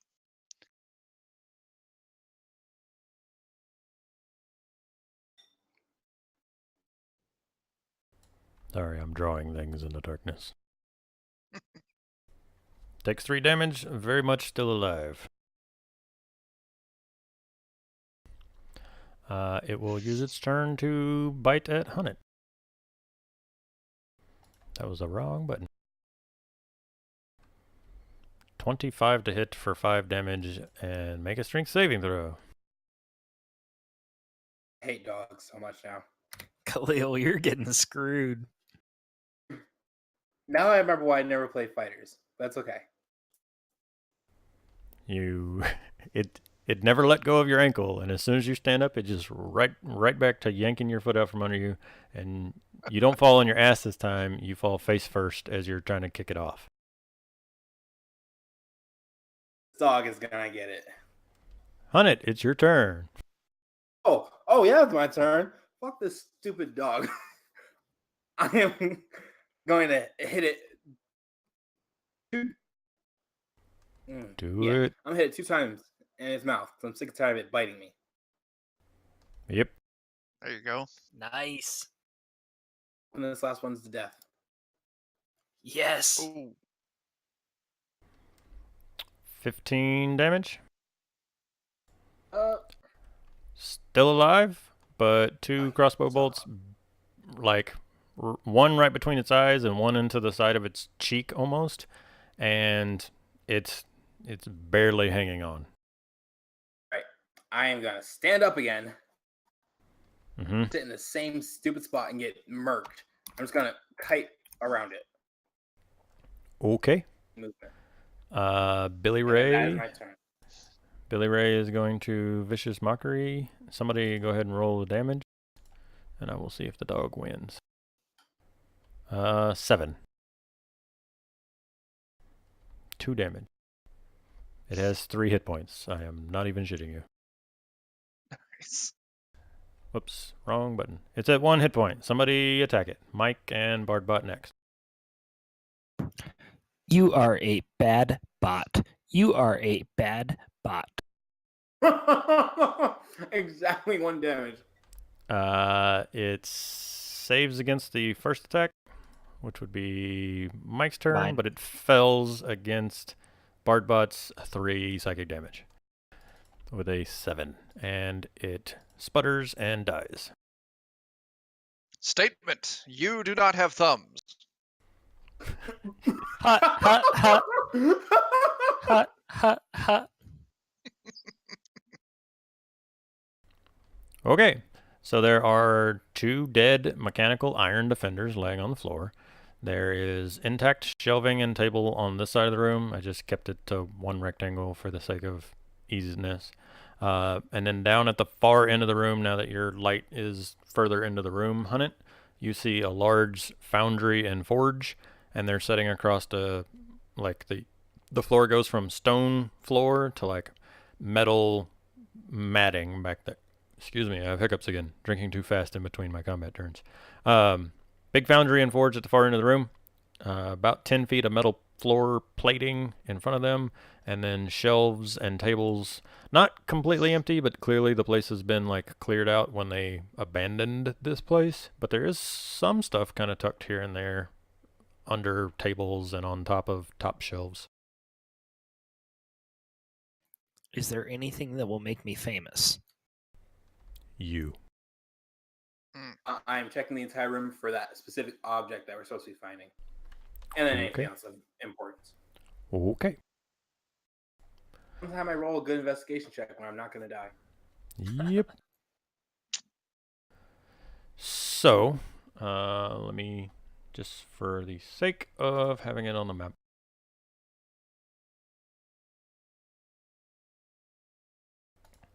Down there in the darkness, you see where the purple square's at? You notice that right above so there's an open fireplace of the forge where you would put stuff in, but then there's also like a set of closed doors, and it's almost like a kiln. Like you could open the side and put stuff in next to the heat of the forge so that you could be working on something in the forge and things could be heating up in the kiln at the same time. And then there is workbenches and stuff over on the left-hand side of the room. That purple square, though, with your investigation roll, you notice that above those kiln doors, there is 3 symbols, and those are a pentagon, a triangle, and a square, and they're in that order. And below each of them is kind of a little divot, not like a full-on hole, but just enough of a dent in the way that the metal is that you could like set something there. Like, you know, the pencil tray at the top of a desk in like middle school? Mm-hmm. Kind of like that. So just enough of a divot that if you set something there, it wouldn't fall out. I love how you say middle school, but that's what my high school desks were like. Yeah, that too, I guess, because, yeah, I had the same desk the whole damn time. With that investigation, though, as you kind of start pilfering around the shelves, you also find several other things. I'm going to put them in chat because they're not too terribly important. Do the shapes look edible? No. So these shapes, they're almost like fine point engraving into the actual metal. They're not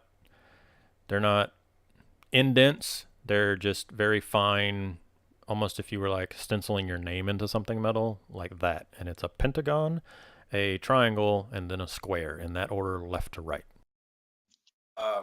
Do I find a pentagon, a triangle, or a square? I will let you keep your investigation roll. The others can also throw a investigation on there if they want. Let me type out some of the stuff you find real quick. I will assist you in your search by singing a song about my people.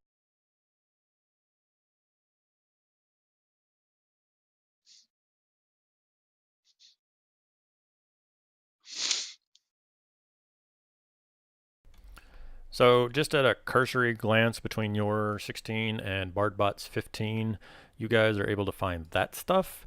Once you see those shapes and kind of call it out to the group, it's actually Bardbot who's going to find them just because he's closest to the dogs. He finds a triangle and a square in the foreheads of the 2 dogs you killed. Oh no. Statement. I believe we are missing a dog. I second that statement. Dog hunting? I have more information to you, but I need to type up something real quick. So 2 minutes. Give me a second. Yep. Okay. I have to look at what Scale does for a second. I'm not sitting at this 14-hour class for long. If I put the bucket on my head, will my AC go up? Yes, but your perception will go down. Totally worth it.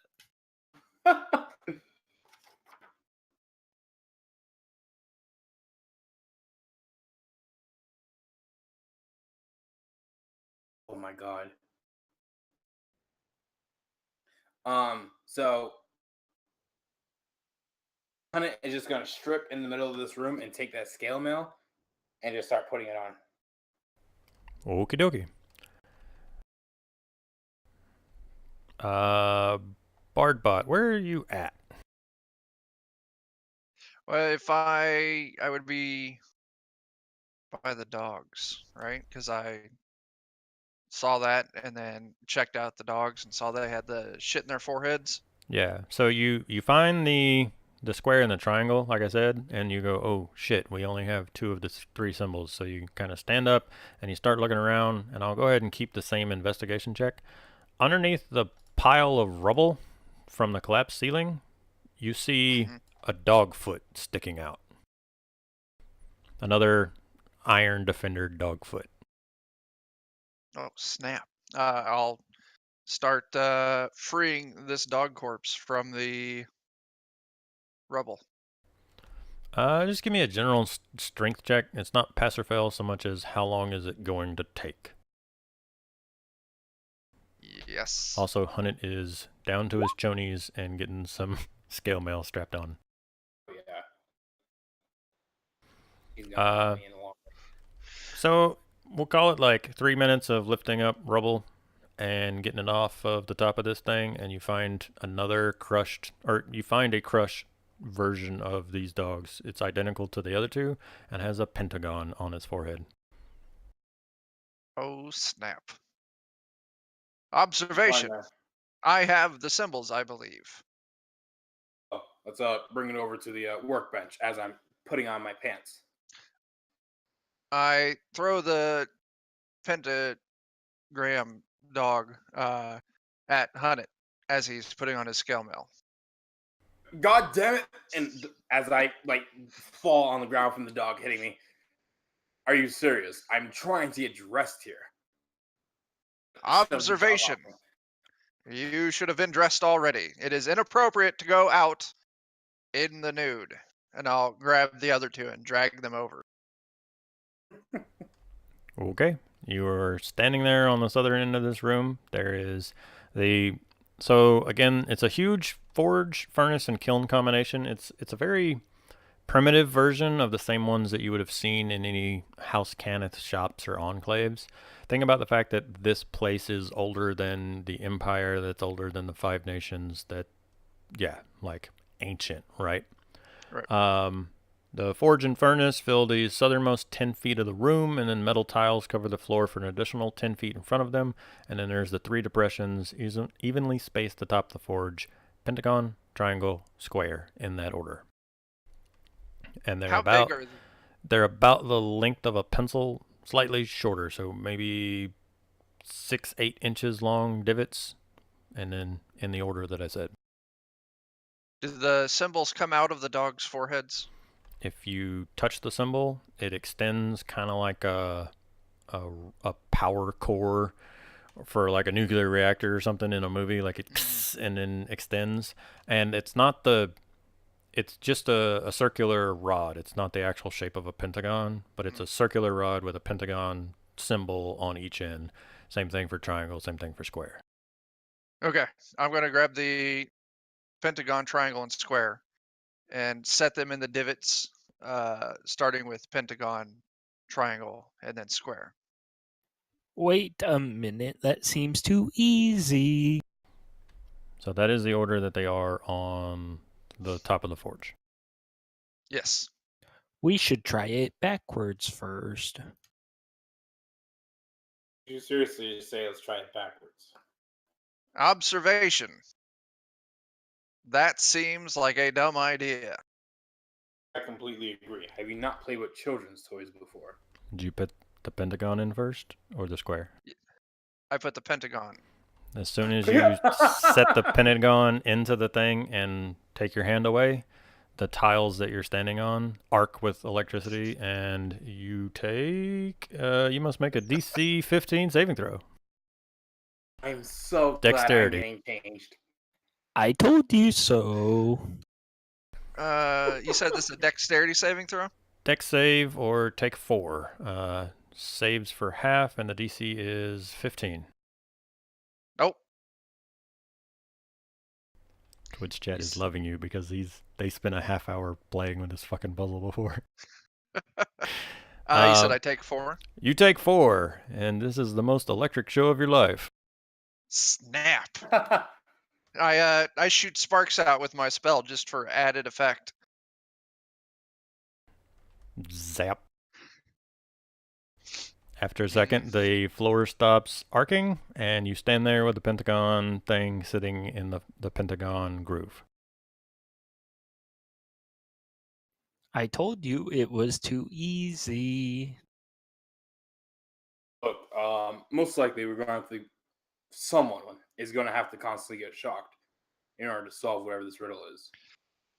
Not doing it as I've fallen 4 times, 6, 7 times in the last 3 hours. I think Billy Ray would be a good choice. Commentary. He is not here to defend himself. I agree. Okay, let's put the AFK guy on the shock tile. Do you take the pentagon out? Oh, leave it in. Leave it in. Yeah, I don't. I said it there. Okay. It stays. Pentagon is currently in. You are holding the triangle and the square, and Billy walks up and stands on the tiles, and you hand him the 2 things. And I'm not going to control him. I want you guys to make the choices here. So, what do you do? I feel bad. No. Give me... Hunt is going to take the stuff away from Billy E. Ray. I don't want his character dying while he's not here. Okay, Billy steps off the tiles and hands you the 2 rods. I'm going to do is I'm going to... mace that we found, and then the gold-handled rapier. And I'm like use them in order to pinch the I think it's triangle, because that's the next symbol, right? It's pentagon, triangle, and then square. Just for the record, the mace is a standard mace, but the fact that it's got an extra long handle allows you to use it 2-handed. It has the versatile property and does a D8 if you dual wield it, or 2-handed. Ooh. Sadly, I don't use melee weapons. Yep, just letting you know. Right. Home run batted in.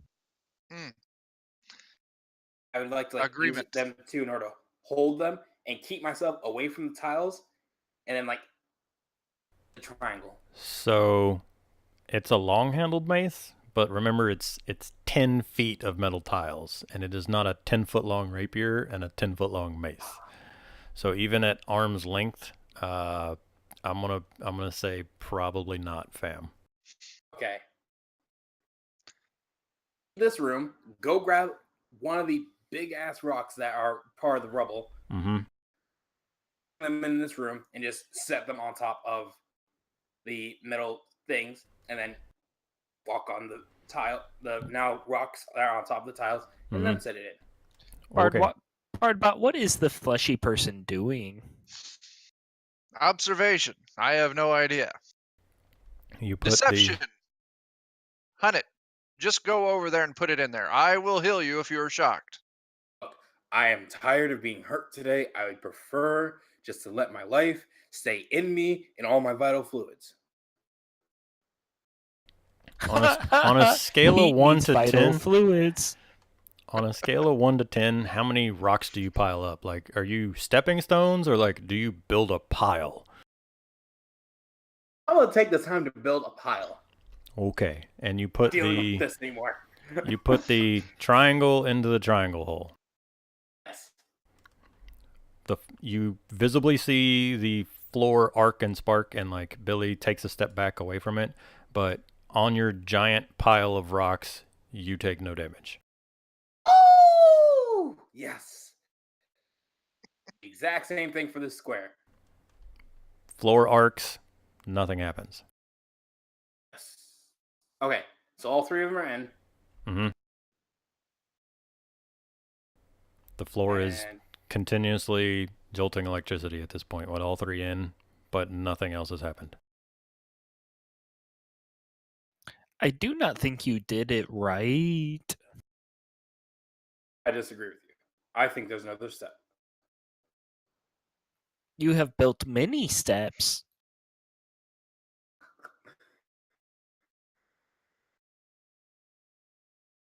Request. Maybe you should jumble the order. Like I said, you should do it backwards.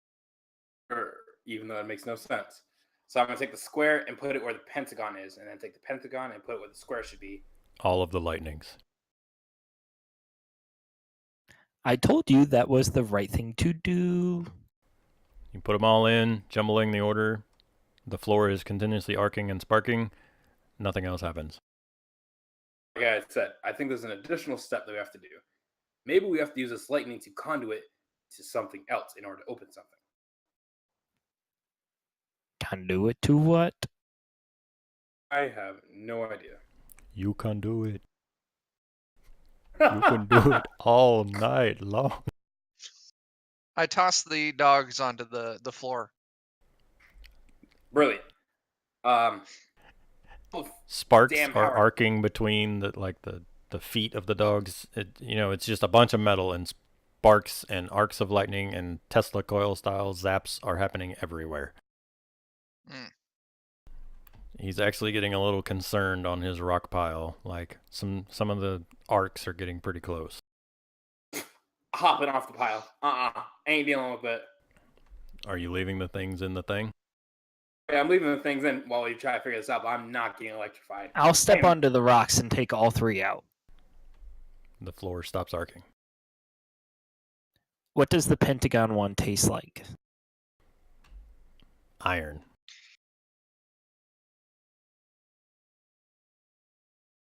I like the taste of iron. I'll keep licking it. Mike is standing on top of the pile of stones, amid the pile of dead dog corpses, licking the pentagon rod like a lollipop. The floor has stopped arcing. I want to search the room again for anything that might look suspiciously like part of this puzzle. Investigation.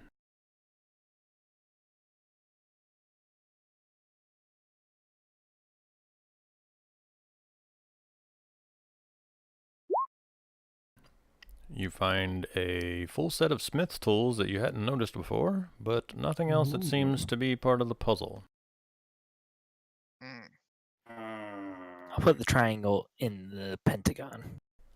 The floor arcs. Now I'll put it in the square. The floor arcs. Now I'll put it in the triangle. Nothing happens.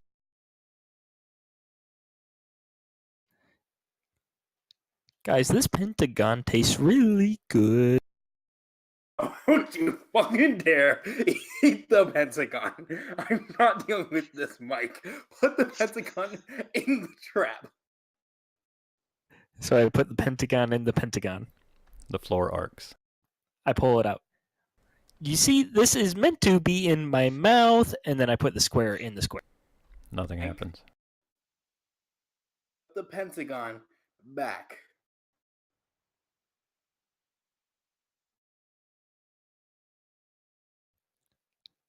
Do you want a taste? No, I don't want to taste the Pentagon. I'd simply like for us to figure out how we can thwart this trap. Well, like I other honestly tapes cannot on help top you. of- I just know the Pentagon tastes good. And then I put the Pentagon in the Pentagon. I thought you guys say you put it in your mouth.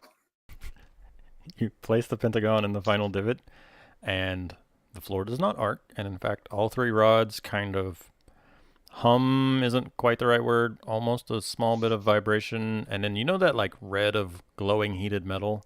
They kind of do that, not like super bright, but just a slight warm glow from them, and then 2 mics left, the right side of the map, kind of over near where the kiln is, but below it, a pair of doors magically crack and open, and there's a small vault container down there. It's like built into the bottom of the forge. A pair of doors magically seal and open, or unseal and open. Ooh, I solved it. I called dibs. No. As manager, I have to acquiesce all of the different resources and ensure it is spread out evenly. Interjection. Dibs. No, no dibs. This is how it works. I manage all the things. No. I called Scoobies. We'll get all the Scoobies. Investigate it before the other 2. You jump up there on the metal plates and bend down and start looking into the vault. Inside the vault is 2 like coin purse kind of sacks. If you heft them, they sound like they're full of coins or metal. There are 2 greater healing potions. There is an orange bottle of liquid. You're not quite sure what it is. There is a folded up piece of paper, and then there is an adamantine piece of metal with 6 points on it. Perfect. I want the paper. Is there paper in there? What'd you say, Khalil? Is there paper in there? It's 1 piece of folded paper that is tucked underneath the schema. When you pick it up, you see the folded piece of paper. Okay, before I do anything else, I'm gonna open the piece of paper, and if there's anything written on it, I'd like to read it. It's a map. Okay. I'm gonna pull you back to the map page real quick just so I can describe it with visual aid.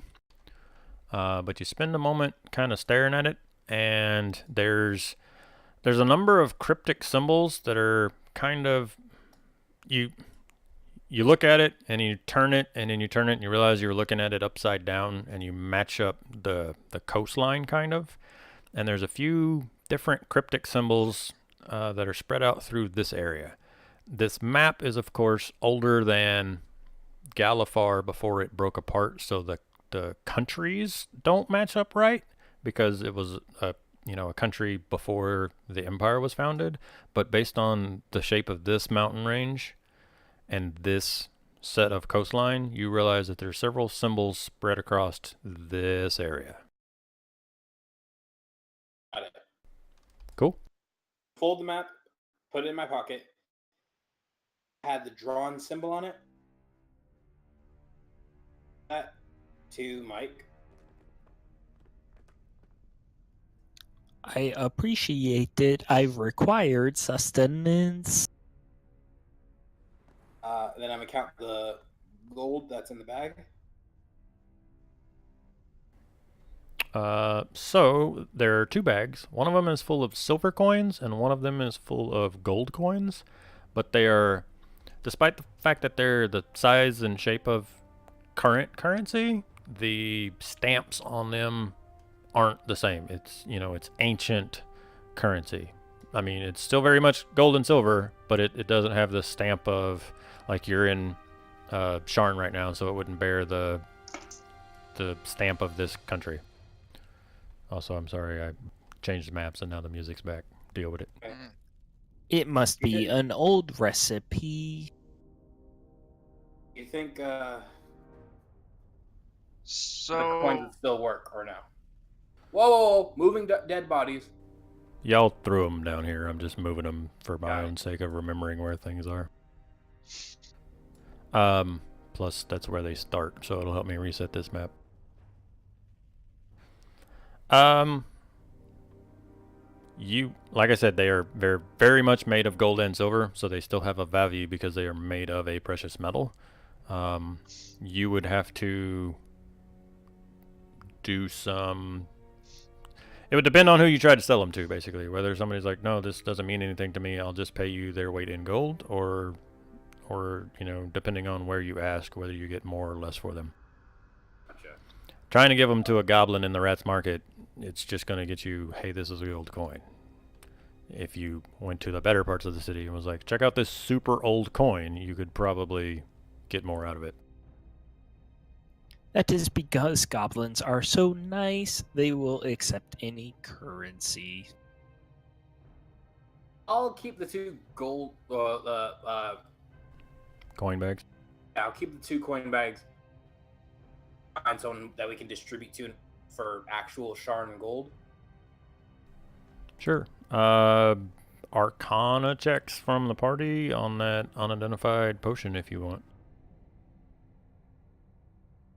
I abstain. I will abstain. Wait, Okay. never mind. I have 1 intelligence. Okay. I have -1 intelligence. Bardbot looks like an old potion of fire resistance. Oh, snap. A bard box. What's the orange potion?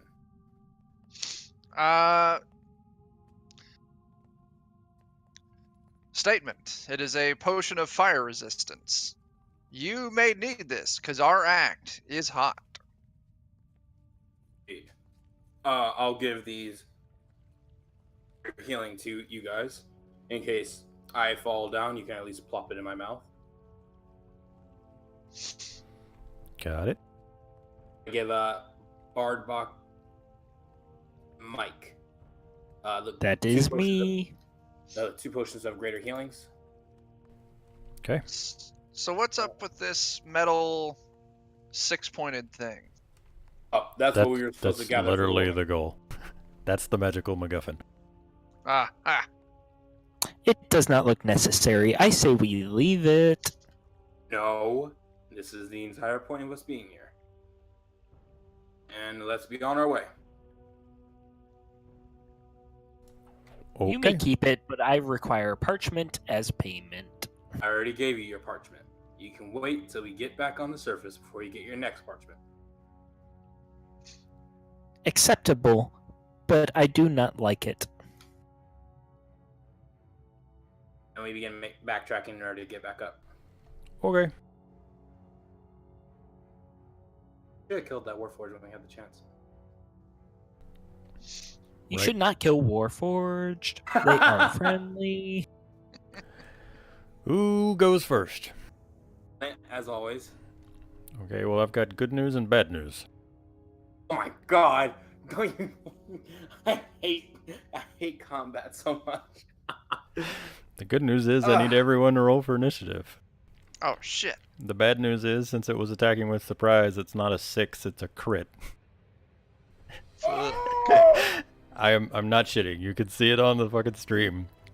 Hunnet takes 12 piercing damage and 5 fire damage as a flaming crossbow bolt catches him straight in the chest as soon as you step out of this foundry. 12 piercing and how much fire? 12 piercing, 5 fire. That is a down Hunnet. Who's standing behind Hunt? Is down now for the count leading. I'm behind him because I am the front man of the band. Does a 14 hit you? It does not. At a Because second, I am untouchable. a second flaming crossbow bolt hits you in the chest and doesn't pierce your armor and clatters to the floor. Hot, hot, hot. From somewhere to the north of you, a booming voice. I'm going to turn the music down just a hair just for my sake. I do believe we are under attack. There's a booming voice that says, "Weaklings! Now you face Saber, greatest of the devoted followers of the Lord of Blades."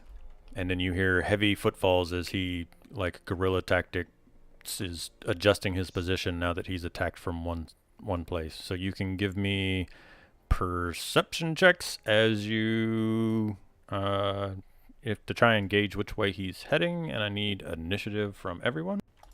And then in just a second, I'm gonna I'm a torch tell again. you, yeah, you are a torch. That's all right. I'm gonna keep Billy in this fight because I feel like it's not fair to not have your whole party on the boss fight. I'm so glad I gave them your healing, but I should have drank that fire potion. So Yeah. Almost like it was foreshadowing. Mm. Chekhov's fire potion. We got Mike. We got Hunnit. I'm waiting on Bardbot. There we go. There you go. It's Billy Ray up first. What do you guys want him to do? Heal Hunnit. Okay. Yes. Billy Ray will use his final healing spell for a full-on cure wounds. And for 9. Yes! I'm alive. I swear if I go down again. And he's gonna get up here to be a damn hero. He's not here, so I can totally do this to his character. He's gonna be a target between you and where he thinks the guy came from. I get the credit. It was my idea. For a quick lore dump, not to interrupt this important fight, does anyone actually know who the Lord of Blades is? He was a warforged badass, as I remember, correct? Yeah, so remember earlier we talked about that cataclysm, the morning that destroyed that entire country? Even though it's been 4 years, if you go back to where that happened, there's like gray mist that basically borders the whole area. And so if you guys left right now and you headed there, even though it's been 4 years, that battlefield is still surrounded by gray mist. And 2 things of note. It's massive, like arcane energy wasteland, almost, think like radiation and Fallout, well, except magic. 2, bodies aren't decaying. So you can go to that battlefield and all of the dead bodies that died in that battle and that explosion are just as undecomposed as they were the moment it happened. The Lord of Blades is that classic robot ruler in every cyberpunk / future thing where androids and robots don't have rights, and he starts the robot uprising to stand against the meatbags. He's that character, except he lives somewhere out in the Mornland, that destroyed area, and he's basically trying to gather as many of the Warforged to his side as he can to basically overcome the fact that Warforged were built to fight the living beings' war. And once that war was over, yeah, they were granted sentience and could go be their own people, but they're still seen as second-class citizens.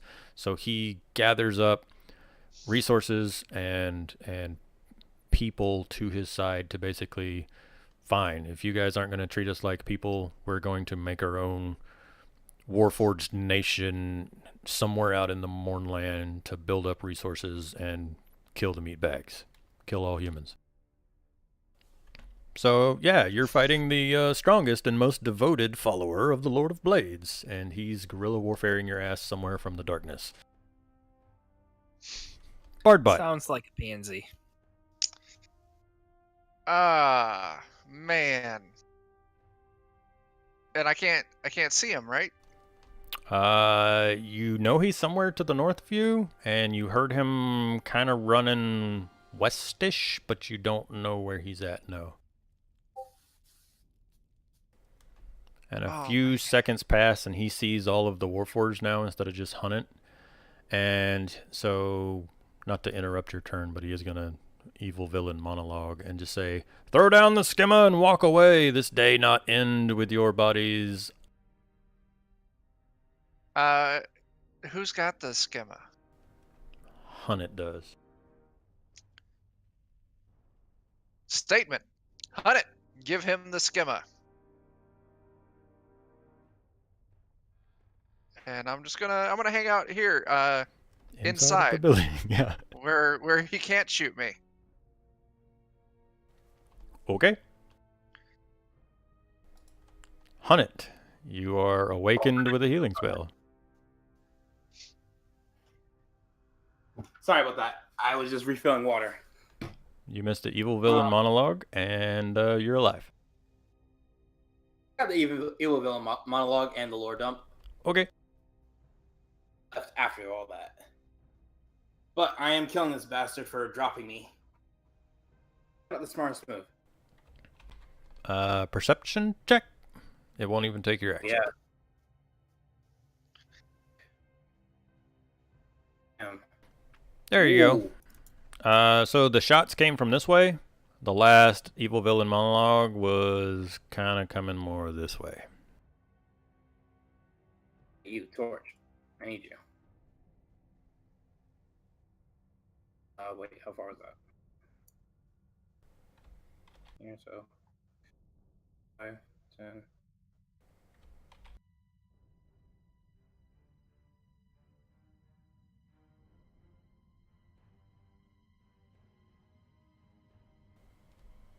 Half movement to stand up, remember. Oh, damn it. You're right. But you can make it like there.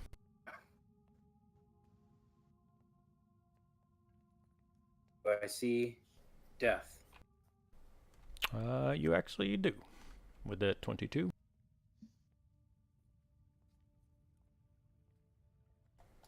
Can you see him? Ooh. Barely see death.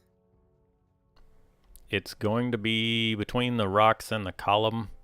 I'm going to give him 3/4. But you also have 3/4. Do I? No, I don't. I don't have that yet. All right. Well, I'm going to hit him with the crossbow, even though he has +5. Definitely not a hit, probably. That's a miss. Ooh. Ooh. Is that a hit? That's a miss. Damn. A 20 is a miss? That's only because he has 3/4 covers for me. Oh, right. But still. Anything else? Nope. That is it. Okay. Mike. Hunnit, I do believe you should give him the schema. And then I will cast light on one of my crossbow bolts and just fire it in the general direction of what's his name. Okay. Actually, that's 2 actions. I'll just cast light on a bar of soap from my Diplomat's pack and then throw it. Oh, okay. Does that delight my guitar? Yes. Yes. Yeah. Oh, barred boxes in darkness. Give me just a ballpark strength to see how far you chuck this soap. Are you trying to, like, aim anywhere specific, or are you just winging it as hard as you can? Just towards the voice, any direction. Okay, we'll put it there. Does the Lord of Blades need a new band? Our manager has been kind of iffy lately.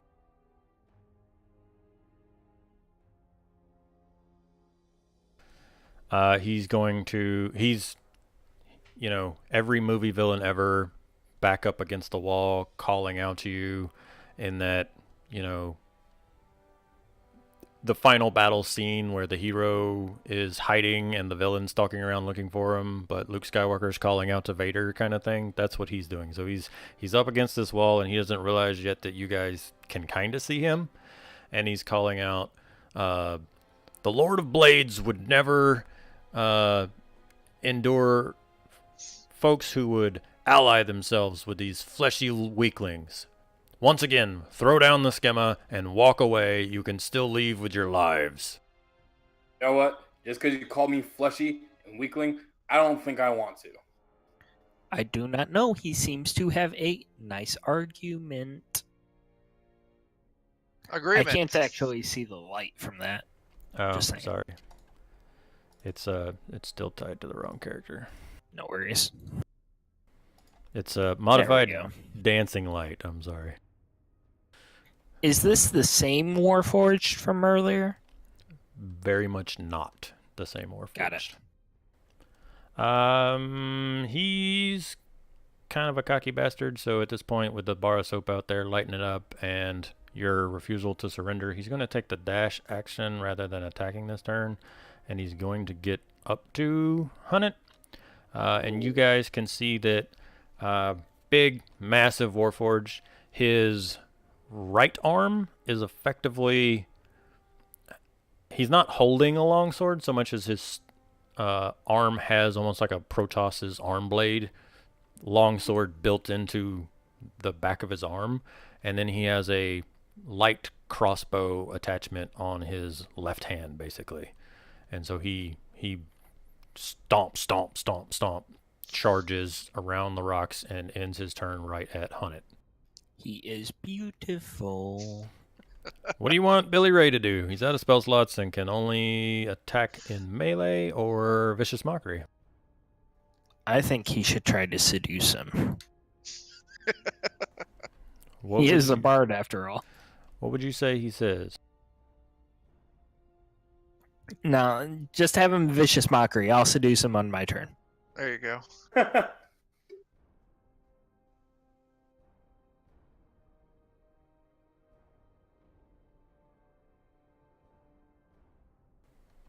He rolled a 4, so he takes 4 psychic damages. Yeah. And it's Bard Butt. All right. It's 5, 10, 15, 20, 25. I'm going to get right up on this guy. Yep. I'm going to poke him. Yep. We'll see how this goes. Yep. That's a hit. Oh, snap. 5 poking damage. The token poker has attacked him. There we go. Statement. You should have not shot us. Question mark? Hunnet. That sounds more like a query.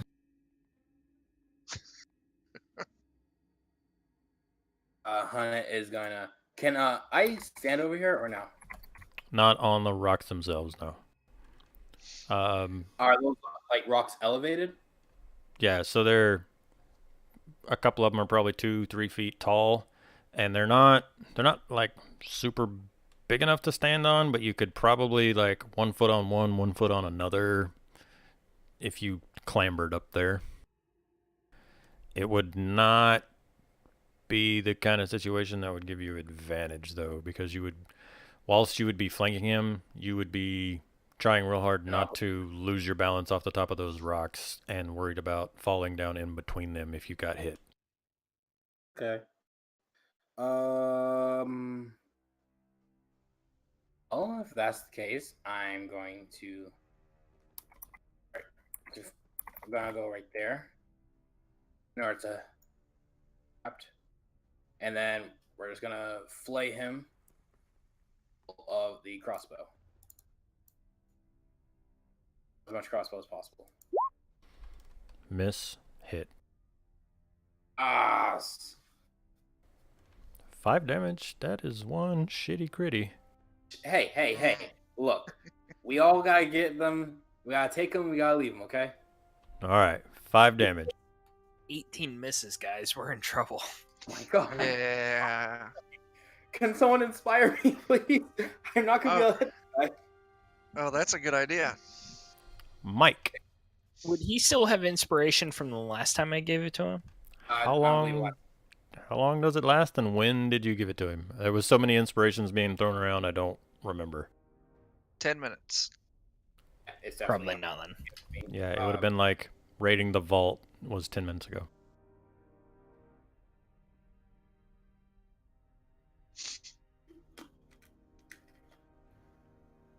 It pains me to do this because you are so beautiful. Okay.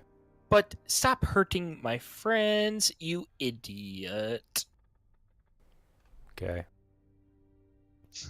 1 psychic. What'll that do? He crit fails, so he takes 1 psychic. Oh, snap.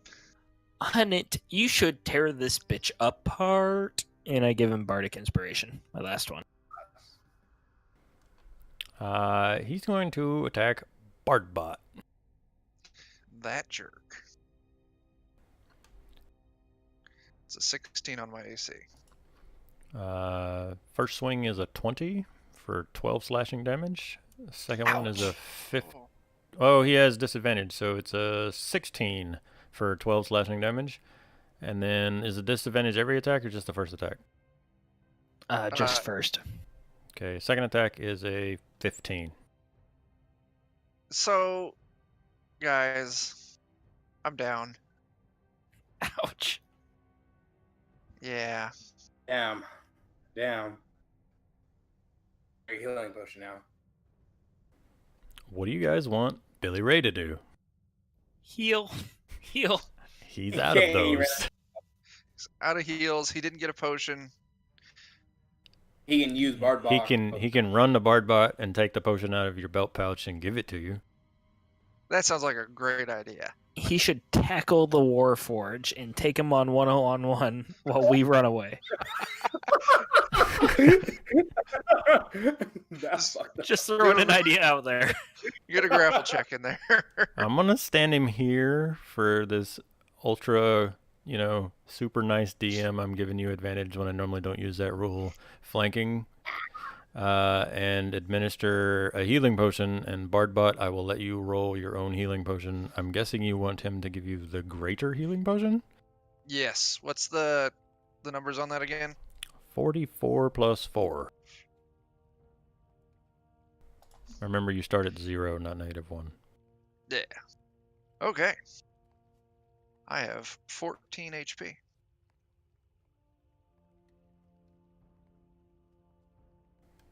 Yeah, you would, Steven.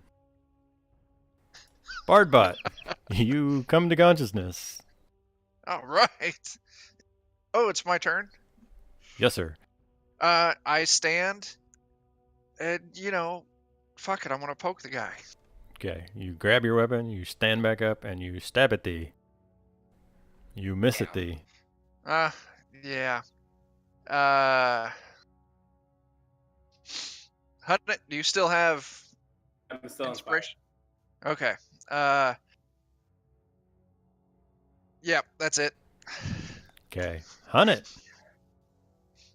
Hunnit is feeling juiced up and gonna go for the first crossbow. Inspiration because I'm getting that damage. Okay. Ooh! Hit. 21. Nice. Nice. Got that 9 damage in. Idiot. It was a 23 because it was advantage. Why do I keep doing this? I'll let you keep your inspiration. Okay. Because I'm so nice and you love me. There you Thank go. you. I appreciate you. I Did keep you my. get another cookie?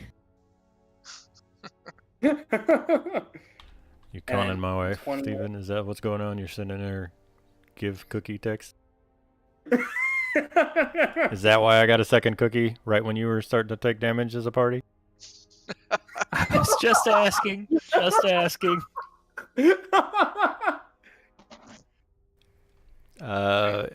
So both hits and damage has been applied. And then He looks pissed. Oh, that's great. Like he doesn't have I'll too have- many of the facial features, but like if you've ever seen a pissed warforged, this pissed warforged. good. Feel pissed. Knocking my ass out. And then that is my turn. I wish I really had my action surge now. Mike.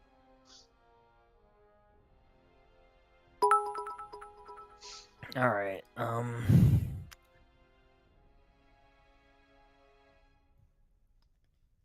Hunnit, you need to step up and do something for this band.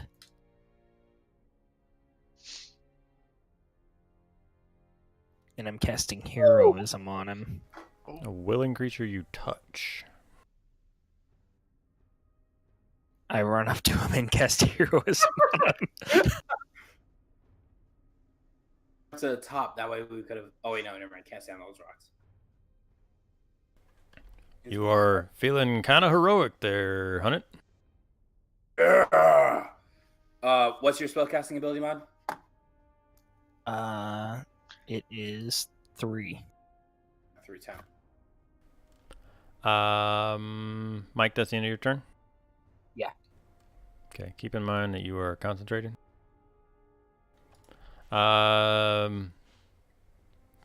Billy Ray coming up and healing the bard bot that he had knocked down kind of angers him, so he's gonna swipe at Mr. Billy Ray with the sword first. 23 for 7 damages. And then he's just gonna straight up fucking try to headbutt Billy Ray. And critically miss. Should have stuck with the sword. And that's his turn. You guys are cluster fucking this guy. What do you Vicious want Billy Mockery. Ray to do? Vicious Mockery? Anyone else? No, he's got. Does he got a melee? He's got a dagger and a rapier, question mark? Let's be honest, though. He has a better chance of hitting with Vicious Mockery. Vicious Mockery does rely on him making a save instead of trying to beat his 19 armor class. He's got a rapier with a +5. He doesn't have advantage right now, too. This is true. Okay, yeah, let's do it. Stabby stab. Stabby stab. Exactly what you need. And all the stabs. Okay. Bardbot. I'm also going to stabby stab. Statement. You are a dick. My statement was not strong enough.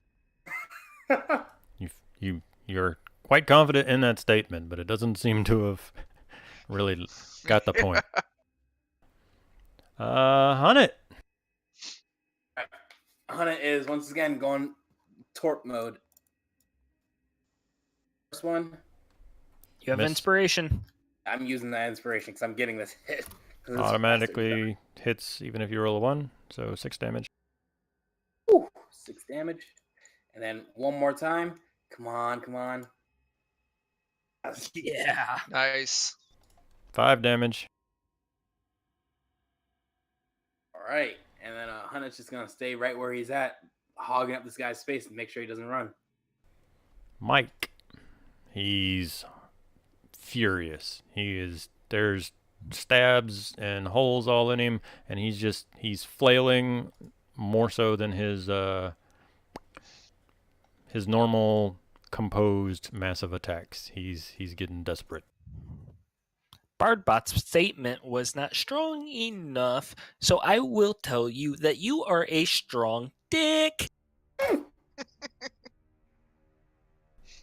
Wisdom save. 5.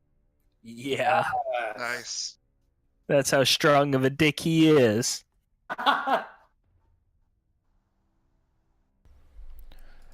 So, at this point, story demands that he attempts to flee. You guys, however, have him boxed in here pretty good, so he's just going to go all out and attack Hunt.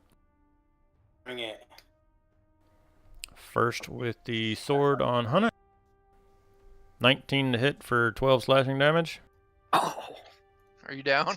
It just went down. Did you take the 3 temp HP from me Yeah, at the start of your turn? just went down because I only had 9 health left. Ouch. He swings around and he attacks Billy Ray with the sword. 12 is going to miss. Where did I get that? Billy Ray has plenty of health. That's right.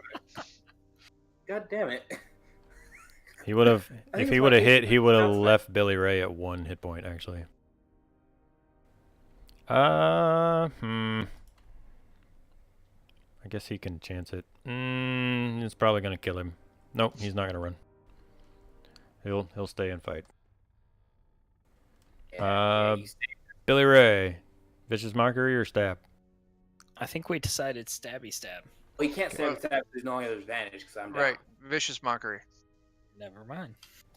Somebody roll it. I'm just going to say whatever the rest of the group will not decide. He fails a vicious mockery. Somebody give me damage. Still alive. What which means it's Bardbot. What says the bird box? Birdbot already uses healing. I Oh wait, still, no. I Did you still call have him a potion. Birdbox? I don't know why I said. Yeah. I still have my regular potion of healing. Correct. I want to apply that to Hunnet. Yes. Heal me all, Hunnet. I'll let Are you roll. sure that is a good idea? He keeps dying. Observation. If he does not survive this, even with my healing potion, we can just take his money and buy more. But we already have a gig for the next week. Bastard. Statement. I shall apply the potion. I'll let you Standard roll. or greater? I already took the greater, so it would be the standard. 2d4 plus 2. No offense on it. Just thinking this through logically. Of course. 6th or 7th time going down tonight. But you've Yeah. never made a death saving throw. So, you know, your party at least likes you that much. Are you rolling it or am I? I'm not rolling it. I don't trust my dice. Or my Okay. finger. I have used all of my spell slots on you. I'm sorry. I've used some of my spell slots on you too. God Oh, wow. damn it. Ouch! Oh, Hunnet, you wake up with 4 hit points, laying in the dust, grab your 2 weapons, and he is standing over you. What do you do? I'm standing up and he's getting the hurt. I told you Hunnet was weak. Oh wait, that's advantage. So yeah, Hit. 20 hits. He's down. Nice. Yes! Stand up, flourish of the cloak, turn around, and you shoot from kind of like as you spin, and you catch him right in the face with a crossbow bolt.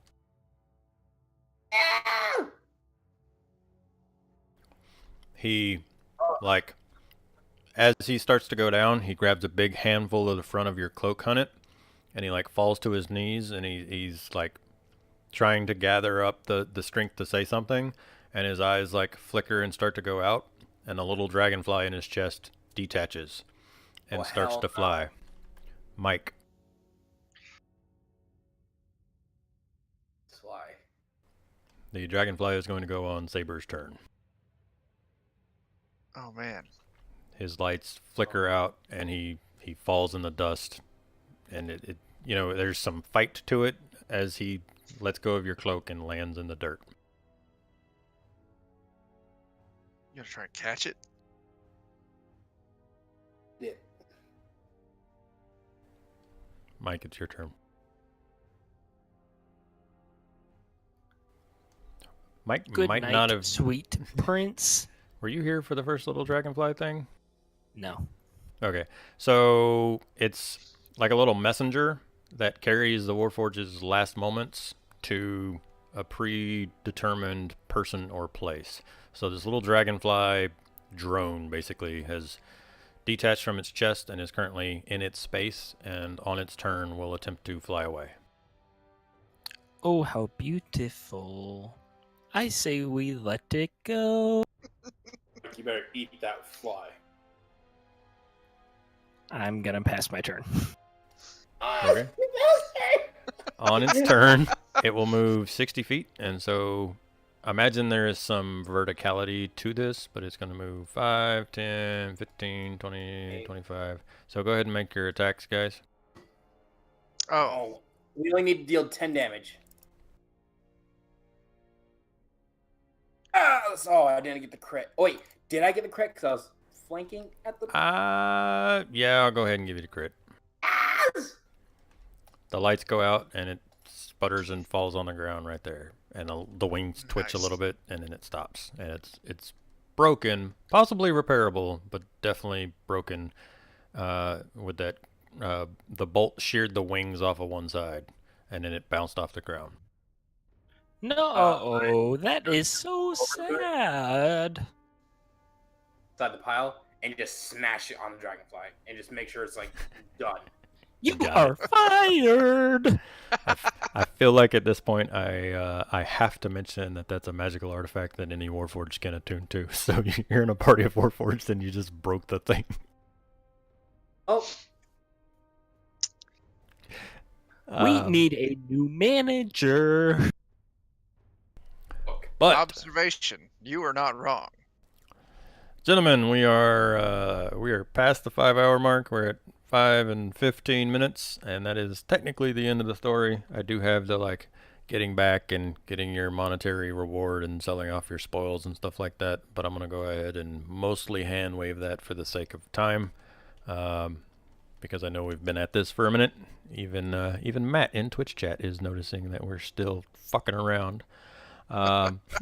So long story short, if y'all are okay with a quick DM hand wave wrap up and y'all can role play out anything ending, Lady Aladrin does gratefully take the schema from you and give you the 250 gold unless you try to like price gouge her for it. She Might try to hit on her. You do win the favor of her house, rooms at the Broken Anvil for a fortnight, as well as she worked the deal so that you can perform there for the next 2 weeks. You asked for 12 days, but it was just easier to do 2 weeks. And then she tells you that she might have more work for people of your skill, even if it comes with a bit of uniqueness. And she kind of clears her throat. And what you should do is, while you're staying here in town and performing at the Broken Anvil Inn, every so often there's a House Sylvis messenger station kind of at the end of the row of this buildings. So check in there every so often, because if she needs your services, she will leave a message with it's kind of the folks that run the mail service in town and like messengers out to other cities. So she might have more work for you in the future. Keep an eye out there. And other than that, that's what I got for you guys. All right. That was a fun session. It was really good. Amazing. Great playing with you guys. I'm sorry that I'm so useless, but it was my character. It's okay. Hey, just think of it like this. I fell 8 times. Yep. And You I did. had -1 intelligence, -1 wisdom. So, it all balances. I didn't mean to be that guy to you, Khalil. Like, seriously, but you okay. rolled up in a party of warforged assholes with their damn plating, and so it's like, okay, everyone has 16 armor class, and I can actually hit this guy, because there was 1 or 2 good hits on Billy Ray and like 2 good hits on Bardbot. I don't think I ever did much of anything to Mike. I never got touched. Yeah, every time I swung at Mike, I rolled like a 3. Ah, I was hiding in a corner, or as soon as I saw Mike getting jumped by someone, I like came to his rescue. Yep. But yeah, again, I'm still new to Eberron, but it's an interesting setting, and I like a lot of the stuff to it. Not just the Warforged. They're not, technically robots, but it was fun to just We have kinda went over the deep end robot there. voices here. Was fun. But I'm getting follows and stuff on the Twitch.